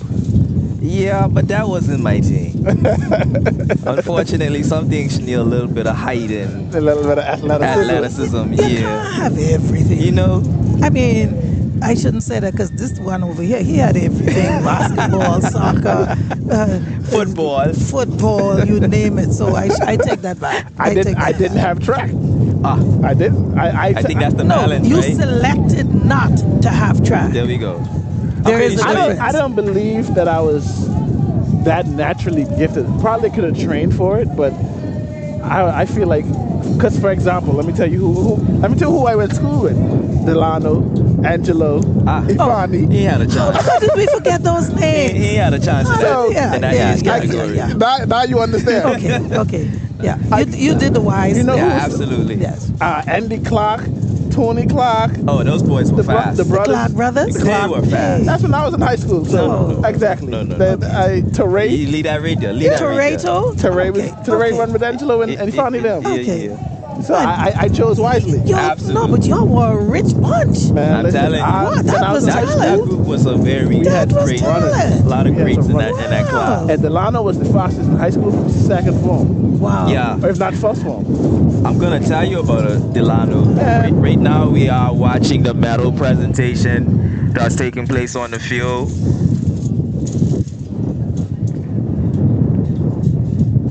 These athletes have done a phenomenal job in these championships, and we have seen improvements throughout the islands this year compared to last year. I must say, the conditioning, the use of blocks from all the athletes. Last year we saw predominantly the Provo athletes using blocks, but this year I've seen all the islands using blocks, and that just speaks to the growth and development of track and field. Indeed. Not only on Provo, but throughout the Turks and Caicos Islands. So kudos to the coaches on all of those islands and all of these schools who are doing fantastic job. Of course, we've been talking about Courtney and the job he's done with British West Indies Collegiate, but we also want to highlight all the other coaches like Coach Ford and others who continue to pave the way, especially Coach Ford, who has been a the coach of Love Joseph, who got Love Joseph to the point that he is. You can't do this by yourself. Exactly. And we have to give flowers to the persons who have been instrumental. And I also want to highlight Mr. Gavi. Yes. Yeah. Gavi I was waiting to is out here even after retirement. After retirement. He is out After here. retirement, he came still back fit. and he medaled. The athletes that he worked with, yes, they got hardware. Still fit. Yes. And still has so much to give. And still giving. And still giving, yes. So kudos to these coaches. They are Kudos. doing a fantastic job with these athletes. Indeed. It indeed takes a village. It's just not one person. Everybody has to work together. All the parts have to come together simultaneously to produce the product. Absolutely. You understand? So it's not just one element of it. It's a whole group that works together to get these athletes to where they are. So yeah, again, congratulations to these athletes receiving medals. Well deserved. Well deserved for their work. And indeed, I think I heard Mr. Sunfleur hint to us that there will be Carifta trials happening, or maybe a development meet taking place after this. So Would have to be, because Easter is almost here. Yeah, another development meet, I believe, is happening shortly after these games for these athletes. So again, kudos to the Sports Commission for the work they've been doing to raise the level of sports in this country. Indeed, it's been really pleasant to see just the more resources being put into it, more infrastructure being put in place, programs. Basketball is doing really well. Soccer, I believe, is our most successful sport. Yes, absolutely. And track and field, we're investing in being more attentive to the needs of that sport as well. So, like you said, it's really a good thing to see all of the sports coming up together at the same time. Absolutely. Another 1-2 medal presentation for Eloise. I tell you, they're racking up medals. And they're doing it in PS. Listen, all right? Don't pay attention. It's happening right in front of our eyes. I'm telling you. But I see also H.J. Robinson. Oh, that's right H.J. there in third place. Right But there. like you said, the gold medals is what matters. Yep, absolutely. So the heavy hardware. Exactly. We need to be paying attention to who on top of the podium. Because that's who bringing the numbers. That's what brings the most weight. So. Because I know some people are going to say, but how come HJ had 17 medals and only come so? We've heard that argument time and time again. So please explain it one more time.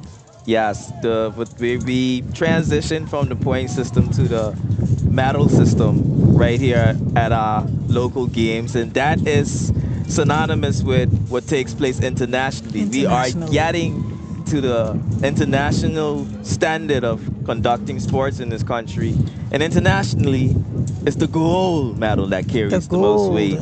So no matter if you have 35 medals, if you have 8 silver medals and a person has 17 medals with 12 gold medals, they are going to rank higher than you based on the medal count. That's the declared winner. Absolutely. So the gold carries more weight. And in the event of a tie, then you transition to who has the most silver and who would have the most browns. And that's why we say who got the hardware. Yeah, absolutely. You gotta come with your thing is inside your hand. You gotta show. That's how you can determine who is the boss. You can talk about it all you want. Bragging rights. Hey, I'm telling you. Show me the money. Show me the money. That's how this thing can play out. Absolutely. Exiting the podium just now was an athlete from British West Indies who currently sits in 3rd place at these national championships. I'll be honest with you and correct me if I'm wrong, my fellow colleagues. I've never seen British West Indies ranked this high in the national championships. If you are listening, before I say it and then you want to correct me, tell us. You can text me, WhatsApp me, and tell me, because if I say it, then they want to call me out. I ain't calling no name, but We're not saying that British has not produced high quality athletes, but collectively, we're talking about the collective effort that we're seeing at these championships to see them ranking this high on the and table. so many goals. Aha. Talk to me. So many goals, yes. And it's the and system. We're saying it's a good thing. Absolutely. We are calling it a good thing. Absolutely. We're now lining up, ladies and gentlemen, for the 4x1s. And the first heat would be the under 13 females, 4x1. And they're getting in place. Time to rock and roll. That's what we've been waiting for. These races are sponsored by Tropical Shipping. This is what we've been waiting for, ladies and gentlemen. Time for the rubber to meet the road. What'd you say, Miss Musgrove? Say that was just playtime earlier. Now it's showtime. Now it's showtime. Showtime. Put your money where your mouth is. Hey. You got it. I have some more results coming in. We just talked about British. I have some more exciting news about British right now. That's the girls javelin throw under 20. British again? Jade Henfield showing with a throw of 20.68 wins that from the British West Indies Collegiate. What did we just say? In second place, we have Emilian Seymour with a throw of 19.08 coming in second place from H.J. Robinson High School, and Amari Moore with a throw, Amire Moore with a throw of 16.92 from Clement Howell taking third place. Yes. We are lined up. So that's another gold for British. For British. For British West Indies. Right. Gold. At these championships. The under 13 females heat. Lining up. Are you on your way to the National Stadium on Venetian Road? If not, you should be. That's where you should be. And make sure you bring your pots, your pans, your bottles, your cans. Make some noise. Indeed. I'm excited to see how this race is going to play out. Watch out for H.J. Robinson.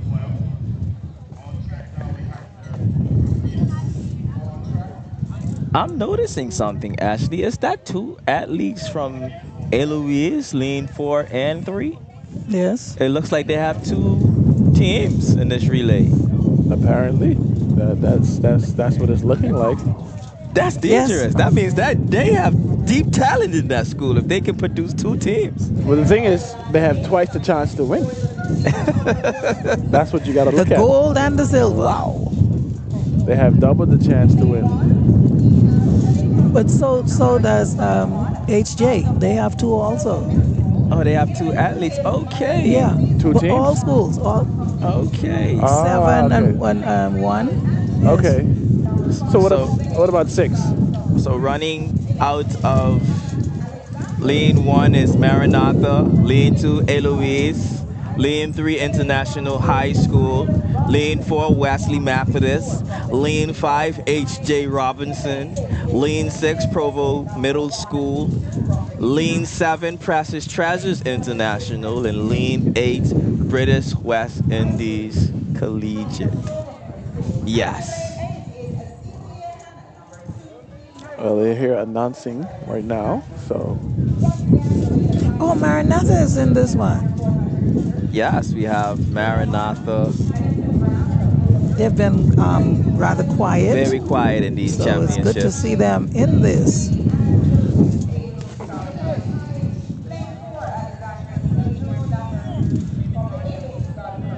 The relay is one of the most exciting events in track and field. Absolutely, yes. Yeah, we're ready to get this rocking and rolling. Indeed. So, well, who's the favorite? I think it's going to be between Louise, the Hawks and the Stallions. Absolutely. That's what I think. H.J. Robinson is notoriously known for doing well in relays. Yeah. We have white flags. So I guess I don't see the green machines in this one, Miss Musgrove. What's going on? I can find out. Okay. Get back. I know you. Go ahead. You could tax them right now. Do your research real quick. What happened? What happened? There This big relay going on. School got 2 in, and then they ain't got none. I tell it. Wait. Yeah, we gotta see how this can go now. Hey, Maranatha in it. And green machine 8. Come, green machine. Come on now. Oil up in the tank. Okay, we getting set here, guys. On their marks. We're down and ready to go. This is the under 13 females 4x1, and they're off. And they're off.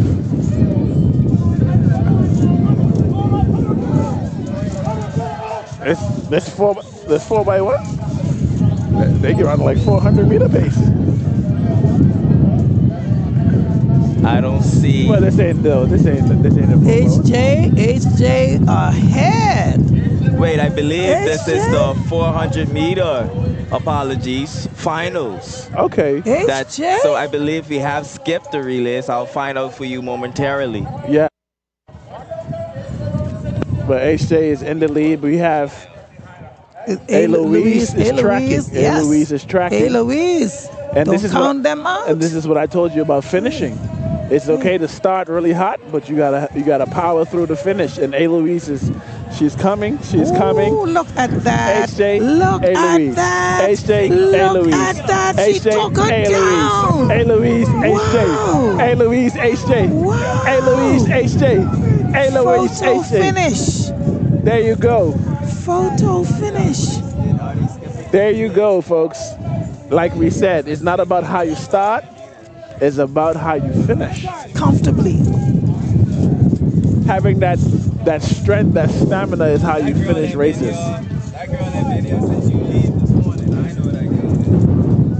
So again, we wanted to apologize. We were saying it was the 4x1. Brother. It was the 400-meter final. It's the 400-meter finals taking place, right?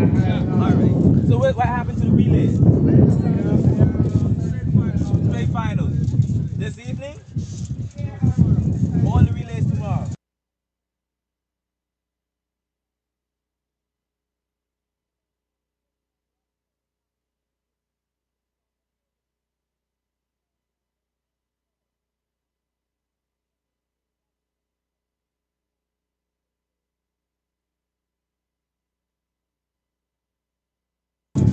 Yes, ladies and gentlemen. So this is the 400 finals. Yes. Okay. This is the 400 finals.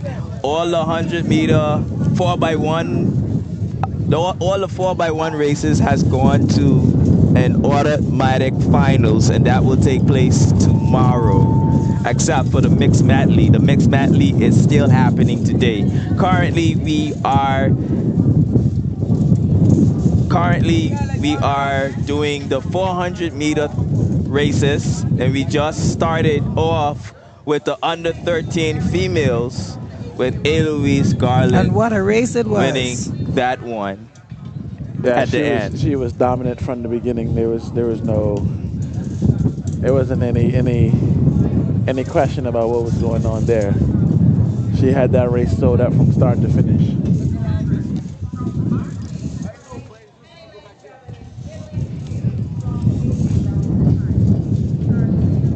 So we have the gentlemen here lining up for the 400-meter finals as well. And watch out for Rose. Watch out for Rose. Rose Cox. Oh, he's up? He has the speed. But this one is not only about speed. It's about strategy and endurance. Indeed, indeed. One of the hardest races in track and field, the 400-meter. So is the other Cox, Roshano? Roshano didn't make this final. Oh, okay. Watch out for the two athletes. Oh, this mix. This is mixed. Is it? That's what it looks like, right? That's a, yeah. I think it looks like mixed with classes, not gender, but like these guys can't be class 1. This is under 13. Ah, okay. Yeah. Oh, that's a boy. Oh. Yeah, that is a boy. This is under 13. Damian Rutherford running out of lane 1. The athlete to watch for in this race is Rose. We have white flags, so good to go. This is a final. Under 13 males.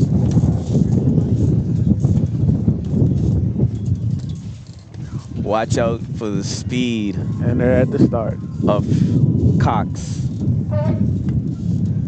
He has the speed, but does he have the endurance? And he's already making up on the curve, Cox. He's already making ground on the curve. He came to claim his position. And it's him and his teammate running side by side. Coming Who will in pull away? Who on the will final pull away? 200 meters on the curve. They gonna run this to the finish line. They are Who will pull neck in front? and neck They gonna as run they neck come and neck. off the curve. This is now endurance. This is now endurance. Does Rose have enough to hold off his teammate? And Rose is making a push. Rose makes a push at the end. That's Rose Cox of Eloise taking this one again.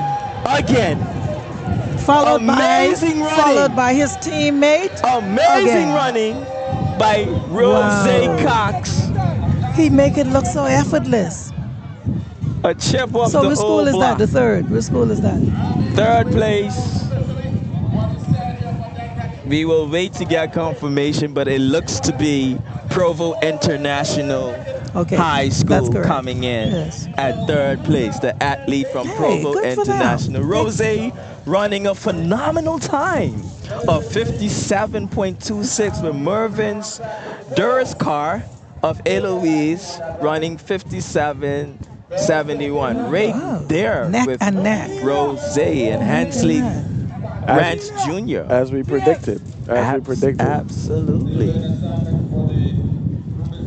One of the hardest races in track and field, the 400 meters. Man, listen, and the race, you can't imagine training for this event, man. That's what I said.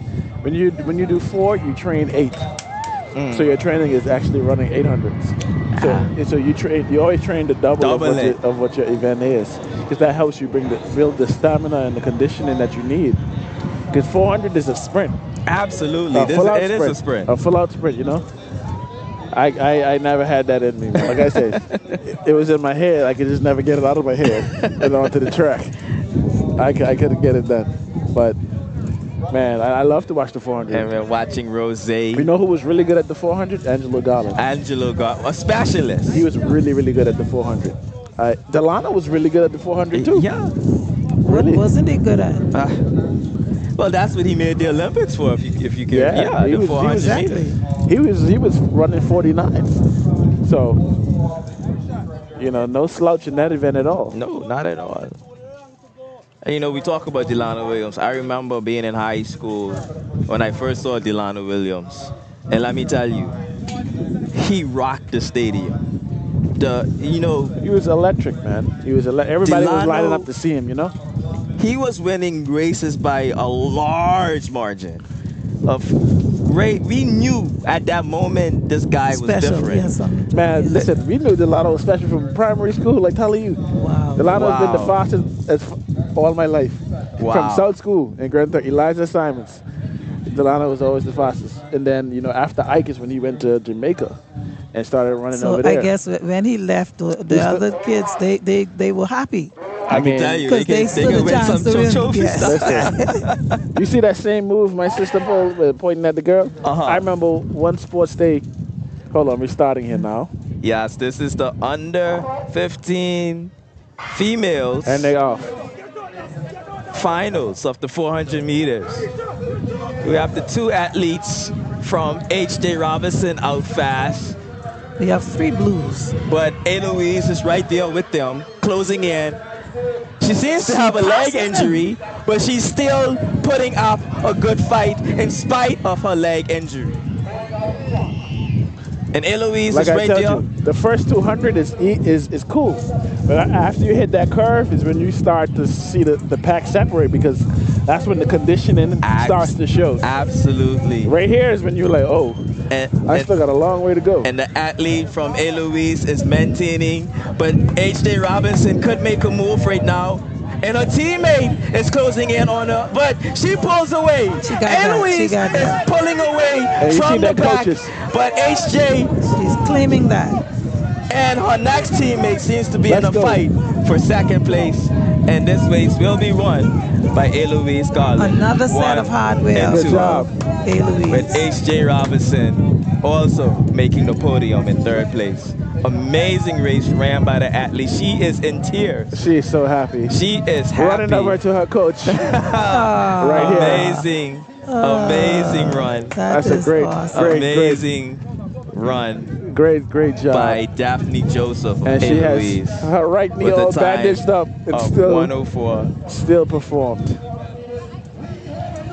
104, 105, 106. Right there, very close rate. Nisha Petit, her teammate, finishing with a time of 105.76. And Chanel Campbell of H.J. Robinson finishing with a time of 106.68.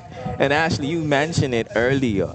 When you see them reach that 300 mark, that final 100 meters, that's when the conditioning When you shows. hit 250, that's when you're like, ooh.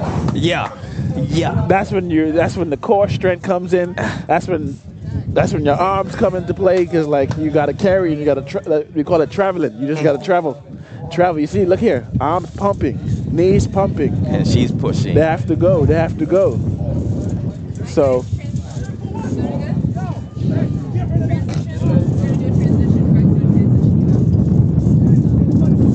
So I believe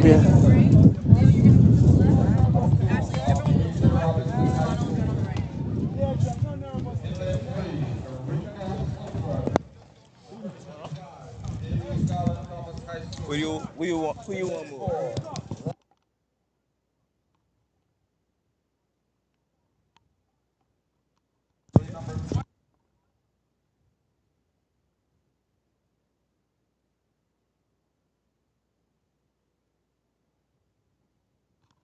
So we have the second.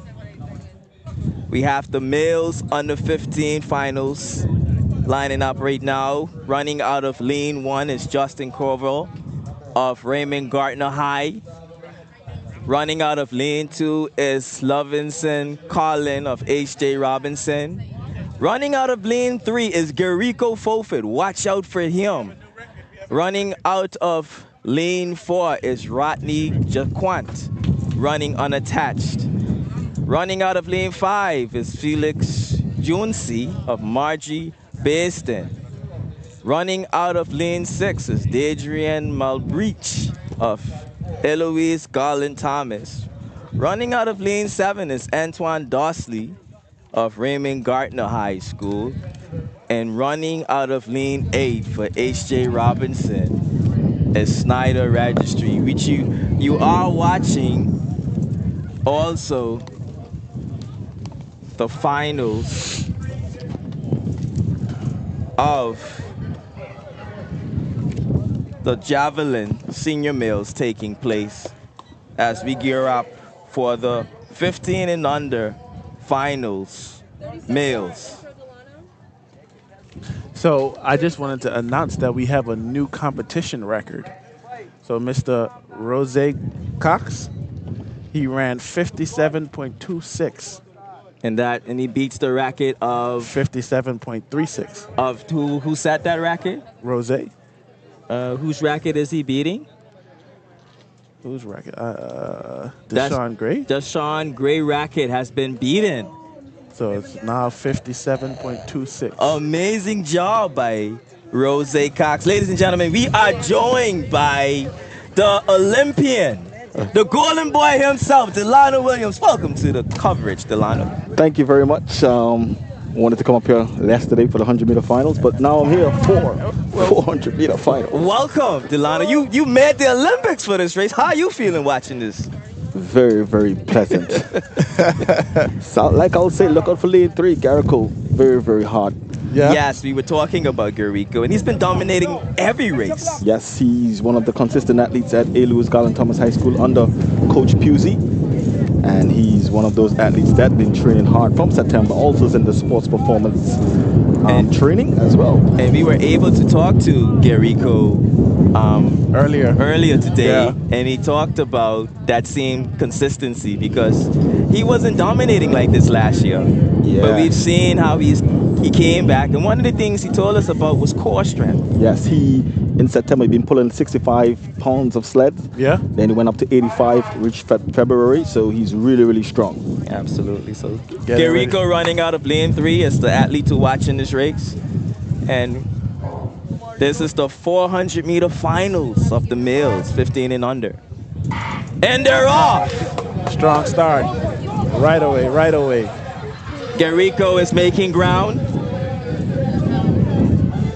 Delano, I was telling Leo, at which point in this race do you feel like you have to turn on that next level? Because I know the first 200 running down, you can pretty much do, but after you hit that 250 mark and you're looking way around the corner, he's like, boy. Watch Garrico comes around the curve. Still got a long way to go. As you can see, there's a lot of wind on the back stretch. Now yes. A lot of wind. He's now at 250. And now the athlete from H.J. Robinson is creeping up on him.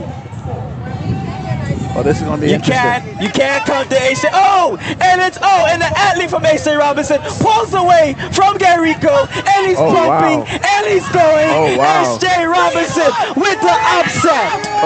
With the upset at these championships. What a race ran by the gentleman from H.J. Robinson, the nation's capital. How do you explain that one there? Levinson Collin of H.J. Robinson running a time of 55:30. Garrico Fofit, Eloise Garland, the favorite, runs a time, and the favorite of this race, but obviously defeated by that athlete of H.J. Robinson. What I will say about Garrico, he did run a strong 300. As you can see, very tightened up at the 100 meters, at the start of the 100 meters. So there's a lot of wind. It's very breezy. I think he's doing a lot of 100 meters for the championships. Probably ran 300 meters last night. Yes, and he ran the 200s earlier today. Right, so he has a lot of work to do for the defending champions, and as you can see, he fall back there in second. But nonetheless, an amazing race ran by Garrico, and of course the gentleman out of Grant. I always tell Colin, you can't count out the H.J. Stallions. Man, I wasn't expecting that. They do train under Coach Gardner. They do train 6 o'clock every day. A lot of people say, wow, 6 p.m. That's the time the training starts. H.J. Robinson High School. No, PM. I was just going to say. The Stallions are training. You know, I still think that there's a lot more work we can do in each schools. But as you can see, some of the athletes are consistent, and the times show for itself. So.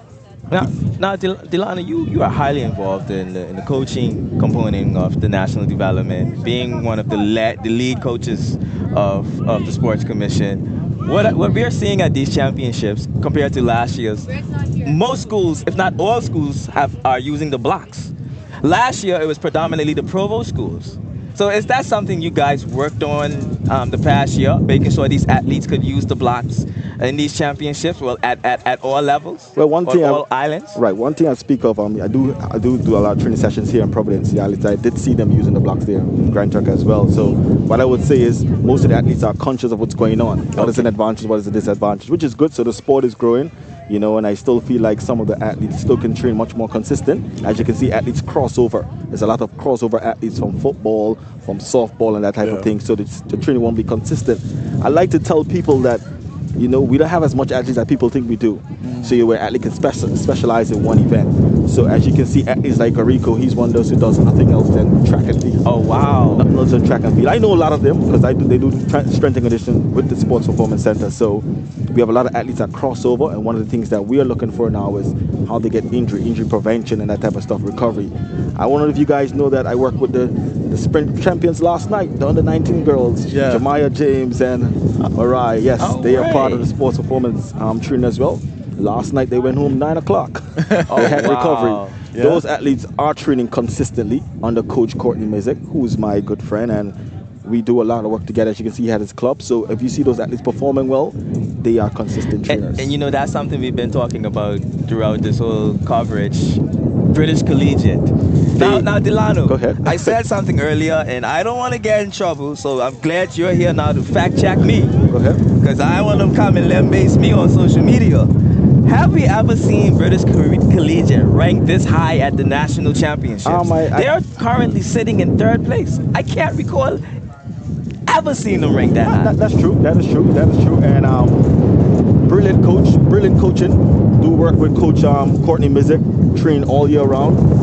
They do strength and conditioning training as well. They also do hill training, sand training, ice baths, recovery. That's why you see BWIC is doing so well. Great coaching. That's what it stands for. And as you know, Courtney Mizik was at Long Bay High School. Now he's at BWIC, and you can see where the medals are falling. Absolutely. And as I can say, he's a coach that's very instrumental in Long Bay winning, and he wants to take that over. I can see that. I think he needs more students at British West Indies. Yes, very talented kids down at BWIC. I also work with the defending champions at Long Bay High School. Angelo Garland, who's the head of sports performance, does some work with Clement Howell High athletes as well. So those top 3 schools are a part of the sports performance center, and as you can see, they are performing the better. We hope to get H.J. Robinson High School on board as well. In terms of track and field.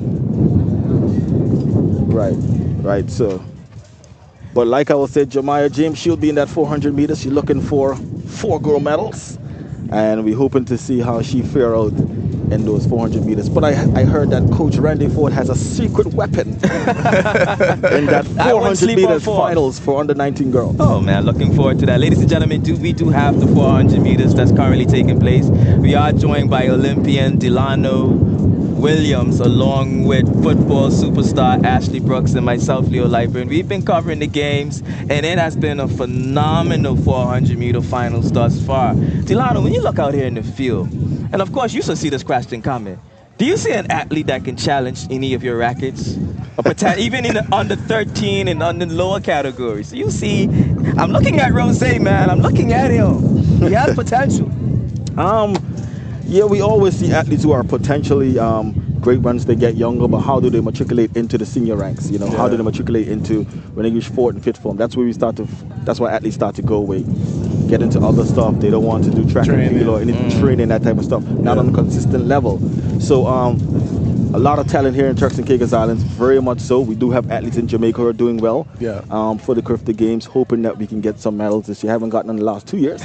So hopefully we can get something this year at the Crifter Games in Grenada. So I want people to pay attention to the times. You need to be realistic. Some of the times last night wasn't that great for the 100 meters. As you can see, they had a lot of headwind. So a lot of headwind, a lot of 13s and 12s, which are not good. So, but as you can see, the times are getting better, but we need to have consistent training across all training sessions. So athletes like A. Louis Garland Thomas High School, those athletes train all year round, and you have a lot of those athletes who specialize in just track and field. Because they have a big school. They have over 600, 700 kids, and under Coach Pusey, they're doing a tremendous job down at A. Louis Garland Thomas High School. I must speak about Clement Howell as well. Mr. Randy Ford does a great job, trains all year round track and field. He has specialized athletes like Tony Francois, Eunice Mizik, who are captains of Clement Howell High, and I know he's vying for championships. Haven't won it in 5 years. Oh, wow. Well, 4 years. Would it be a 5-peat for A. Louis Garland Thomas High School? Look, A. Louis has been quite dominant in these championships. Yes. So, credit to Coach Pusey. Yeah, Mr. Pusey, yep. Pusey in the program he has put together. Ashley, you've talked about conditioning. Yeah. And Delano has hinted a lot about these athletes in recovery. Yeah. How important is that? The recovery component of the, because I too small for football, man. Right? But recovery has to play a significant role in performance, innit? Well, the thing is this: you can only perform your best when you feel your best, and if you're not feeling your best, then you can't perform your best. So and you also look at the longevity standpoint of it. Like I was telling you, like these athletes, they're doing a lot of races today. They're doing a lot of running, a lot of events. So it's important that you do the correct treatment, the correct warm down, the correct warm up, stretching. You're doing ice, you're doing heat, you're doing stem, you're doing. I mean, even man, I do all kind of treatment, bro. I'm STEM, I'm ultrasound, I'm a lot of different. Yeah, because you're breaking up the muscle tissue, you're moving blood around, deep tissue massages. All of that stuff is very important, and you can't really quantify the impact that it has because it doesn't show up it don't show up physically, but you know when you're feeling better and you're able to recover faster. And for athletes, a lot of that is their legs, bro. You know what I'm saying? They're putting a beating on their legs, so. Understanding that, hey, I need to rest. I need to get off my legs. Sleep is important.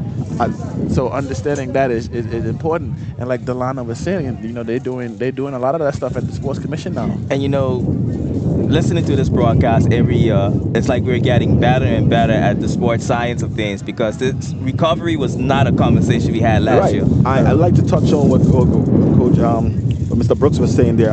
Recovery is so important. So important. Athletes who are doing 3-4 events, very much important. Like he said, the tissues are breaking down, a lot of lactic acid. You have to bring the muscles down to that same compact state, and we at the TCISS Sports Commission trying to help some of our national athletes to achieve that, So seeing some of the national football players that comes who I coach as well do recovery. They love an ice bath. An ice bath is their favorite friend. It looks pretty intimidating. Ice bath. Bro, I hate ice bath. it makes you feel like a new person, guys. It makes you feel like, it does. And I guarantee you that A. Lewis Garland Thomas High School did. I'm not sure, but I heard that they did an ice bath last night. Yeah. Oh wow. Yeah, they really got a championship teams does what champions do.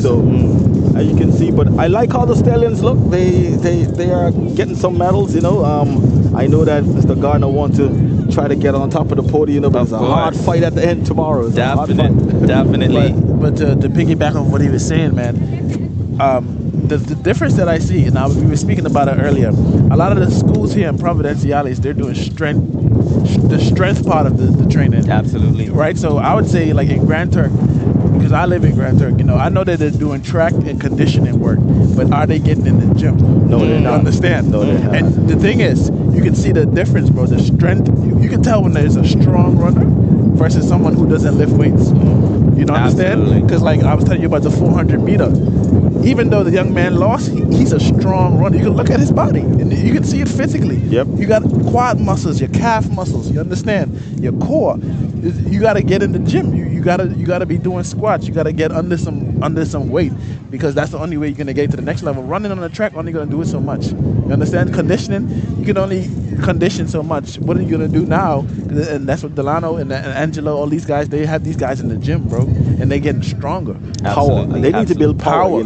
That's a very good point you make. It's a very, very good point in terms of strength. Some of the athletes in the other islands not doing strength training. Yeah. And here in Providenciales, strength and conditioning is a part of their training session. So you can see it. You can see the difference, man. It's a little disadvantage, but I like how say the Sports Commission, we're working up on something to hopefully get a gym down and because I was going to get to that, but before we touch on that, I just want to highlight the events that are taking place currently on the field. We have the long jump 17 and under males finals, and that's sponsored by Ranton Event. We also have high jump 15 and under females taking place, and these are finals on the field. Both finals sponsored by Rent and Event. And these championships would not be possible without the sponsors. And I want to highlight Rubis TCI, who are the sponsors of the 400 meter finals today. Shout out Rubis for their impact on these championship games. Going back to facilities. Yeah. I know Saucakis has a gym. Yes, it does, yes. Kudos. The nation's capital Now I could put you in the hot seat. Why hasn't the nation's capital been given a gym? That's in the pipeline. I think it's in the pipeline. You know, we just outfitted North Caicos gym, got some nice dumbbells. North Caicos has a gym There has too. has a nice gym out there. We've outfitted with some nice dumbbells and some nice equipment there. So great machines should be up. You know, we're hoping to get something done for Grand Tuck, which I know is in the pipeline. Okay, so great. The nation's capital will be outfitted real nicely. You know, so and I'll tell you this, for the TCISS season, H.J. Robinson High School is the only school that has a medal or a trophy in every TCISS season. How many goes to basketball? Well, let's start with football. They win the girls' title. They came second to boys. Inter-high school softball, they won. Inter-high school basketball, they came third. Now, if they come in the top 3 now here, they're the only school that would have ranked in the top 3 for every TCISS season. Kudos and to Coach Gardner. That's a big deal. That is a big deal. A big deal for the nation's capital. That is I'm a just big deal. calling facts what it is. I'm just calling what it is, hey, ladies and gentlemen. Too bad talk boys. I need how about you? Man, that's amazing. That is facts. Absolutely. That is facts. You know, and Coach Gardner, you talked about him. Yes, even without a gym facility, right? He's producing. Yes, he's producing. Right. So imagine now if they put strength on top of that. Oh man. Now you see the difference. These stallions go really. Man, listen, strength that galloping. You can't underestimate how much of a difference that makes. And then also you think about injury prevention. Yes, when you have strong limbs and ligaments, you're not getting hurt as much. Absolutely. Because there's a lot of wear and tear. But the stronger you're able to develop these muscles, the more less you're gonna see people getting hurt. You see people run, they pulling up with hamstrings. Absolutely, we saw a few of them. Yeah, man. You get in the gym, you strengthen that. You get in the gym, you strengthen that. So like you said, there's still room. There's still room for improvement across the board. But I think that everyone for sure is doing the best that they can with what they have. So we are making preparation right now for the girls under 17 400-meter finals. We have Taria James running in lane 1 of Raymond Gardner High School. Tania Gardner is an athlete to look out for in lane 2 from Clement Howell High School. Susie Chemnard of British West Indies Collegiate running out of lane 3. Flossie Noel running out of lane 4 for Clement Howell High School. Vernier Henfield of Maranatha High School running out of lane 5. Lane 6 is Dunuka Gabriel running for H.J. Robinson High School out of lane 6, and Kanika Sylvester of Raymond Gardner High School running out of lane 7. These are the under 17 girls finals for the 400-meter runners. Delano, anybody in this race we should look out?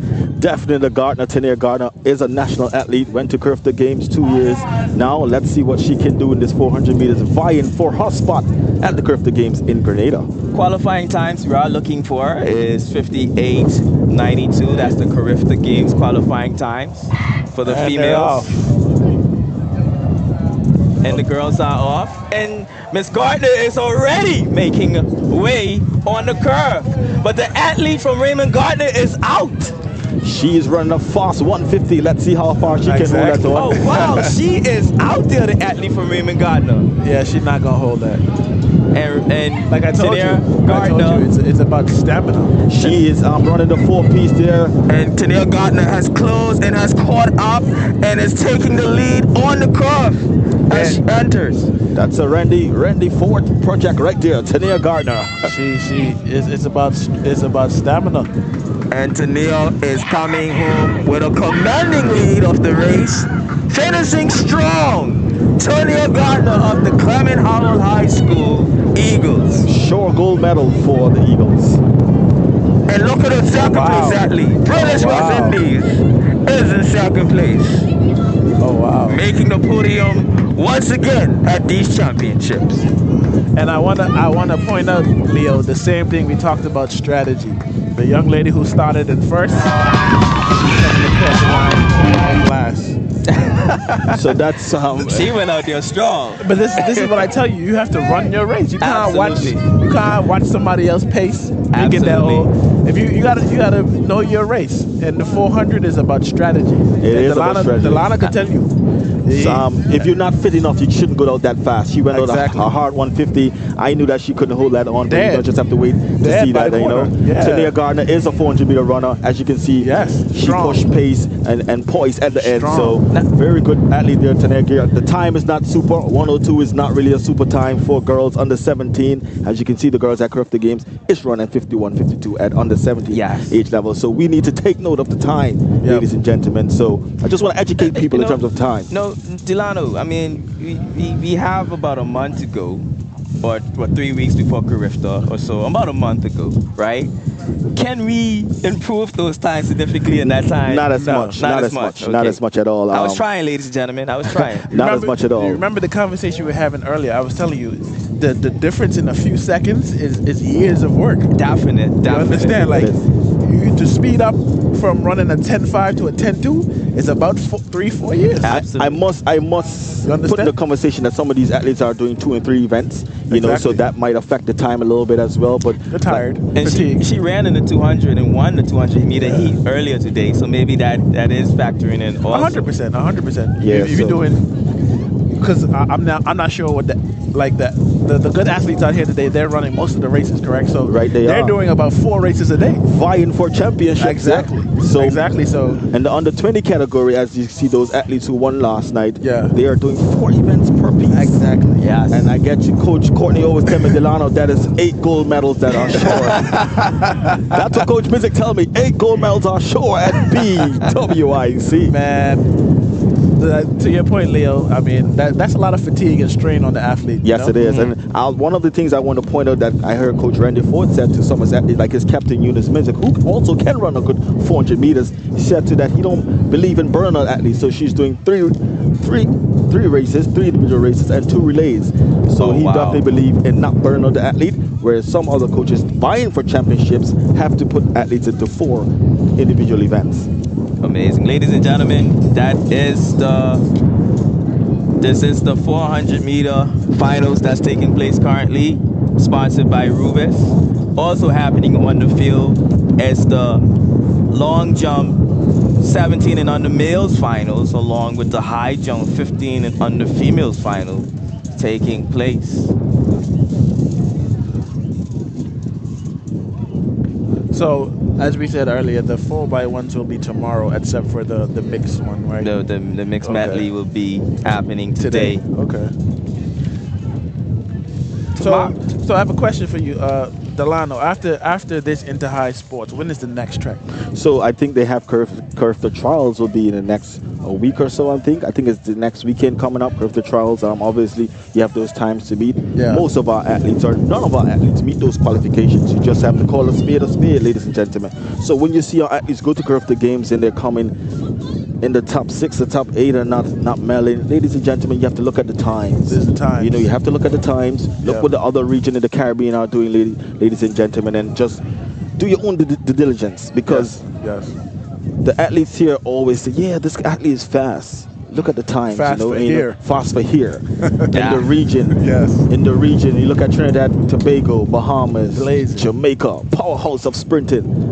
Athletes are running very, very quick, and I like to say that we have athletes now in Jamaica who are running real good. Yeah. Athletes like Rayvon Black from Jamaica, from Grand Turk. He's running good. From Una Clinton Primary, he ran 47.3 2 weeks ago. Wow. Looking very good for the 400 meters. 47. Wow. 47 too. That's under 20? That's under 20. PB. More than likely he can be able to go 46 by the games, because he's in Jamaica. He's having track meets on a regular. He'll be going to Boys and Girls Championships in another 3 weeks or so. What is your personal best for 400? 45.42. That's fast. 45.42. And then your fastest split for 400? 44 flat. Wow. 44 flat, yes. Well, ladies and gentlemen, you see the work we got to do. I'm telling you. So, like last night, I saw one of the guys run 51. 51 last night. Was very impressed with that 51. Who ran the 51 last night? I'm not sure what race it was. I think it was the tall guy under 17, or was it under 17? What was it? Guy from A. Lewis Garland Thomas High School, 51. Yeah. Very promising 49 he can run today. barring everything So equal. you're predicting a 49 At from him in least the finals. 49.9 I'm looking for. If it's not 49.9, I think 50 point I will accept because he definitely can improve on that. He's one of the consistent athletes that trains at A. Lewis Garland Thomas High School. I was very impressed with that 51 seconds last night for the 400 meters. Ladies and gentlemen, I want to take this opportunity to thank our platinum sponsor, Inter-Caribbean Airways, our gold sponsor, Waterloo Holdings Investment Limited. Our silver sponsors, J&W Construction and Grace Bay Communities, and Grace Bay Community is also our hydration sponsor for today's games, as these championship games as well. Our streaming partner, Flow, for providing us with this awesome quality streaming service. Of course, we wouldn't be here without our partners, and that is Grace Bay Pharmacy, Provo Water, Cargo Express, Grace Bay Resort Foundation, the Turks and Caicos Islands Gaming Control Commission, Rent and Event, and of course, Grace Bay Car Rentals. You know, Delano, we often talk about what it takes to advance sports in this country, and we can't do it without the buy-in of our sponsors. Yeah, that's what I exactly was telling Sun newspaper a week ago when I did the article. We need corporate Turks and Caicos Islands to come on board. Absolutely. Come on board. Spend some money on the athletes Man, listen. so we can get some medals. I definitely think there's a lot of money in the country. The government can't do it at all. Corporate Turks and Caicos needs to step in. Absolutely. I'll give you a perfect example. If you look at collegiate athletics in the United States, you have the NIL going on, right? NIL is majorly sponsored by boosters. Boosters are private companies, are corporations. You understand? These companies come to the schools looking to sponsor their athletes. So, like Delano is saying, the government can't fit the whole bill. Absolutely. You understand? Like, Absolutely. and the thing is, I always see, and it's a funny thing that happens. You have the people in the public or in the community always have opinions and complaints about the lack of, or this is not happening. Get involved with it happening. Absolutely. If you want to see something, you saying we don't have enough track meets, like you were saying earlier, we can create, well, Graceway or whomever could come together and say, okay, let's sponsor our own track meets. Absolutely. Yes. You understand? It's not much, they get the stadium free. Exactly. You only need officials. That's it. You need officials. Get the stadium free, ladies and gentlemen. The Graceways. There's a lot of money here in Turks and Caicos. The Graceway Invitational. Yes. Oh my God. Yes. And that's 100% branding for you. Absolutely. And that way, you're giving back. You're also giving opportunities to the young athletes to continue running because, absolutely. Like I was saying, in the USA, you have so many invitationals, and these are sponsored by companies. Yes. Absolutely. And the stadium is free. What are you paying for? Officials? You understand? That's it. And it's not like you can't make revenue. And you're also getting marketing. Absolutely. I definitely think that we at the TCI Sports Commission is doing a lot, led by Mr. Jared Forbes. 100%. Yeah, we are doing a lot trying to get sports back involved. As you know, we have the TCISS season, we have the Police Action League that happens in the summer, we have summer camps that I think happen.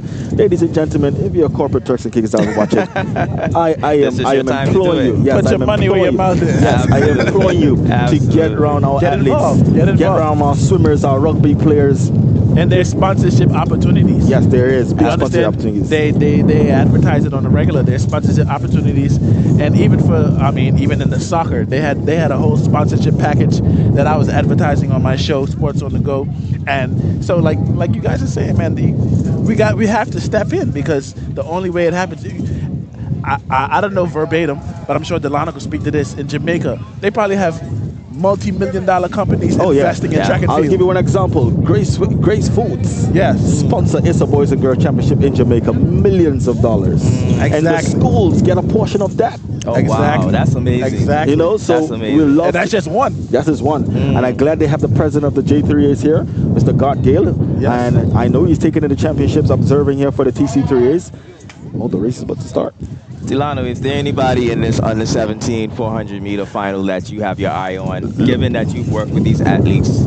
Look at lane 4. Very. He also pulls 65 meters, 6 pound sleds, going up to 85. Talented on lane number 4.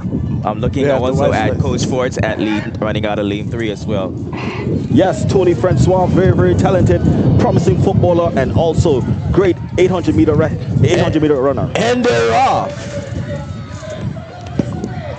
Currently, we have the H.J. Robinson athlete out front, but Eloise Garland running out of lane 4, as predicted by Delano. He is now leading the pack. That's those sled pulls. And here he comes. Looks very comfortable coming around the curve. He's traveling. He's moving. Very, very talented. Look at form. Look at the clock, ladies and gentlemen. Like I said, this guy is very, very talented. Wow. And he's going. Look at the clock. Going. Push it. He's in the league all by himself. Second place is coming down to the wire. And there's a fight for second and third at the line. Wow, that's at the line for second and third place. That's very close. But the clear winner of that race was Eloise Garland, Curvin's Tires, running a time of 52:37. Very, very, very competitive second place finish. And the photo finish at the line, Thorny Francois of Clement Howell High School takes second, and Lucas Malcolm of Precious Treasures International. That is Honorable Sean Malcolm's son there, third place. For Lucas Malcolm. Oh, wow. And Precious Treasures. Nice. So no doubt about the winner, Kevin 52.37. Decent time. Bound to win, barring how much events he's doing, 52? And he's definitely vying for championships. That is one of the athletes there. Good job to Tony Francois, the captain, one of the co-captains for Clement Howell High School. Now, Delano, given, you're watching that finish again. Amazing race ran. And he slowed up at the end. He still slowed up. I saw Coach Pusey saying, come on, let's go, as he's vying for his athlete, and a very, very good race. Love to see those two athletes at Curve the Games. Definitely, those two athletes are very consistent. So they can shave just a little piece of their time, barring that we have 3-4 weeks for Curve the Games, and they are consistent. Tony Francois is in the gym as well. The other athlete, Kevin, is in the gym as well. So as you can see, guys, built for 400 meters. You see how tall they are. That's amazing. And Delano, I think he's capable of a sub 50. Yes, he is. Yesterday he ran that 51.6. I was very impressed. Very impressed of the 51.6, and today 52.37. Barring the win. And how many races he has done so far? Absolutely. He will be fresh for Curve the Games. Absolutely. Hope he goes to Curve the Trials next week. And that's what I said. So imagine if the only race he came to do was the 400, and he was fresh. You got to think of it that way. Yes. It's very possible he can run sub 50. Yes, very much possible. He might be the fastest 400-meter runner for the championships. We shall wait and see. Wow. That's a very good time. That was a good race. So Delano, what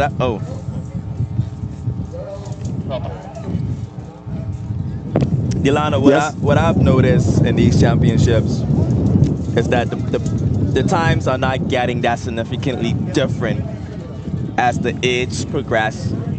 And I know you talk about the older athletes, they're transitioning when they reach them higher forms, but I mean, based on your experience, based on what you're hearing, you're more in the field than anybody else on this broadcast. What more can be done to get the older athletes more involved so that they can start to take it more serious? I think consistent training for all athletes. Some of the athletes here who were in the race, they don't really train as much as some of the athletes who won. So as you can see, that's why they're winning. So I think consistent training over the period of September straight to this time for championships, and will definitely help them. Even the school that you go to, all depends on the school you go to. You know, those schools like Louis Garland Thomas High School, Clement Howell HJ do consistent training. BWIC, now that they have Coach Courtney Bizik, who moved over from Long Bay High School, I definitely think that they can do well better in terms of training. So train on a consistent basis. You know, not only showing up 2 days for the week. You need to show up 5 to 6 days for the week for training. Mr. Brooks can tell you. Yep. No pain, no gain. No pain, no gain. No pain, no gain. And that's what separates the good athletes from the great athletes. Consistent training. It's consistency, and then also the level of training that you're doing. Like, you can just show up and you know, do whatever, but if you're showing up and putting in work that you're gonna see results from, you have no choice but to get better.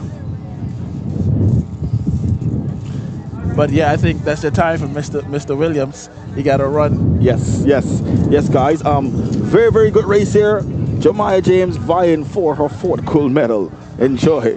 Thank you so much, ladies and gentlemen. That was our Golden Boy Olympian Delano Williams, who joined us for this broadcast. Delano has made his contributions to the sports and continues to be highly involved with athletic development right here in the Turks and Caicos Islands, being a coach for the Turks and Caicos Islands Sports Commission.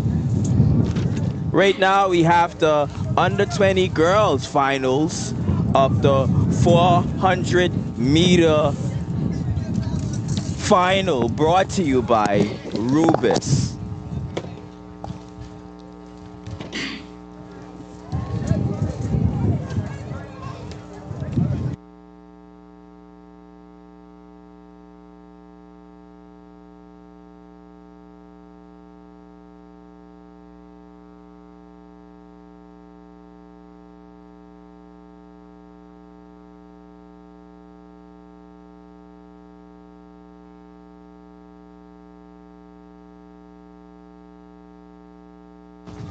Yes, ladies and gentlemen, this is the 400 meters final for the 19 and under female, brought to you by Rubis. You know, Delano was talking earlier about corporate sponsorships, and you know, we want to see sports grow in this country. We want to see our athletes evolve, and one of the ways you can do that is being involved in these sort of national events, and not only being involved but also putting on your own national events. I've seen an uptick in 5K events and running events in this country, and of course I have my bias being a member of the Road Dogs Running Club, but if we want to see running grow in this country, we have to continue to put running on all year round, and this is a way of doing that, being a sponsor of these games. The ladies are down in the under 20 finals of the 400 meter final, and they're off. I don't see Eloise Garling in this final, but Clement Howell is in this race, and it looks like the athlete from British West Indies is out in front and pulling away. Can she maintain this lead? And she's showing signs already of fading as she enters the curve with the lead still, the athlete from British West Indies. Like I said, it's about endurance. You got to have a plan and be strategic with these 400-meter races. And she is slowly losing her lead, with the athlete from Clement Howell gaining on her, and the athlete from Clement Howell picks it up and overtakes her, and going and going and going. Clement Howell is taking this final. Striding out in front. Amazing final 100 meters by the athlete from Clement Howell. Indeed, indeed. Like I said, 400 is a strategic race. It's about running at a pace that you know you can maintain, because you don't want to get out with a bunch of speed and burn yourself out, and then you reach the final stretch and you got nothing left. Absolutely. Because you're gonna lose, quite frankly. So don't underestimate the strategy of this race, athletes. You need to be smart about it. And you know, that race was won by Janiqua Wilson of Clement Howell High School with a time of 107.68. Not an impressive time based on what Delano has been saying with the times earlier. Yes. Nonetheless, we all know what it takes to get us there. And you know, we've seen the improvements across athletics across all the islands in this country, but nonetheless we still have a lot of work to do. Indeed, indeed. Especially with the older athletes here. But great race by Janiqua Wilson, winning that for Clement Howell. And of course, British West Indies medaling again in these finals. I don't know what their history is with the medal count, But they might be breaking a school record at these championships. We'd have to get some confirmation on that, but it could be very likely because they're medaling in every race. I'm telling you, man. They didn't come to play. Not at all. I mean, they're doing ice baths and all these things. As Delana was alluding to, yes. Like I said, once you know better, you have to do better. I'm telling you. So implementing these things is a crucial part of improving the overall performance of your athletes. These athletes are putting their body through a tremendous amount of stress with the trainings, with the meets, with the running. So, the proper recovery is extremely important. Absolutely. Ladies and gentlemen, we have one more race remaining for the 400-meter finals, and that's the under 19 males. That should be a very, very good race. Oh, yeah. I'm looking forward to the times of that race. Absolutely. Currently on the field, we do have the under 20 javelin final that's taking place on the field. And that is sponsored by Rubis? No, that one. Rent under 20? Right here, the senior males. Okay. Yeah. Yeah.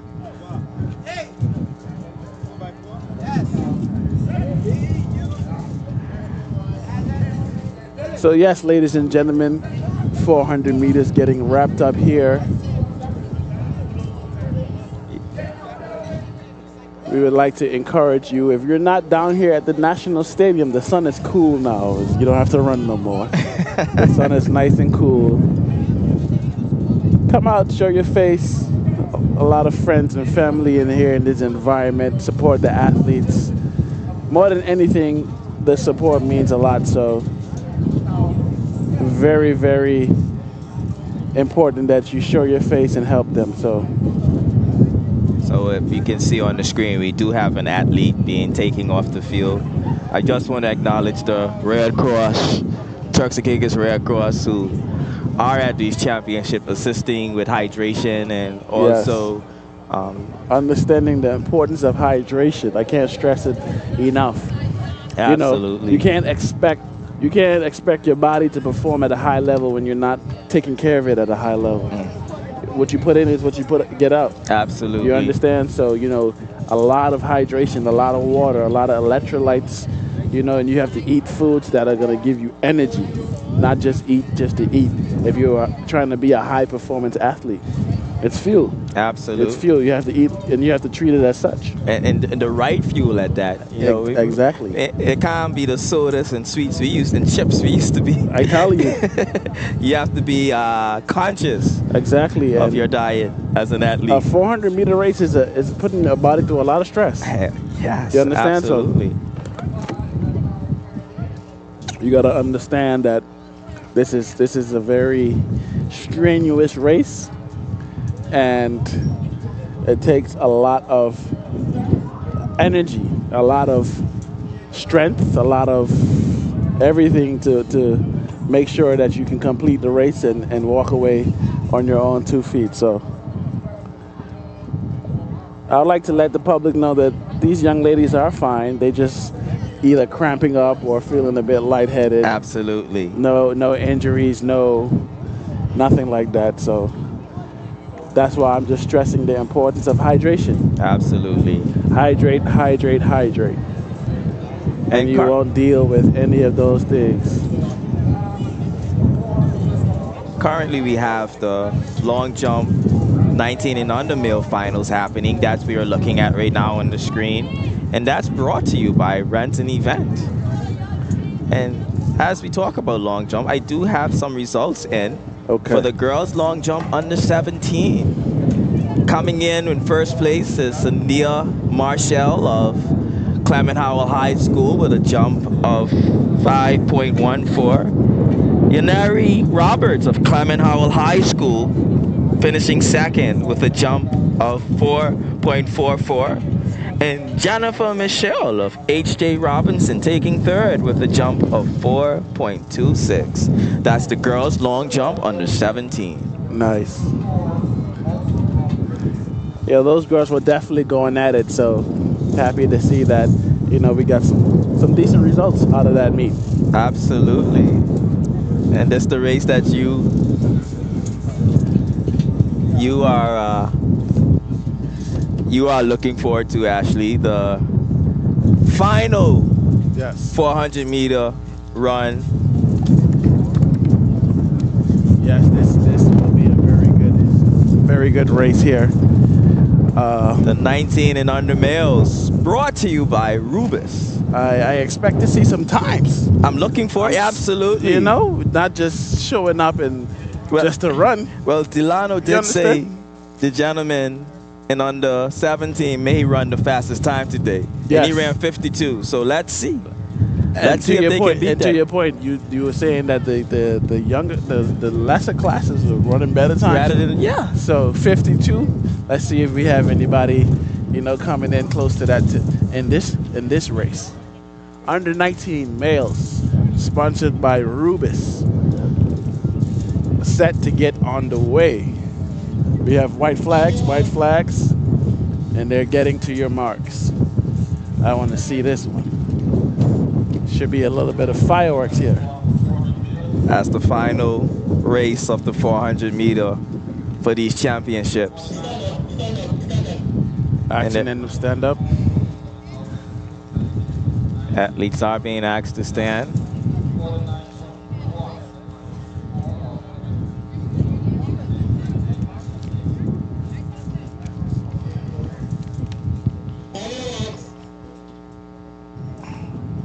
And they're down again. Getting ready. Getting on the blocks. And they're off.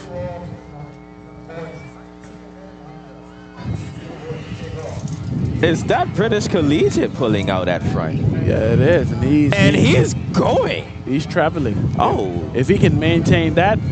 And he's quite long, too. Yeah. If he can maintain that pace, there's going to be a good race. And that's the athlete from British West Indies. And see Coach Mystic over here watching his athlete. And it's a 1-2 punch as his teammate is in second place also, but Raymond Gardner has taken him on the curve. British West Indies winning this one, and he's picking up more speed at the end. What a phenomenal final run by the gentleman from British West Indies. Wow. And it looks like a photo finish with him, his teammate, and Raymond Gardner High School at the finish line. Wow. The British West Indies has medals again at these championships. Wow, wow, wow. Samson Williams taking it with 51.84, running the fastest time today for the 400-meter finals. I told you, if he can maintain that pace, there was nobody going to catch him. And he looked comfortable. Yes. That's the thing. But actually, he's built like those 400-meter. And that's why I tell you, when you watch these races, there's an eye test that you can do. I was telling you earlier, you see athletes, they're running upright, they're relaxed, shoulders down. You see guys leaning forward and kind of pushing, pining. And you can tell people who are really, prepared for that race. Absolutely. You understand? And from the backstretch, that's my only thing was if he could maintain that, he got it. He got it. Absolutely. Because he had everything else in place. British West Indies taking it 1 and 2. First and second place, Lorano Mizik was the athlete from British West Indies. His teammate Samson Williams coming in second, and Janeo Eginor of Raymond Gardner High School finishing in third place. Good racing right there. So amazing. And look at that time difference, man. Loreno really blew 51. Blew that race. So he did run faster. He did run faster. I missed it. You had your green machines. I missed it. Maybe if you were cheering, he may have gotten that definitely, second. Definitely. Jay! Green machines in the building. Good job. That was a great race. More hardware for the green machine. Yes, absolutely. It's great to see the green machines rolling in this one. Yes. Percolating. They've been doing very, very well. Gassed up. They've been doing very, very, very well. Don't cheer for your team, then. How you mean? Nothing wrong with that. I missed it. I need to see instant replay.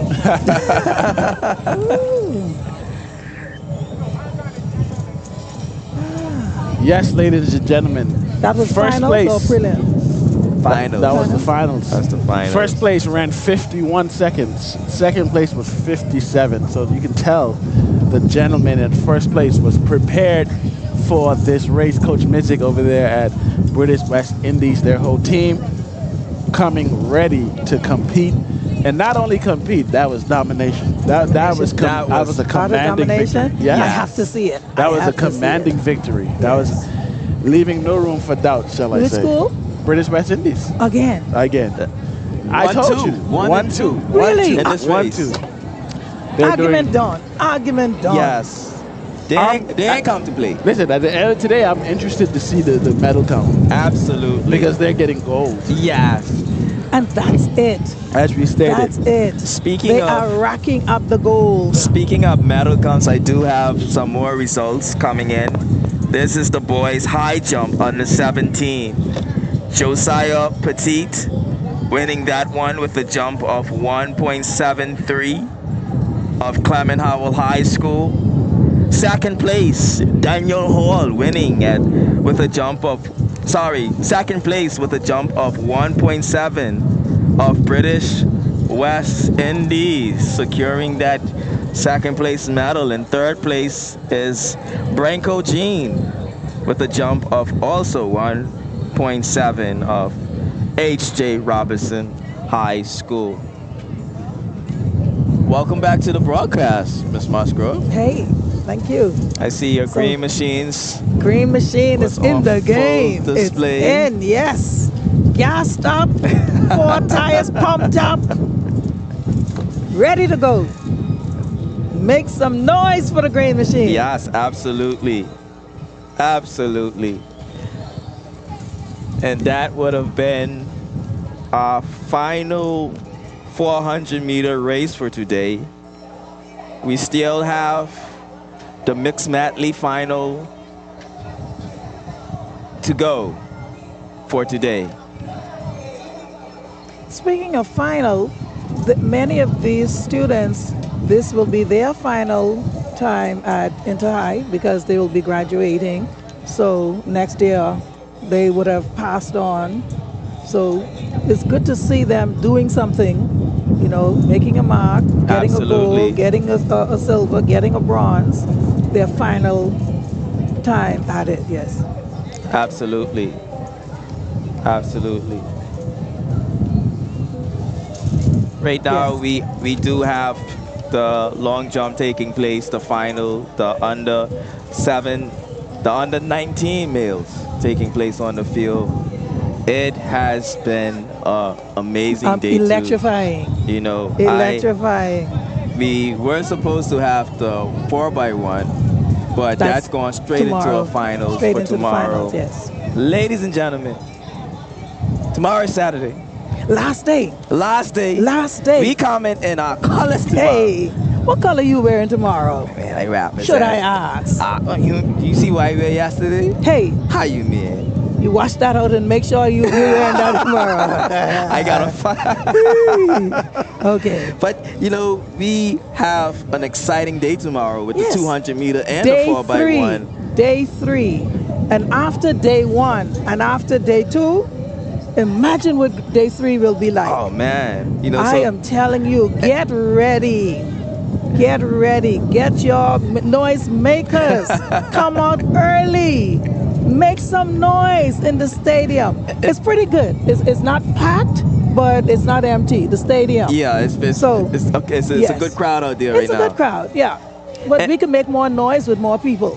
Bring your shakers, bring your noise makers. Ah, there we go. And make your noise makers. You don't have to buy it. Make it. You got one pot, you got one pan, you got some cans, put rocks in it, put seeds in it. Make some noise. That's what it's all about. Absolutely. And you know, we have to talk about, I know people are getting tired of us saying this, but British have really shown out at these championships. They have. I am thoroughly Collectively, impressed. yes. And yes, I think we need to find out what they're doing over there. I think we have an idea, but collectively they've done phenomenal at these championships. Absolutely. And I am looking forward to seeing the updated medal count. But I'll say this, we can't rule out the H.J. Robinson Stallions. No, well, they are expected, right? You know that they will medal. Clement Howell and A. Louise, you know that they will go home with a top full. But that British Collegiate, and they are racking up gold. Not just bronze. They got nice is things. Heavy hardware. Heavy hardware. When you stack it up, they rack it up. Ah, there we go. There you go. And one thing, use Commodore's rhymes. Hey. I'd be watching you. But you know, ladies and gentlemen, tomorrow, 10 a.m., this is the place to be. Yes. This is the, and listen, even if you wake up late and you ain't had your breakfast, we got you covered out here. Oh, yes, man. Food ain't a problem out here. Food is a man down here. Ah, there you have it. So come out here on this Saturday. Tomorrow will be even more electrifying than today. And today is electrifying. I'm telling you, we got the 4x1s happening, the 200 meters. It will be an amazing Saturday as we conclude tomorrow's Concluding championship. it, yes. 3 exciting, electrifying. Our athletes, they aren't just running. They are structured. They are disciplined. Absolutely. They think about mental acuity. They think about agility. They think about everything. They're thinking beyond just the race. You know, I've seen you said it, Ms. Musgrove, the intellectual part of it. Absolutely. You know, you had our interviews today. These athletes are talking about mental health and the mental aspect of sports. The whole dynamics. Again, I'm sure these were not conversations we were having. You couldn't even hold a mic back then. Their maturity. Yes, they're so comfortable. I mean, kudos to the programs and how they've developed. Obviously, there is a structured program that is exposing them and giving them the opportunity to reach that level. And we must highlight the work that the Sports Commission is doing on the island of Provo with the numerous programs that they're putting on. And what I'm hearing now is this is not really the trials that's taking place today. No, the actual trials is going to be happening very soon. There will be another. And I love that because that means this meet could be a feel-out meet for you. You can actually go out in 2 or 3 weeks. Don't miss it, yes. And still redeem yourself. And do your best, absolutely. But what I love about this meet, Ms. Musgrove, is that we haven't been lenient with our athletes. You see that? We haven't. One and done. One and you fall start, you do anything, you out of there. That's the global way of doing things. You have to maintain that international standard. Absolutely. What's the point in slacking them off here? Then when they go over there, they lost. Absolutely. Get them used to it. And guess what, Ms. Musgrove? The seeds have been planted. That's right. And they know what to expect. That's it. We got medal cons doing the medal cons. We got all the athletes using starting blocks. We're being very enforceable with the rules. We hear you know. And they are time conscious. They are cognizant of the time that it takes. They are aiming for that. Be ready, you know. Yes. Be ready. We might not get there fast. It's looking good. But slowly and steady. It's looking good. I'm telling you. It's looking good. Another Delano Williams and Teray Smith. It's not too far. Yes. They are not too far. We will have Hall of Famers. Absolutely. Yes. Absolutely. More names to become household names. Absolutely. And there's been your time has passed, but there are those who are coming up. Oh, for sure. I you know, we gotta look for ways to support. Absolutely. And you know, Ms. Musgrove, you're highly involved in the community. You've never stopped looking for ways to support you. Absolutely.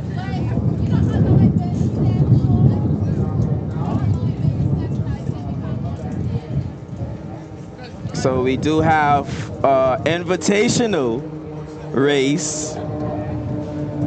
And these are unattached runners. Now, what does unattached mean? They're not tied to any school. They're individual. And Quality Athletics would be a club that they would be attached to, a fitness club. So take, for instance, if I was in this race, I would probably be representing the Road Dogs. Why aren't you? As affiliate. Hey, where are the Road Dogs? We here. Yeah, we here where are they? So we have Kimani Dean running out of lane 1, Joseph Axea running out of lane 2, Nervins Barron running out of lane 3, Miskin Mirius running out of lane 4, Nicholas Hall running out of lane 5, Mascanson Charles running out of lane 6, Sheen Augustine running out of lane 7, and Jamari Parker running out of lane 8. This is a 100-meter under 19 Invitational. You know, the Road Dogs were distance runners. Oh, yes. So you might see us in a 5,000 Invitational, but you know, they didn't want to see no distance running. But these athletes could be Carifta athletes, potential Carifta athletes. Absolutely. As there is a under 20 category. Under 20. You see what I just said? Jamari Parker. He ran with Raymond Gardner last year. He graduated last year. So now he's and running now he's back unattached. unattached. Which is good. Which shows that they are continuing life after high school, which is great. This is the 100-meter Invitational. And watch out for these times, as these athletes could be representing us at the Carifta Games happening in Grenada. The land of spice, Grenada. We were just talking about them having this year as their last, but there's life after high school. Absolutely. Proof right here. Now I see an athlete wearing a Jamaican college shirt. I'm wondering if he's attending school there. Which one? I saw one, that athlete right there in lane 1. I wonder if he's attending school at that college. Probably he is. Yeah, and he's wearing his full uniform. Oh, Jamaica College? Jamaica College. Okay. So let's see what he's probably one to watch. Absolutely. I mean, he's training in the Jamaica, sprinting capital of the Caribbean. Let's see. Is it premature to single him out as the winner of this race right now? Well, he'll prove it or disprove it. We ain't putting no money on it, but he will let us know soon enough. Absolutely. But Ms. Musgrove, I'm happy to see our athletes still doing this. Yes. And sometimes they're doing it just off of the pure love of the sport. Raw talent, yes. Turks and Caicos, we will get there. I can tell you that much. We've come a long way. We've come a long way. As you can see with the coverage and the level of broadcasting and the quality of these races and the execution. We are even running on schedule at these games. We're not 1 hour behind or anything. We are on time. So I won't fill our heads up too much, but we're there. Yes. We're there. Got to tweak a few things, but nobody's come perfect. So far, and we must mention Honorable Rita Gardner. Absolutely. You know, how can we not say where we've come from? She started so many years ago with passion. You know, nothing but idealism. And today we have not only raw talent, we have techniques, we have technology, we have exposure, we have everything. Absolutely. The formula. Rita Gardner is one of the pioneers. Yes, we have to. And, you know, I think you missed this conversation yesterday when we talked about this stadium being named after someone. And I was like, I do not want to be on that committee who decides on that, because you have the likes of Rita Gardner and Delano Williams and other athletes. That will be a tough. But before there was Delano, before there was any one of them, there was Rita Gardner. Okay? I ready to tell you, I won't be on that committee. Sign me up. Sign me up. Sign me up. She come for this walk. Listen here. Any reason you give, I can give 10 reasons why. You see, that's why I love this. That's why I love it. Yes. Absolutely. Put the woman name on the building. Boom. Slap it on. But it would be great to hear local name mentioned now when you talk about the National Stadium. Yes. It would be great. Rita Gardner, National. Yeah, absolutely. Let me ask you this question. Does it have to be a sports person? Somebody who's made a valuable contribution. Okay, because I was just going to take the high road and go Jags. No, this is sports. Okay. Absolutely. This is sports. Okay. Jags got the airport, man. She took the bulldozer and she plowed the ground. Absolutely. Okay? All right, so that's beyond my time. Absolutely. Well, it was beyond my time, but I made it the point to know. So we have the athletes down for the Invitational? Oh, and they're off.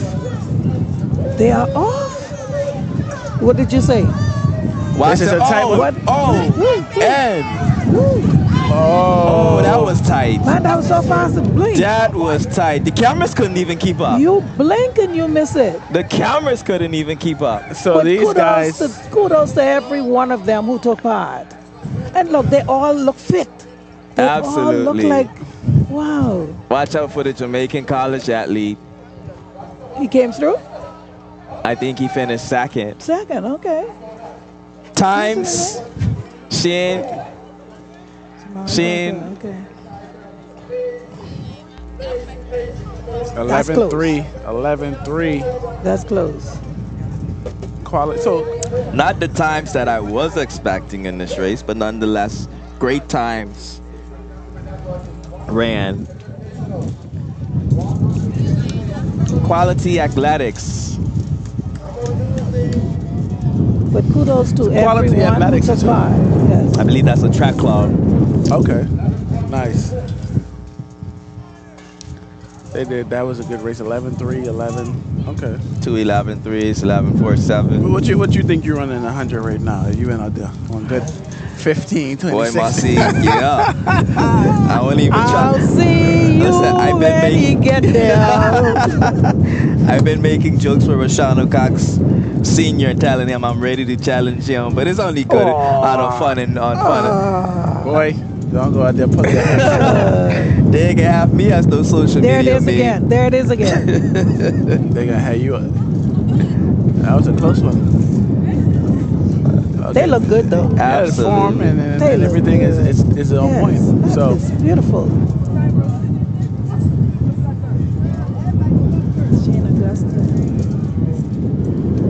So that, ladies and gentlemen, was the completion of the, was it men's invitational, 100 meters? It was. Men's invitational, 100 meters. Thank you to all the participants from, it seems, majority from Quality Athletics Club. So shouts out to them. So I'm getting some information.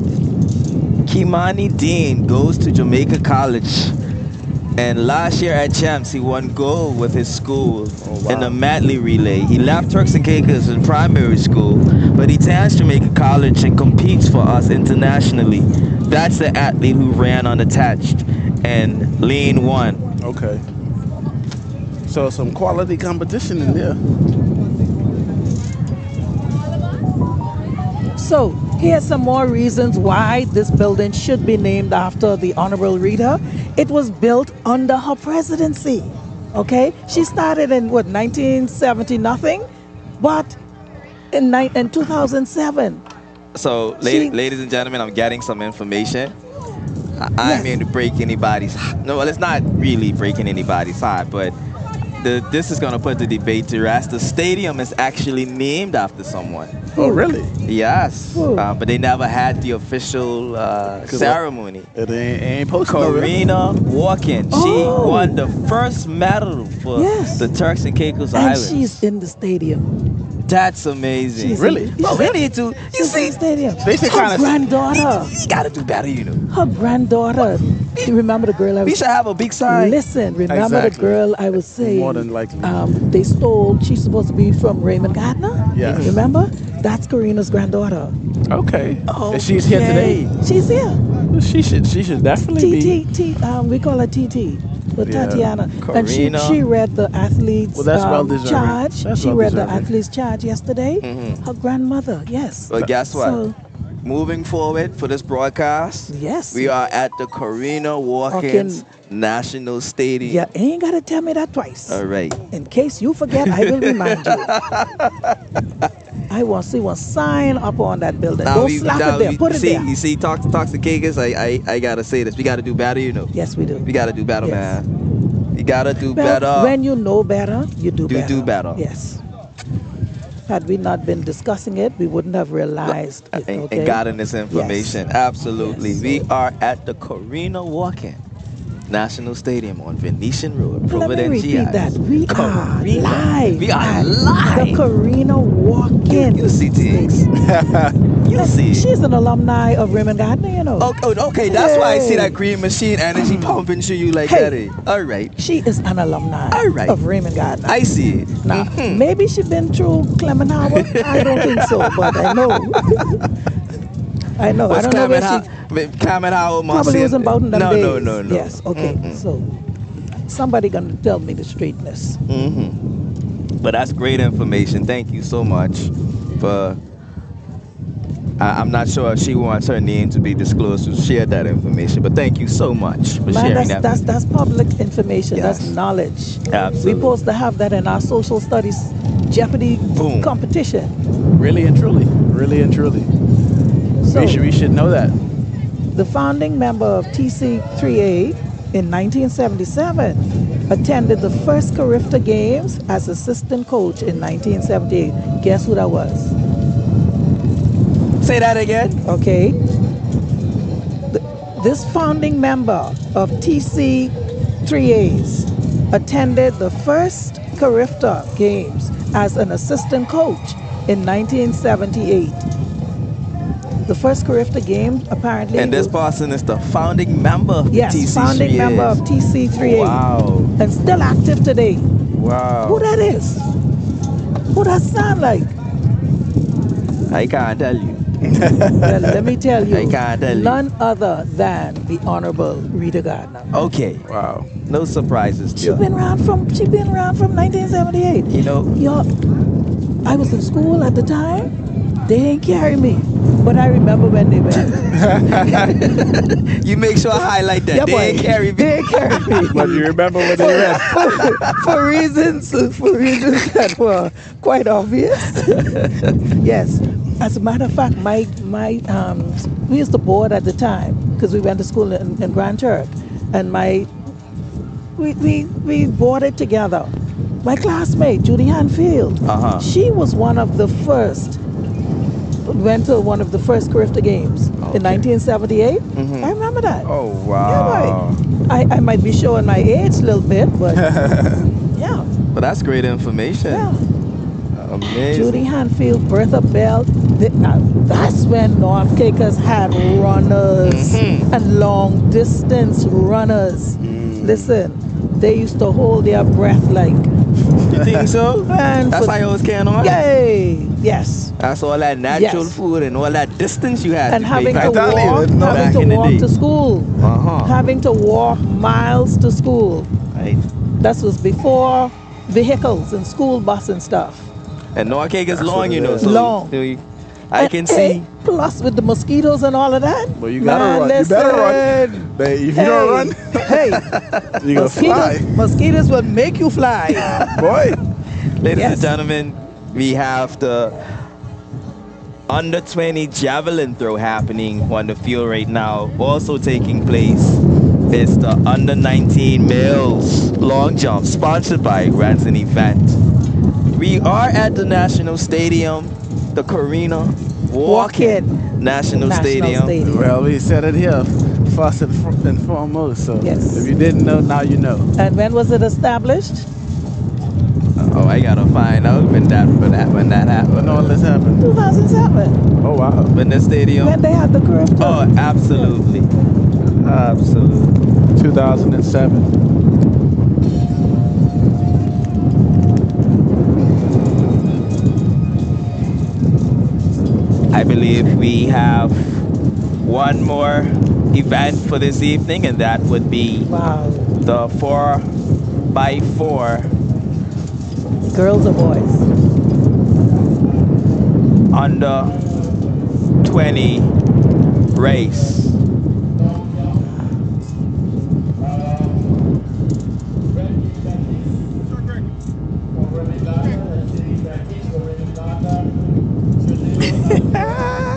Listen here, these people just take their trivia seriously.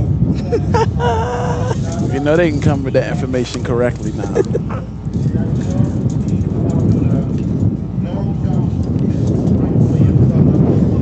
Got more information coming in about the name of the stadium. And you know, it's never, I know they're saying that the ceremony never took place, but it's never too late. We should have a ceremony for Miss Karina Walker. Yes, and she's alive and with us, so do it. She's at the games as we speak right now. So it's never too late. Never too late. Let's have the ceremony. Let's put a nice little pretty sign. See them putting pretty signs up everywhere. Let's put a nice pretty sign up right here, the Karina Walker National Stadium. Let's get it done. Let me see if we can. Well, she's a quiet person, so she wouldn't want to be interviewed. But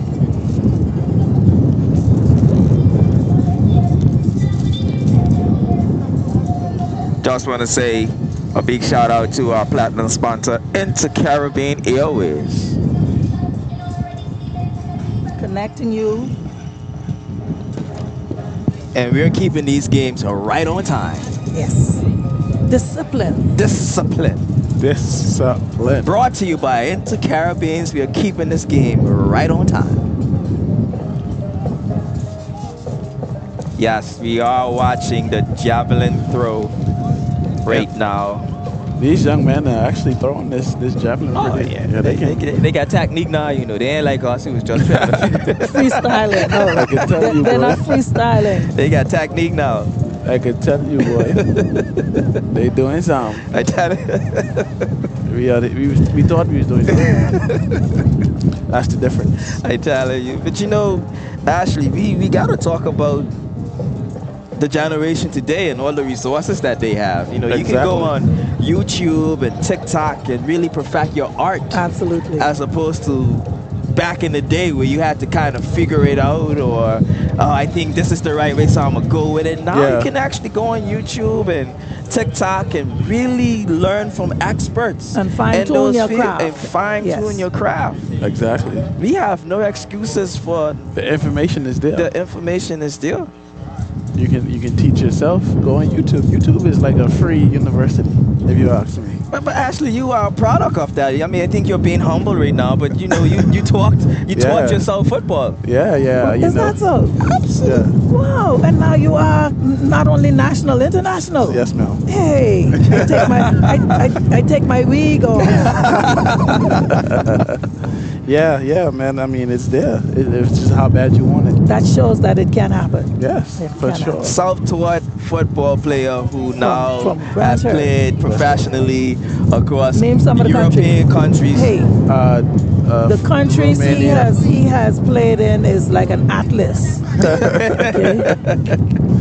Yeah, Romania, Germany, France, Brazil, Italy, England. How did that come about? All of those different countries. How did that come about? Well, they have leagues all over the world. So you know, if you get in, they have a platform where you can, you know. You did it, or you had an agent, or? I did it. I didn't have. You an did it agent yourself? then. Yeah. No agent. No. Wow. I hope right now somebody is listening. You know, a youngster is listening and realizing that it's possible. It's possible. You don't need an agent. Yeah, well, yeah. Even beyond that, it was, you know, we don't even play football here in the Turks and Caicos. So to make it professional with a sport that we don't even play, Yeah. That Kudos, you know, kudos. that just shows that it's possible if you want it. So that's always my He's so encouragement. humble. He's so humble. I told you. He's so humble. That's always my encouragement to the young kids, man. Whatever you want to do, you can do it, even if it's not offered here. Even if you don't see it happening or you don't know how it's gonna happen. Because that was the case for me. I always loved football, but I had no clue if I would ever get a chance to play. But I just put myself in the position that if the opportunity ever came, I would be ready. So another one of our athletes who's making strides. What's his name? Harvey, Sammy Harvey in soccer. In soccer. Yes, I saw that. I just saw that. He signed with a professional team as well. We going places. Oh man, it can happen if you want it. We there, you know. We there. We going. It can happen. And it's, what I love about it is not just one discipline. Okay, soccer, football, you name it, basketball, you name it. We claim it. Absolutely. It can be done, man. So that's why it's always so good to see, the young people being passionate about what, sports. And, if you want to do tracking, like Delano is the example, you can make it to the highest level. Basketball, you can make it to the highest level. So many people from the Caribbean, with Caribbean roots in the NBA or all over the world with Caribbean roots, And like you said, me being from Grand Turk and, playing a sport that is not played here, I think. So what you're looking at is the photo finish from the Invitational. The guy far side. Let's move. Yes. His chest is across the red line first. Yep. Wow. Which is that? The guy from Jamaica? The tall guy. Yes. And the athlete from Jamaica College who runs for the Turks and Caicos came second. And that is Kamani Dean. He left Turks and Caicos at primary school level, attends Jamaican College, and competes for the country internationally level. Nice. And as you can see, he's quite built. Yes.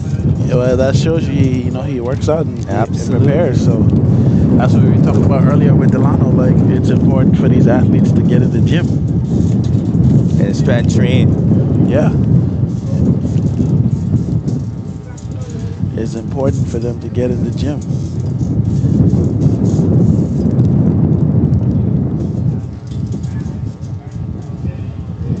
So we're winding down day two. Day two. And the stadium is quiet. We don't want that stadium to be quiet tomorrow. They better come out tomorrow. You're not come out. We actually have a good, I don't know if you guys took a look, we have a good audience. We do. We do. We do have a good audience, so thank you guys for coming out, for those of you who came. You are watching the javelin throw of the under-20 males finals taking place. Also happening is the long jump under 19 males, sponsored by Renton Event. That is also a final that's taking place right here at the Corina Walking National Stadium, located on Venetian Road, Provo, Cialis. This will be the place to be tomorrow. Indeed. The Corina Walking National Stadium. You see it. Is the place to be. You see tomorrow. Day 3. Day 3. Tell somebody. Tell somebody. Tell a friend to tell a friend to tell Bring a friend. Yeah. Indeed. They don't have a ride. Bring them with you. I telling you. And it's better to carpool here because the parking, parking it's a bit so tight. Yeah. To say the least. Park your car by your friend's house and y'all come on down. From early in the morning. Yes, we got food. You ain't got none to worry about. Just put on your clothes and come out here. Can you imagine the sauce and Johnny cake tomorrow? Oh, I can't wait. Hey. You know I like food. Think they got potato bread? Boy, let me tell you. They better. I got boss for that if they got a potato bread now. Hey. If you sell food and you trying to tomorrow. You better. Because they can be out here by the masses. Man, let me tell you, if somebody gets shoe conk, they in trouble tomorrow. Broke that punt trying to solve you people. mean what? Shoe conks. Well, I have shoe conks in a minute. I ain't gonna lie. Yes, ladies and gentlemen, this has been an awesome day, and I want to talk about one of the standout athletes, Rose Cox. He is an athlete to look out for. He is under the age of 13, and he broke the record of Deshaun Gray, a record that stood for the past 9 years. Yes. Indeed. That's your Raymond Gardner. I humbly take it from Deshaun, and I most graciously pass it on to Master Cox. There we go. Because I saw the brother in action. There we go. Yeah. Beauty in motion. Well deserved. Representing Deshaun. There we go. Take good care of it until it is broken. It's yours. There you go. Love it. And Rose, it'll be quite interesting to see how he develops throughout the years. Will he stay here? He will, yes. Or will remember, he transition to that Jamaica? He has legacy. Okay? Yes, absolutely. For him, it's not just a race. Okay, it's the family name. It's legacy. Imagine that. He's trying to tell you. It's legacy that he is building on. Absolutely. And you know, his father would have spent some time in Jamaica too. So yes. I'm pretty sure he has those connections to make that. Headed there. He is headed there. It will be quite interesting to see if he continues to stay here, or will he make that transition to the sprinting capital? Most likely. To pack his art. Most likely. We've been projecting quite accurately. Yeah. That's a projection we can count on. You know, Miss Musgrove, you've been around for many years. You know how that's a polite way. Absolutely. I never heard it like that before. That's funny. That's actually funny. You know, when you have, and I'm sure you've dealt with this situation, when you have parents who have children like this, and you conversate with them, you know, are they receptive to it? Are they fearful? Sometimes. Well, it's changing. Back in the day, it was a fight to get that. Not every parent, but you would from time to time. That child is so talented, such potential, but the parent would be reluctant to let them go. But I think that is changing. So the parents are now seeing the opportunities that allowing their child to advance. They're seeing that. So it's quite easier now today to take that child and map out a game plan for them. With the blessing of the parent. Absolutely. And Ashley, you know, you've been the child of a parent, right? So how was that, you know, telling your mom that I'm going to play in all these countries, and what was that conversation like, especially you being someone who wanted to venture into unfamiliar territory with a football career? Well, I left home way before I even played football. I left in 2013. So I went to school in 2013. So by the time I started playing football, we were already used to it. But I would say, like, the first time I left, it was a bit difficult because I was used to being at home. But as time passed, I understood that, you know, I had more opportunities in front of me, and I made the most of it while I was there. And yeah, so by the time I played football, I had already been in Texas 8 years. Oh, wow. So I went to prep school, then I went to college. That's when I played basketball, and then I worked for 2 years. So I had already had the experience of going abroad. So, but yeah, I mean, that's probably one of the best things that ever happened for me, honestly. You know, it's tough at first because, you know, living in your parents' house your whole life, and that's all you know. Being away from them for an extended period of time is difficult, but you understand it. The more you understand and get used to it, it's like, okay, well, I could always go home and visit, but, you know, I have a chance to make something of myself, and, you know, I just kind of focused and locked in on that, and I was able to see the bigger picture. And, you know, I asked both of you these questions because we have to be honest with ourselves. We're not there yet. But if you have the opportunity to send your child to Jamaica, or one of those Caribbean countries that can get the best out of him. Yes. I think you should take that Absolutely. opportunity Absolutely. and figure out how this kid can come to fruition, because you never know. That could be the next Usain Bolt. Exactly. But more and more, and like you say, I work with the schools, closely with the schools. More and more, when that child graduates, they already have plans for further education. You know, back in the day, you graduated, you find a job. Now, the next step is to go to school. Exactly. Absolutely. And again, we have to look at the total development of the athlete. Right now, we have the medal presentation taking place for the 1500 meter. And of course, you had the H.J. Robinson beating one of the trends in the 1500 meter earlier today. And Kenley. Now that's a photo op. Yeah, let's get it. The Sunflower twins. Yeah, their parents have to be very proud. I'm telling you. Just about to say. Their parents. Have to be. And what did he say when you asked him if there was rivalry? Definitely. There's definitely rivalry. Yes. But one of the twins has more endurance and the other one has more speed. So that's interesting. The Owens, he has more speed, and that's the one that stands on the podium just now. But Kenley is the one that has more endurance. Indeed, indeed. And shortly after this, we will have an updated medal count. I'm excited for this medal count. We're gonna see where after all of these races, the updates are gonna be very interesting. Absolutely, to say the least.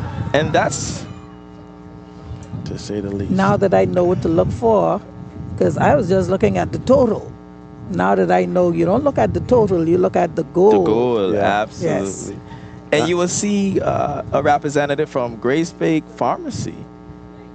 One of their employees are they are prominent sponsors of these games. I like that.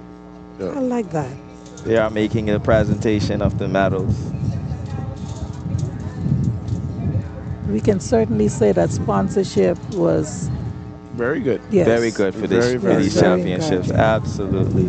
I see a couple of red and black shirts. Shout out to Margie Basin. I see a green machine. I see a green machine. I see a green machine in the midst. Hey, shout out. Miss Okay. Muscat. So, the way they are lined, can you tell the position? Oh yeah, that would be. Yeah, that's third place right there. First. Okay. Yes. So that's a silver for Raymond Gardner then, if he's in the middle. That should be maybe a goal. Let's see. A goal? Let's see. Maybe in one of the field events. Hey. Okay. Hey. I got too excited. Hey. What's going on here? I think that is a silver. Hey, you're right. That is a silver. Hey. We almost had it. I'm trying to see who that is.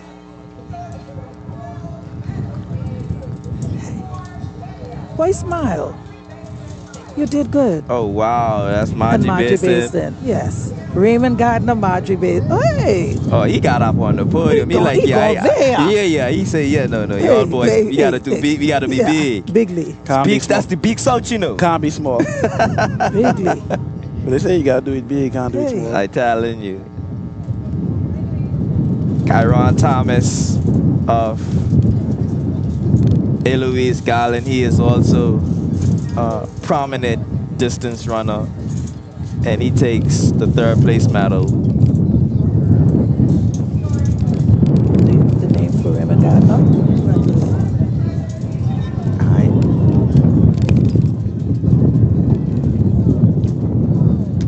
So we have, I believe that's HJ. Clement Howell. Currently on the field, we still have the javelin of the under 20 males finals taking place. and also the long jump on the 19 mil final sponsored by Renton event taking place.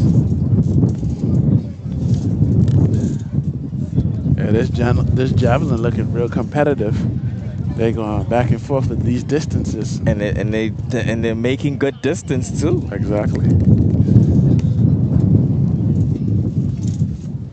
Exactly.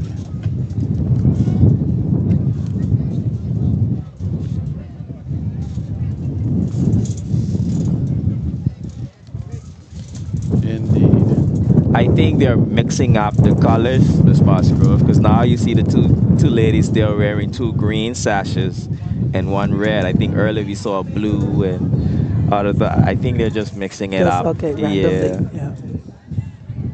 Which is still good because you're still learning about. Yes. Absolutely.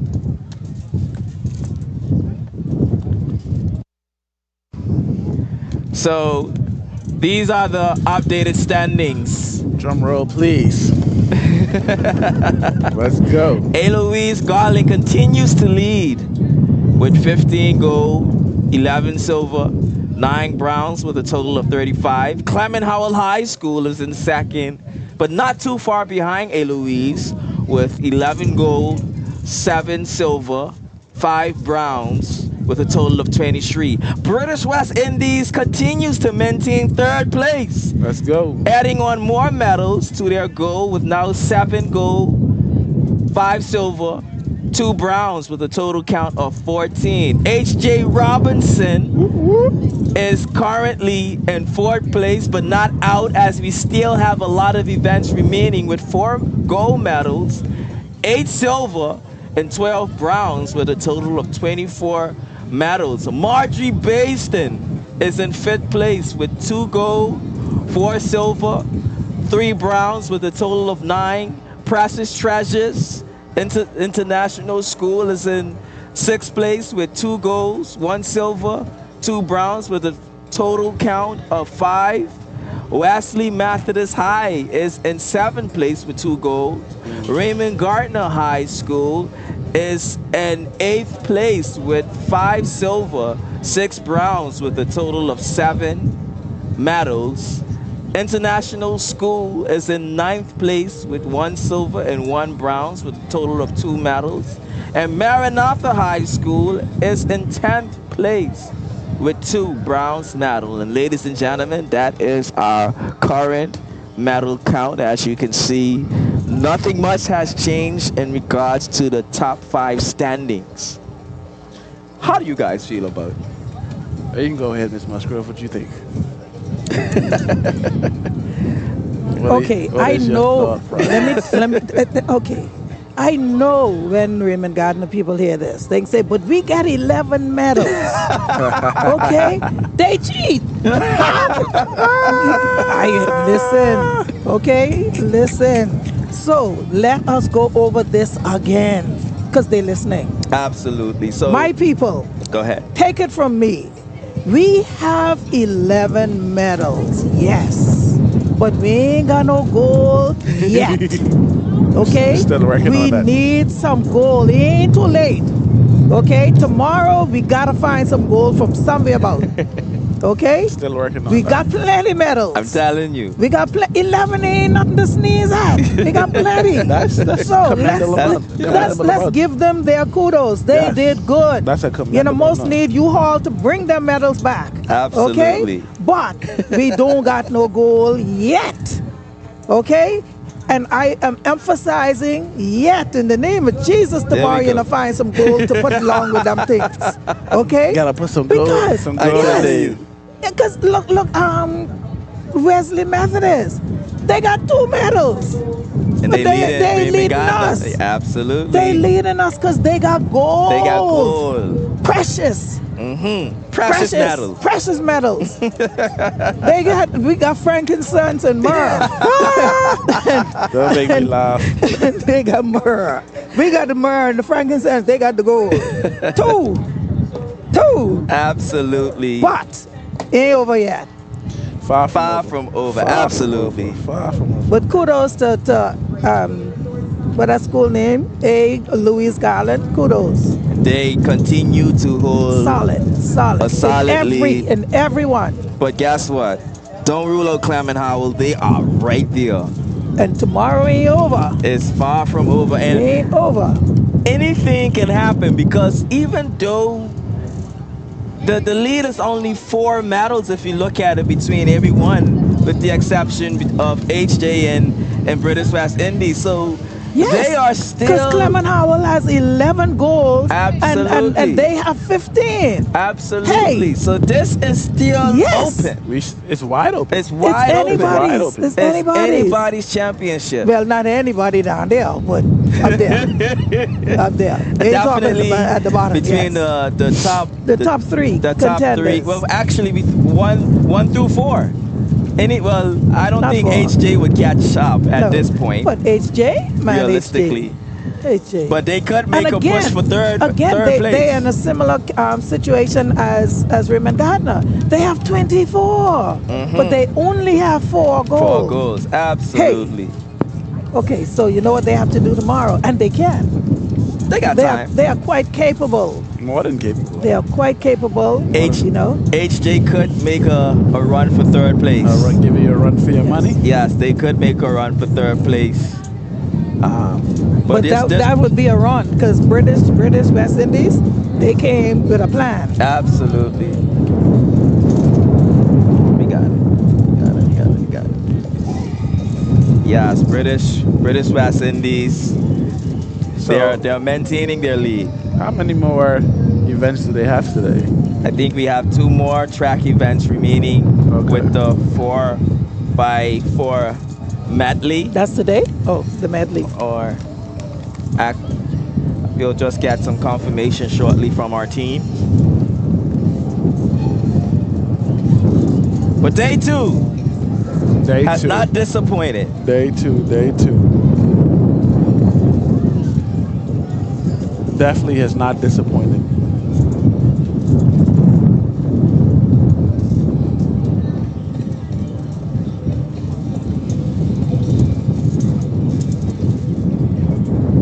So they'll go early and get a good night's rest.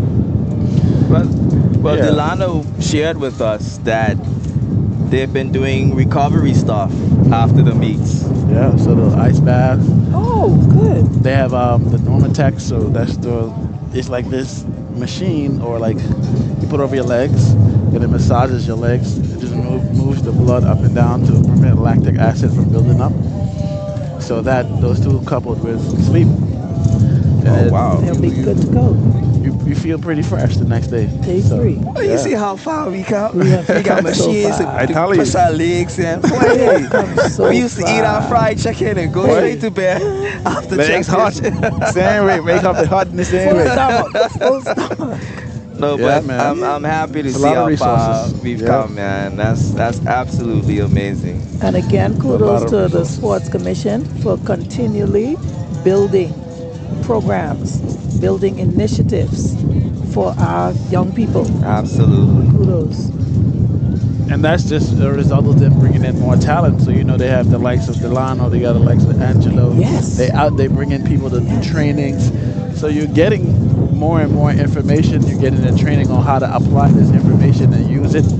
And, the result of that can be nothing besides improvement. Success. And, it's great to see these athletes wanting to come back home. Even you, Ashley, you wanted to come back home and make that level of contribution nationally. Definitely. And as you can see, athletes like Angelo, Courtney, and Delano being back home, it makes a big difference. Exactly. To see our people coming back and contributing to national development. Because when you learn and you see, man, there's better out there, and we can do better here. If you have a heart for your country, it's a natural thing to want to come back and be like, man, I found a way out. I found a better way of doing something, a more efficient way. Here's how we can improve. It's almost like a no-brainer.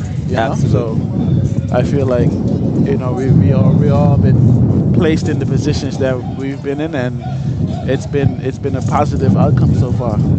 Absolutely. And we talk about coming back home, and I think we need to show or talk about your stories more of people who come back home who've performed at the global stage and come back home to make this level of contribution. Yeah, it's important, I think, to recognize and to utilize. Absolutely. That's the important word, to utilize it, because, you know, we have the information, we have the resources, we have connections, and, you know, we have the desire to help. So. And once again, we have to say, don't wait to be called. Yeah. You make the call. Exactly. And that is so important. You know, Gandhi said it best, be the change you want. Yes, you want to see. You know, it's easy to go on social media and criticize what's not being done correctly here. But how about calling the sports commission and saying, well, how can I volunteer at the games to make it flow better? We need assistance on set right now. You can be right here sitting next to us. Yeah. You know, I'm just saying, there's it's the little things that can move that can be done. This country. Absolutely. It's the little things. But in the same breath, you know, we've come a mighty long way. This is like, man, this level of production, like to back when I was in high school. Man, let me boy, tell you. Listen, if you ain't fly to Inter High, or you wasn't chosen to go, you got to hear about it. Absolutely. Now you have the option of staying home. I don't even remember ever them streaming Inter High. Not, well. Or maybe it was in one location with one camera. I can say this because maybe my age being revealed now. I remember PTV. PTV, yes. PTV, I remember WIV, PTV used to be out here, and WIV. I can share a story with you guys. It was the heats of the 400 meters. Yeah. I was an athlete representing Margie Based, and I won the heat, and I ran in front of the camera, and I let out a big rah! And my friends laughed at me for the entire meet after that. So I do remember there being media coverage at these games back in the day. I'm not sure, Ashley, but I ain't putting no ages out here. No. Probably before that, Radio Turks and Caicos would have carried it live. Definitely. But this is amazing. I want to say shout out to Flo Turks and Caicos for providing us with the internet service and other amenities that's keeping us going. I can put it out there so people can see the flow, man. You know, we flow with flow today. We are flowing with flow. And of course, I must highlight the production team, Genesis Snacks Media, led by Greg Bean. They have done a phenomenal job with the production element of these championships. Man, let them know they've been doing a good job. Absolutely. Like I said, and they are sponsoring the games, not only providing this service, but they are also sponsoring individual games. Exactly. Absolutely. And go ahead. And we promise tomorrow we're gonna come out in our colors, okay, ladies and gentlemen? So in our island colors. In our island colors. I bring in my junk and the drum and all. I tell you. I might come out in a straw hat, I'll see. But nonetheless, it's time to represent. Yes, it's time. Tomorrow it's time to show out. Day three. Day three. Yes. It's time to show out tomorrow. And we are coming. You see, we neutral today. Yes. Yesterday I was loud. That's the first thing, but I come neutral today. You should have saved it for tomorrow. Yesterday you made your presence. You okay? You established your presence. You should have saved it for tomorrow, one time and done. But for tomorrow. It's all in good fun. Yep. And I think we need to bring that back at these games. I want to hear, like Ms. Musgrove has been saying throughout the coverage, we want to hear bells and horns and drums and shakers. Gotta bring it back. Bring some excitement to the stadium. Let the world see how we carry on. After 3 days, you supposed to be hoarse. Not lose your voice. Not donkey. And if you go home tomorrow and you still talking normal, you ain't do your job. You gotta be hoarse. Hey, Grand Talk horse at that. What? Yes. You all know how you always do it. Can't talk for a week. Yes. And British Collegiate, y'all come out, make noise. Yes. Make noise. Listen, we appreciate you on social media. We love the fact that we have high numbers. Yes. But it will be so much better to have you here. It will be in person. Yes, man. I promise you, I'll come and make noise with y'all. and things here. We got food. I was eating cotton candy. Things I and had to things. eat that outside. I didn't want to see them. I Things didn't and want to see more my things, eh? what? Can tell you. Things can't done. Hey, well, you know, we had some conch stew in the morning. Check us out. You don't, and we got you covered. Don't be promising something you can't, and then nobody shot with conch stew. Right, I want to crop that and add it to, oh, Leo, you say exactly. Exactly. But ladies and gentlemen, it's all in good fun. We really want to see you guys out here at the National Stadium, the Karina Walk-In National Stadium. And this has been an inspiring meet.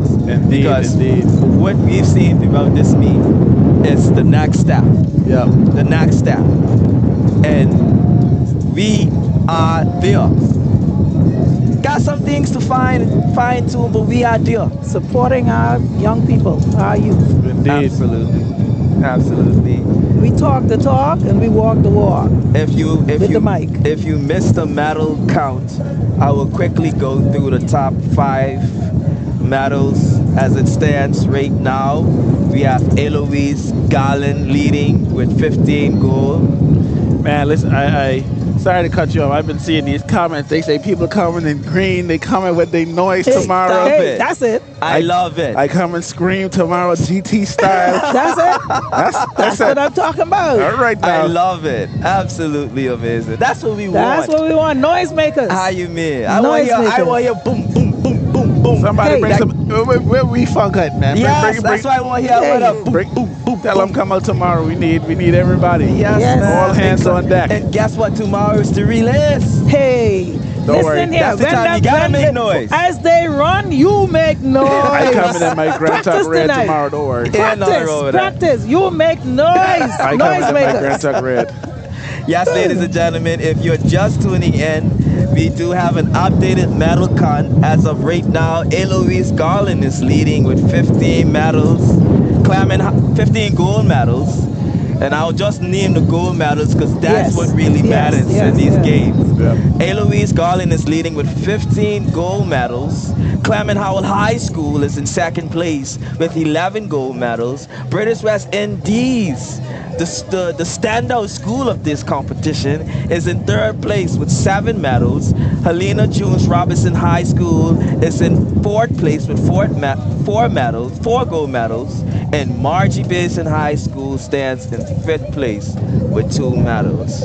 2 gold medals. 2 gold medals. That's the top 5. Tomorrow, this will be an interesting shakedown tomorrow. Somebody said they coming with horns. Hey. You think so? I telling you. They better. That's what they say on Facebook. Don't sell us a dream, you know. Man, listen. No, man, they serious. I can screenshot all your stuff on Facebook. They serious, man. They serious. Man, even North-Caicos people coming on the ferry tomorrow. Hey, listen, send one child to Grand Tuck one time, bring that back. How you mean? Tell Caribbean Cruising you're not coming to make noise for the green machine. And guess what? We ain't got no problem putting on an extra flight because these games are platinum sponsored. Hey, by Enter Caribbean Airways. That's it. Platinum sponsor. All the time. That's how you do it.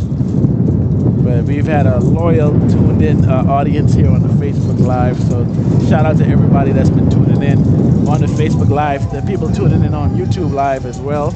Absolutely. So our long jump, the long jump under 19 males finals has concluded. We're awaiting the results of that. Currently on the field, we still have the under 20 males javelin throw happening. We are coming down to the end of day 1. Day 2. Day 2. Day 2. Day 2. Day 2. And speaking of coming down, the flags are coming down now. They'll be up again tomorrow. But I like the fact that they're not sleeping there overnight. I like that. Absolutely. Absolutely. So they just made an announcement, but I didn't hear what they said. But they still have the relay cones out, so I know that. I'm wondering if that's the 4x4, but I'm still waiting on a confirmation with that.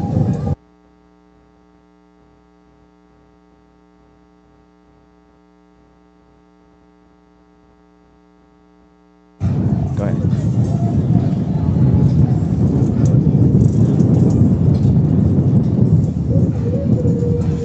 800 sprint medley. All right, so we have the 800 sprint medley that's up next.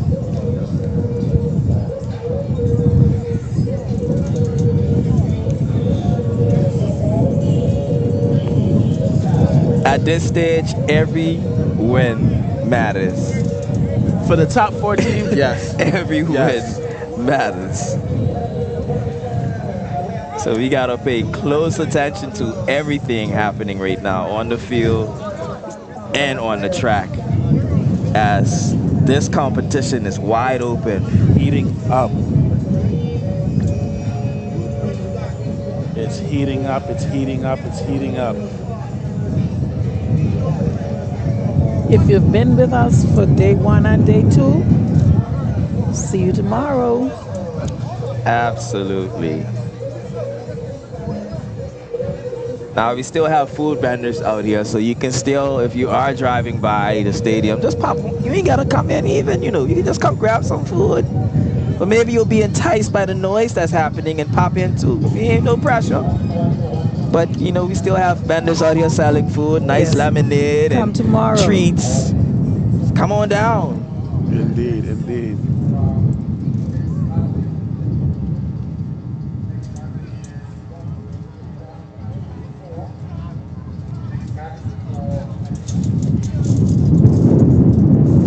So I think they're making the last track event. Yes. So this is the last track event happening today. The 800-meter sprint medley. You are watching the finals of the under-20 males javelin throw. Still going on. Still going on. Also, the discus throw would have concluded earlier for the junior males final. We are currently waiting the results of those events. And of course, throughout this broadcast, we've been talking about how far we've came as a country in the area of track and field and execution. And guys, I'm gonna say this.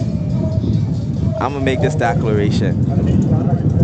Be ready for Carifta. It has to come here now. Yeah. Be ready. Yes. We have the production. Yes, I second that. We ready I for second that. Carifta. Absolutely. We have the It has to come back to the Turks and Caicos At Islands. the Karina Watkins National Stadium. Absolutely. We ready. I would agree. Another thing we need to shout out to the young cameraman. He's been doing that for 5 years. The others on the individual cameras. Really? For 5 years they've been doing that.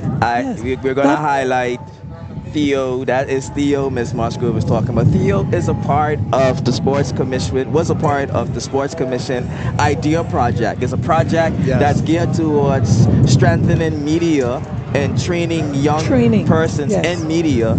And Theo was one of the first students of that project. And as you can see now, he operates a camera without any assistance. And has been doing a phenomenal. Those shots that you see at the finish line, that's been all Theo. Wow. So he's been a proud product of the IDEA project that the Sports Commission has put on to get more students and young people involved in the media upstairs field. in the booth. Yes, there are quite a few of them. Yeah, we have quite a few that's been walking around. Even the high schools have media clubs now. Yes. I saw they put together little skits leading up to these games too. That was amazing. Yes, man. So, like you said, the overall production and product is much better. It's probably the best it's ever been. Absolutely. The best it's ever been, I would say. Well, that's with annual events. They're supposed to evolve and be fine-tuned year after year after year, fine-tuning. So the product would be it's important for us to highlight it because, as you are, both of you know, we tend to single out the bad but not the good. That's true. Gotta show love on both ends. So you gotta show love. Our people, so when you pointing out the good, they beat you down. Why you saying that? But I thought that was a good thing. Absolutely. Your own boss to say it so. And you only look, you taking it out of context, you know. But we gotta give our people flowers. Absolutely. And yes. A prime example of that is even the naming of the stadium. Miss Karina Walking name should be printed. Should be at the front. Should be of the stadium. That at ceremony the front. is long overdue. Come on, man. We got to do better. Our people. We got to do better. Our people. Come on now. So Miss Walking, we are advocating for you. Ain't like this somebody who we hear about. This somebody we know. Uh-huh. Imagine she was in the studio in the stadium. Come on. Come on now. Wow. Hey, watch it. We don't do a Bad Bunny on them and do the ceremony to halftime. I now pronounce you and put the name out. Ladies and gentlemen, this is the 800-meter sprint medley. So this is the final race for the day.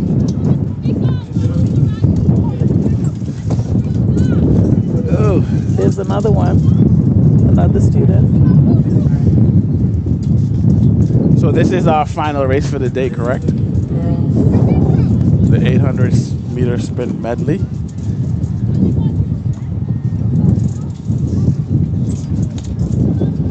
This should be another good one. Indeed.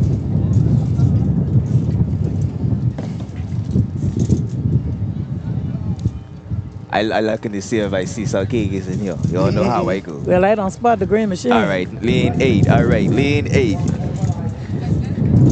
All right, ladies and gentlemen, running out of lane 2, we have Eloise Garland High School. Lane 3, British West Indies. Lane 4, International School. Lane 6, the Green Machines, Raymond Gardner. Lane 7, Maranatha High School.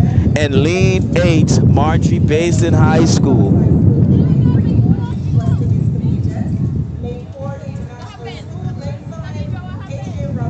This race is sponsored by the 800-meter medley. I don't believe has a sponsor. I'm gonna double check for you shortly.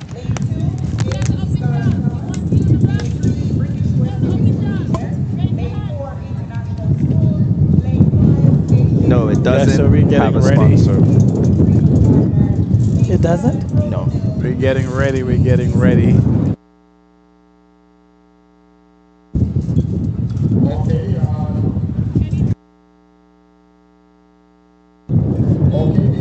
So this is a relay.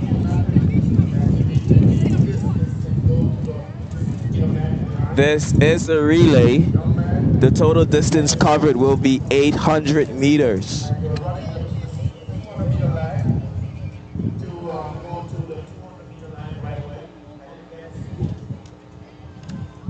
See, that's the time we should be hearing the bells and the horns and the shakers, but they already say on Facebook and things. They coming out here, so I looking for them.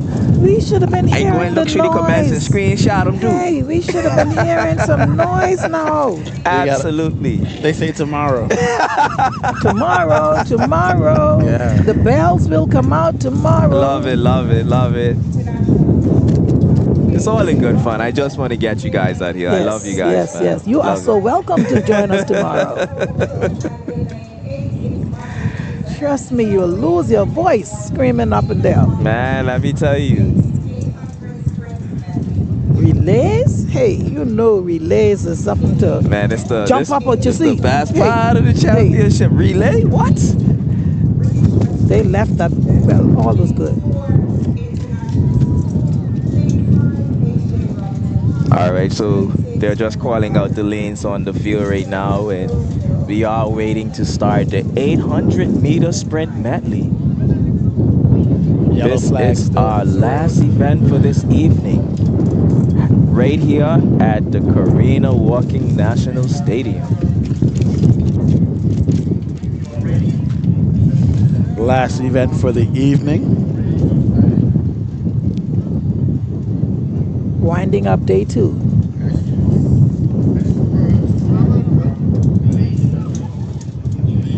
If you think think yesterday and today was electrifying. Wait till tomorrow. Man, they saved the best for Saturday. Wait till tomorrow. As they should. Absolutely. As they should. I think one time they had fire. You know what I mean? Not mention. Me not spill it. I almost leaked that information. Y'all gotta come out here, man. Come tomorrow. That's all I can say. I ain't gonna leak that. Let me leave it. But things is things here. We got things here.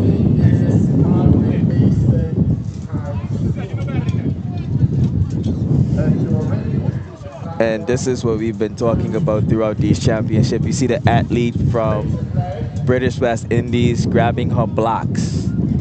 A lot of these athletes have learned how to put down a block and run out of a block in these championships. We've seen it throughout the different schools, Grand Turk, South Caicos, Providenciales especially. A lot of these athletes know how to use the blocks. And you can see here, we have a young lady putting down her blocks right now. Absolutely. Making sure And she's doing it herself. Absolutely. Exactly. And this is the British West Indies athlete. Exactly. Watch out for that school. Hey, Louise is in it. A. Louise can never count them out. I'm just saying. And Maranatha, we haven't seen much from Maranatha throughout these championships. Yes, running out of lane 7. Maranatha High School. Yeah, they're turning on these lights, so I hope.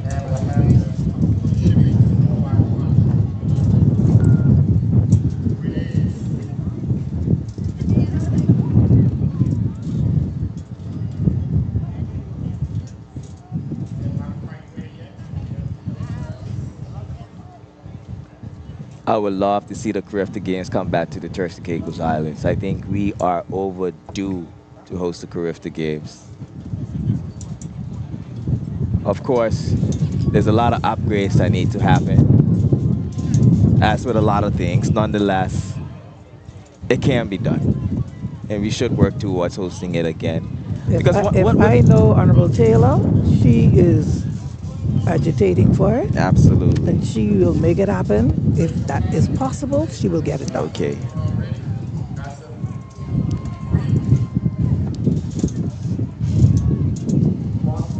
So preparations in place for this medley, last race of the day. This should be interesting. So we have the guys, they will be receiving after 400 meters, and the boys will finish with a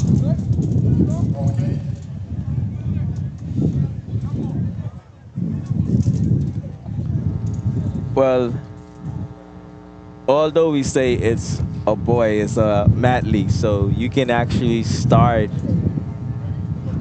because I think I do see a young lady. Yeah. You don't have to stick Where? boys. In the blue. Yeah. Oh, okay. This is a for real medley. this time, because remember, Nah, we got you covered. Don't And worry. I think the strategy is let the girls go out. But the other strategy could have been too is let the boys. White flags. Yeah. Okay. If been asked to stand.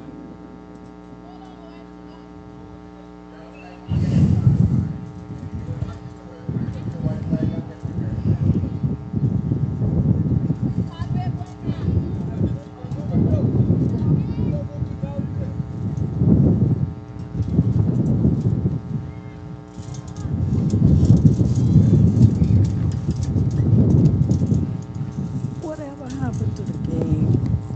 Whatever happened to the game?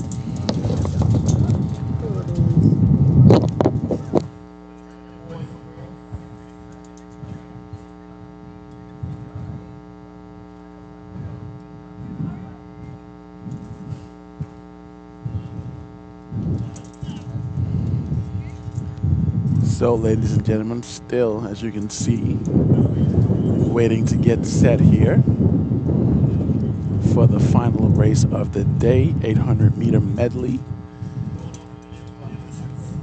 It's been a great day of racing here in Providenciales, field events as well, javelin, shot put, and all leading up to this moment for the final race. Runners are now in the blocks and once again standing. I'm not sure what the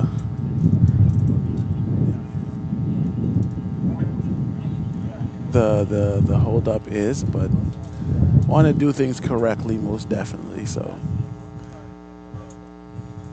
it's been flawless and quality execution throughout this day and on yesterday. So I know that the staff and team here want to make sure that things are done correctly. So just pausing for a moment to make sure we get these young ladies and men away safely and correctly. And you know, Ashley, I love how we've been very keen on doing things the right way throughout these championships. Most definitely. Very keen.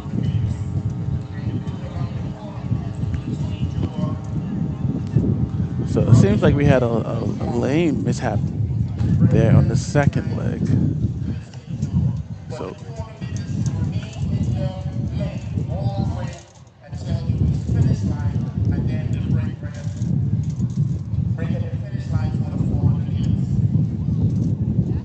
So they're just explaining the rules to them that the 200-meter leg has to stay in their lane until they pass the finish line. So where's the 200-meter leg? They're gonna start over there. Okay, so we can't see them because of the tent from our it. location, but they're there.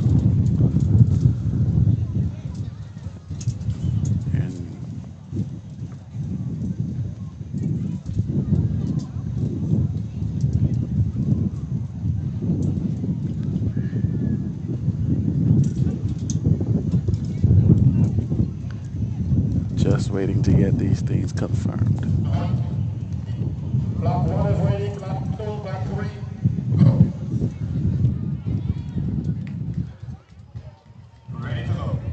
All right, we are ready to go. Final race of the day. And they're down once again. Let's hopefully they get away cleanly this time.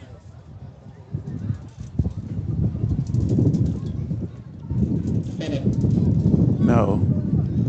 Once again.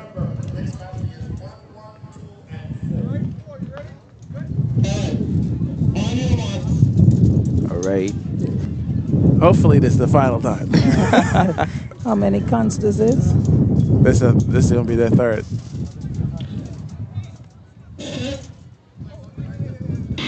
And they're off. Final race of the day. All right, Margie Benston, I see you. I see you. And we out there. Y'all see things. Y'all see things. That's a good pass. Watch Eloise. Okay. Watch Eloise. Flying down the backstretch. Flying down the backstretch. Making up some ground. Flying. That girl got some heat. Handing off to the 200 meters. And the boys takes over. Margie Benston is in contention. He's also making up some ground. Look at that. Eloise is out in front. Hey, he is not giving up.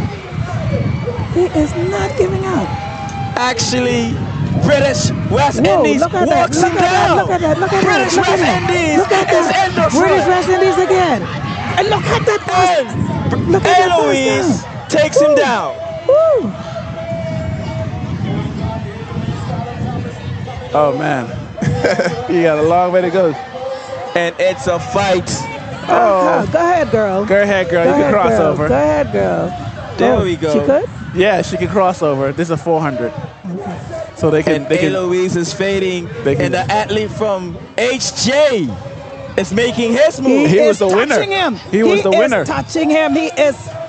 And HJ Robinson. This is tight. Eloise. This is tight. HJ Robinson.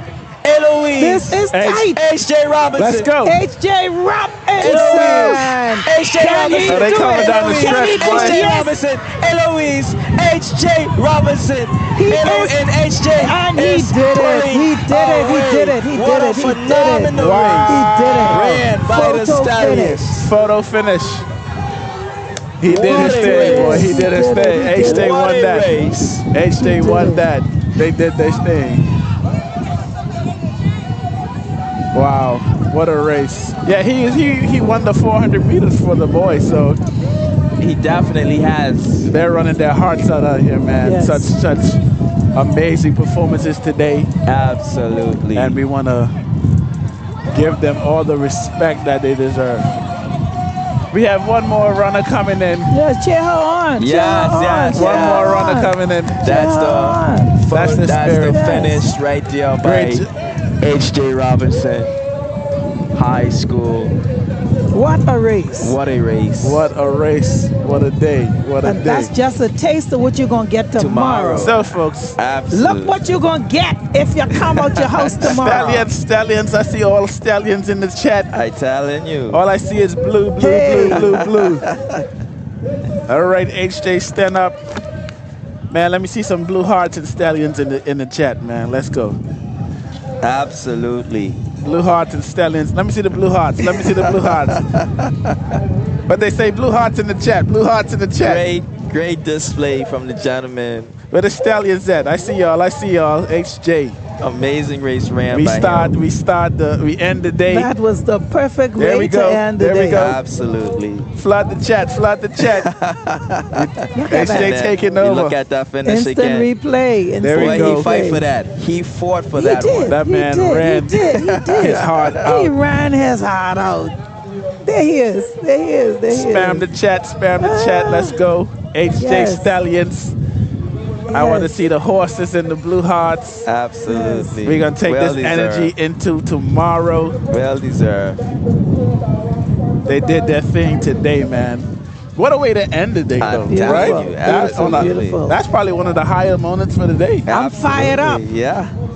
I'm ready for more relays, yes. man. I'm kind of sad we can't wait to put on my green tomorrow. Miss Musgrove, you got to tell your North Kickers people step up, because all I seen is blue in this chat. Tomorrow they got to represent. No, I want them step out. Step up. Come here. Right. We ain't want you step out. Come here. All I see is blue. That's okay. Join us. That's all right. We ain't no ghosts. Huh? We ain't no ghosts. Okay. Come out. All I seeing is blue and horses in the chat. What? Shout out to everybody tuning in on Facebook, on YouTube. For those who can't be here, obviously the support, we see it. I see. Man, listen, they one thing about Grand Tuck people, you don't gotta tell them twice. No, Grand Tuck giving them something to cheer. You don't gotta tell them twice. Yes. Y'all gonna have a thunder stream off today. They can stop commenting. That's how we do it, you know. Hey. That's how we do it, man. Respect. That's how we do it. So you coming in your blue tomorrow? Red. It's Grand Turk Island. We're doing the color of the island. Yes. Should we wear blue? I don't know if I bring no blue. You wearing red. Okay. I can wear my red. I gotta tell this one. Oh, you know the orange. I might not even come in my rental tomorrow. I might ride with horses. Go right down. Stallion. I tell you. Stallion. I can tie my horse right here. Hey, anybody in Bravo got a horse, bring it by the stadium tomorrow. Absolutely. Just There's a replay? showing the replay. Yes. And that lady from... That's how you end the day. That's how you end the day. Eloise Garland. That was a race. That was a race, man. Race. That was a great race. Took me back to the day. Man, they ran. Yes. They really ran. Yes. Now we have to talk about time. And watch British qualifying time. Well, this is a medley. This wouldn't count towards anything. No, I'm talking and you generally. see the 400 leg you can cross over. And see, they didn't realize that. No, you see he started crossing over, so he's in the first lane now. But yeah. And he won the 400. He won the 400, so I mean, eyes on him. And he planned his race. You know, he tracked him down. You see, it's like he said, "Foot, don't let your body suffer." You see, his strides is longer. Yes, man. Look at that. Strides is much longer. Look at that. And he trains for that. Yes. Hey. Look at that. Hey. He said he come for that walk. Sign him up. Yeah, boy. GT in the building. Yes, the Stallions in the building. And look at that. And grand Look fashion. at that. Look at that. I can't sleep tonight. I all excited now. TT. My people to show up now. UC takes. UC takes. Man, just for the replay, spam the chat again. I want to see horses and blue hearts. Absolutely. Just for the replay sake. Absolutely. Spam the chat again. We taking over. Yes, ladies and gentlemen.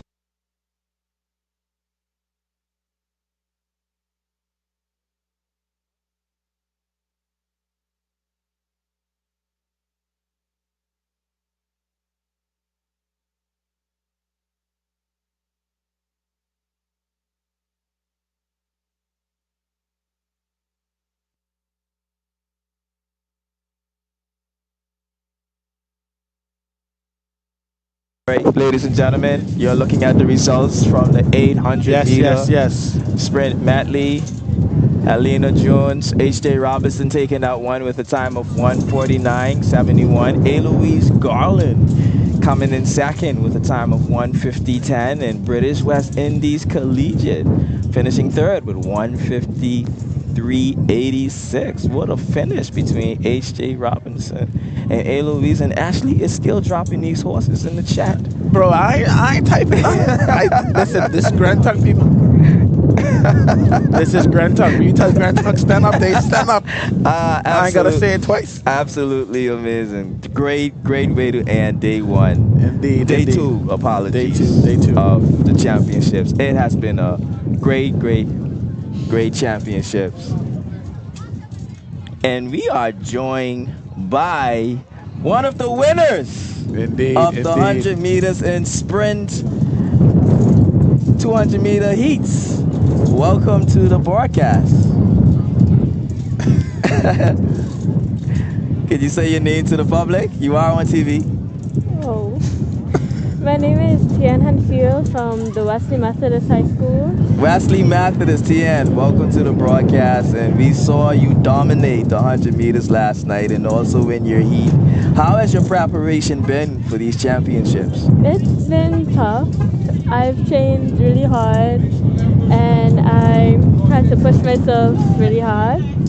Although I had good training from where I originally came from, which is now TCISS. Okay. Watch it now. I'll shake it off our cameras. But just to piggyback up on what Leo was saying, today was a really competitive day. How did you stay focused mentally to lock in for your races? I mean, I was just really and truly thinking of getting to the finish line and making it to finals so I can get my school some good points so we can get a good place. There you go. There you go. Absolutely amazing. Now you have the 200 meter finals and also the relay 4x1 finals. And the 4x1 finals tomorrow. Well, how are you preparing for those races now that today has ended? I feel pressured because for the 4x1, I want my teammates to do well so they can also be recognized, and it's not only me because it's not only me who's doing the race, it's also a team effort for the 4x1. And the 100 meters, not 100, 200, my apologies, that is a race that I've prepared for from primary school coming straight up, and that is a race that I've practiced for and that really has my attention because I have a long stride because I come from a family of tall people. Okay. All right. Absolutely. So that's one of the things that helped me with my races. Nice. Having a long stride, focusing on trying to get out the fastest, get out the block the fastest, determining a good lead in front of everybody, and just trying to get to the finish line as quick as I can. Yeah, so congratulations again Thank on you so much. your performance today. And, hard work pays off. So, all the hard trainings that you have to do, you get to enjoy the fruit of your labor today. And tomorrow, I hope you're ready to run once again and do what you got to do. Yes, ladies and gentlemen, Tian Hanfield, it has been phenomenal watching you run, and we wish you the best Thank you in your so much. championships. Thank you. Have a great day. Thank you. All right. So, yes, day two is concluded. My Grand Tux people still care on that. As they should. As they should. One thing. They got that hardware. They got gold. We need listen. I need so listen to every. This is a message to all my Grand Tux folks. If you got a child running in the races tomorrow, tell them we need more golds. Absolutely. But gold medals is what count. And tell them come out, because maybe the crowd is what made the difference in the cheering. Because that was pretty close, Grand Tux people like Grand Tux. Yeah. Provo ain't only Provo people out now. I understand. I understand what I said. We need that moral support. Absolutely. We understand. But we've just been trying to get more people out here to support these athletes and the hard work they've done to get to this stage. Indeed. Ladies and gentlemen, I'm Leo Lightburn, and I'm joined by professional football player Ashley Brooks and former district commissioner of North Caicos, St. Clair Musgrove. Activist. Yes, and also the activist. Community activist and national cheerleader, co-cheer. Absolutely. Yes, we have brought you day 2 of the championships. As you can see, we had an amazing day filled with a lot of great running. Great moments. A lot of action. Great moments. From our athletes, and even a record-breaking performance by Rose Cox, who broke a 9-year record by Deshaun Gray, held by a green machine. The green machine. Yes. It was all records have to fall at some point. Yes. We love that. We love that. Absolutely. Yes. After today, the medal the Eloise Garland continues to lead the medal con with Clement Howell in second. And I'll mention the numbers right now. Is Eloise leading with 15 gold, Clement Howell High School leading with 11 gold medals, British West second place with 11, sorry.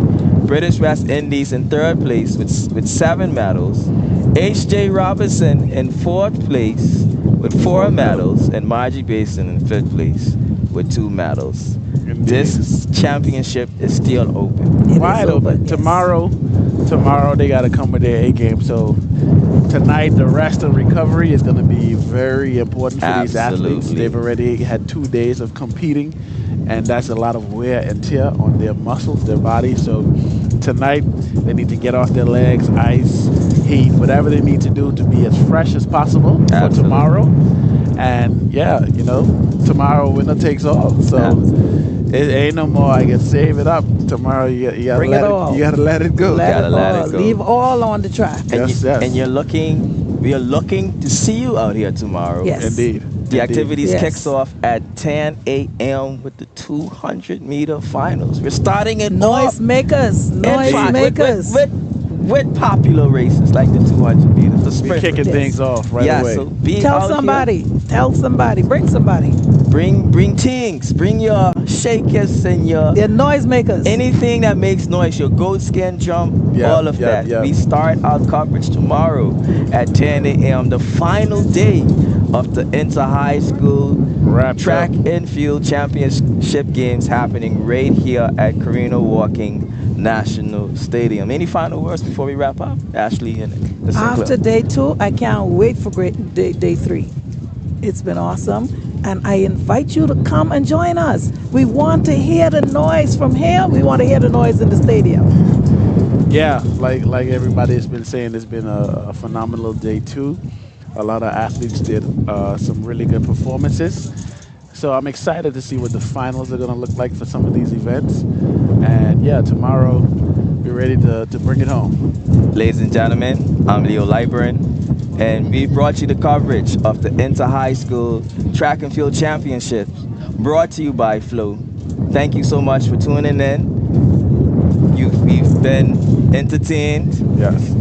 And we can't wait to see you out here with your shakers tomorrow. Thank you so much, and take care. Have a good evening. Have a good evening. Our world is filled with rhythm. Rhythm that's unapologetic, infectious, timeless. Rhythm is commitment in action. It's how we show up for each other with unrelenting support that goes the distance. Rhythm lives in the tiny beats of our most intimate moments and the seismic roars of our biggest achievements. Rhythm is resilience in motion. So even when things go out of sync, we do what it takes to bring the rhythm back. At Flow, we understand your rhythm because we live it. That's why we're dedicated to building a network as resilient as you, with a team of familiar faces working every day to keep you on beat. You're at the heart of everything we do.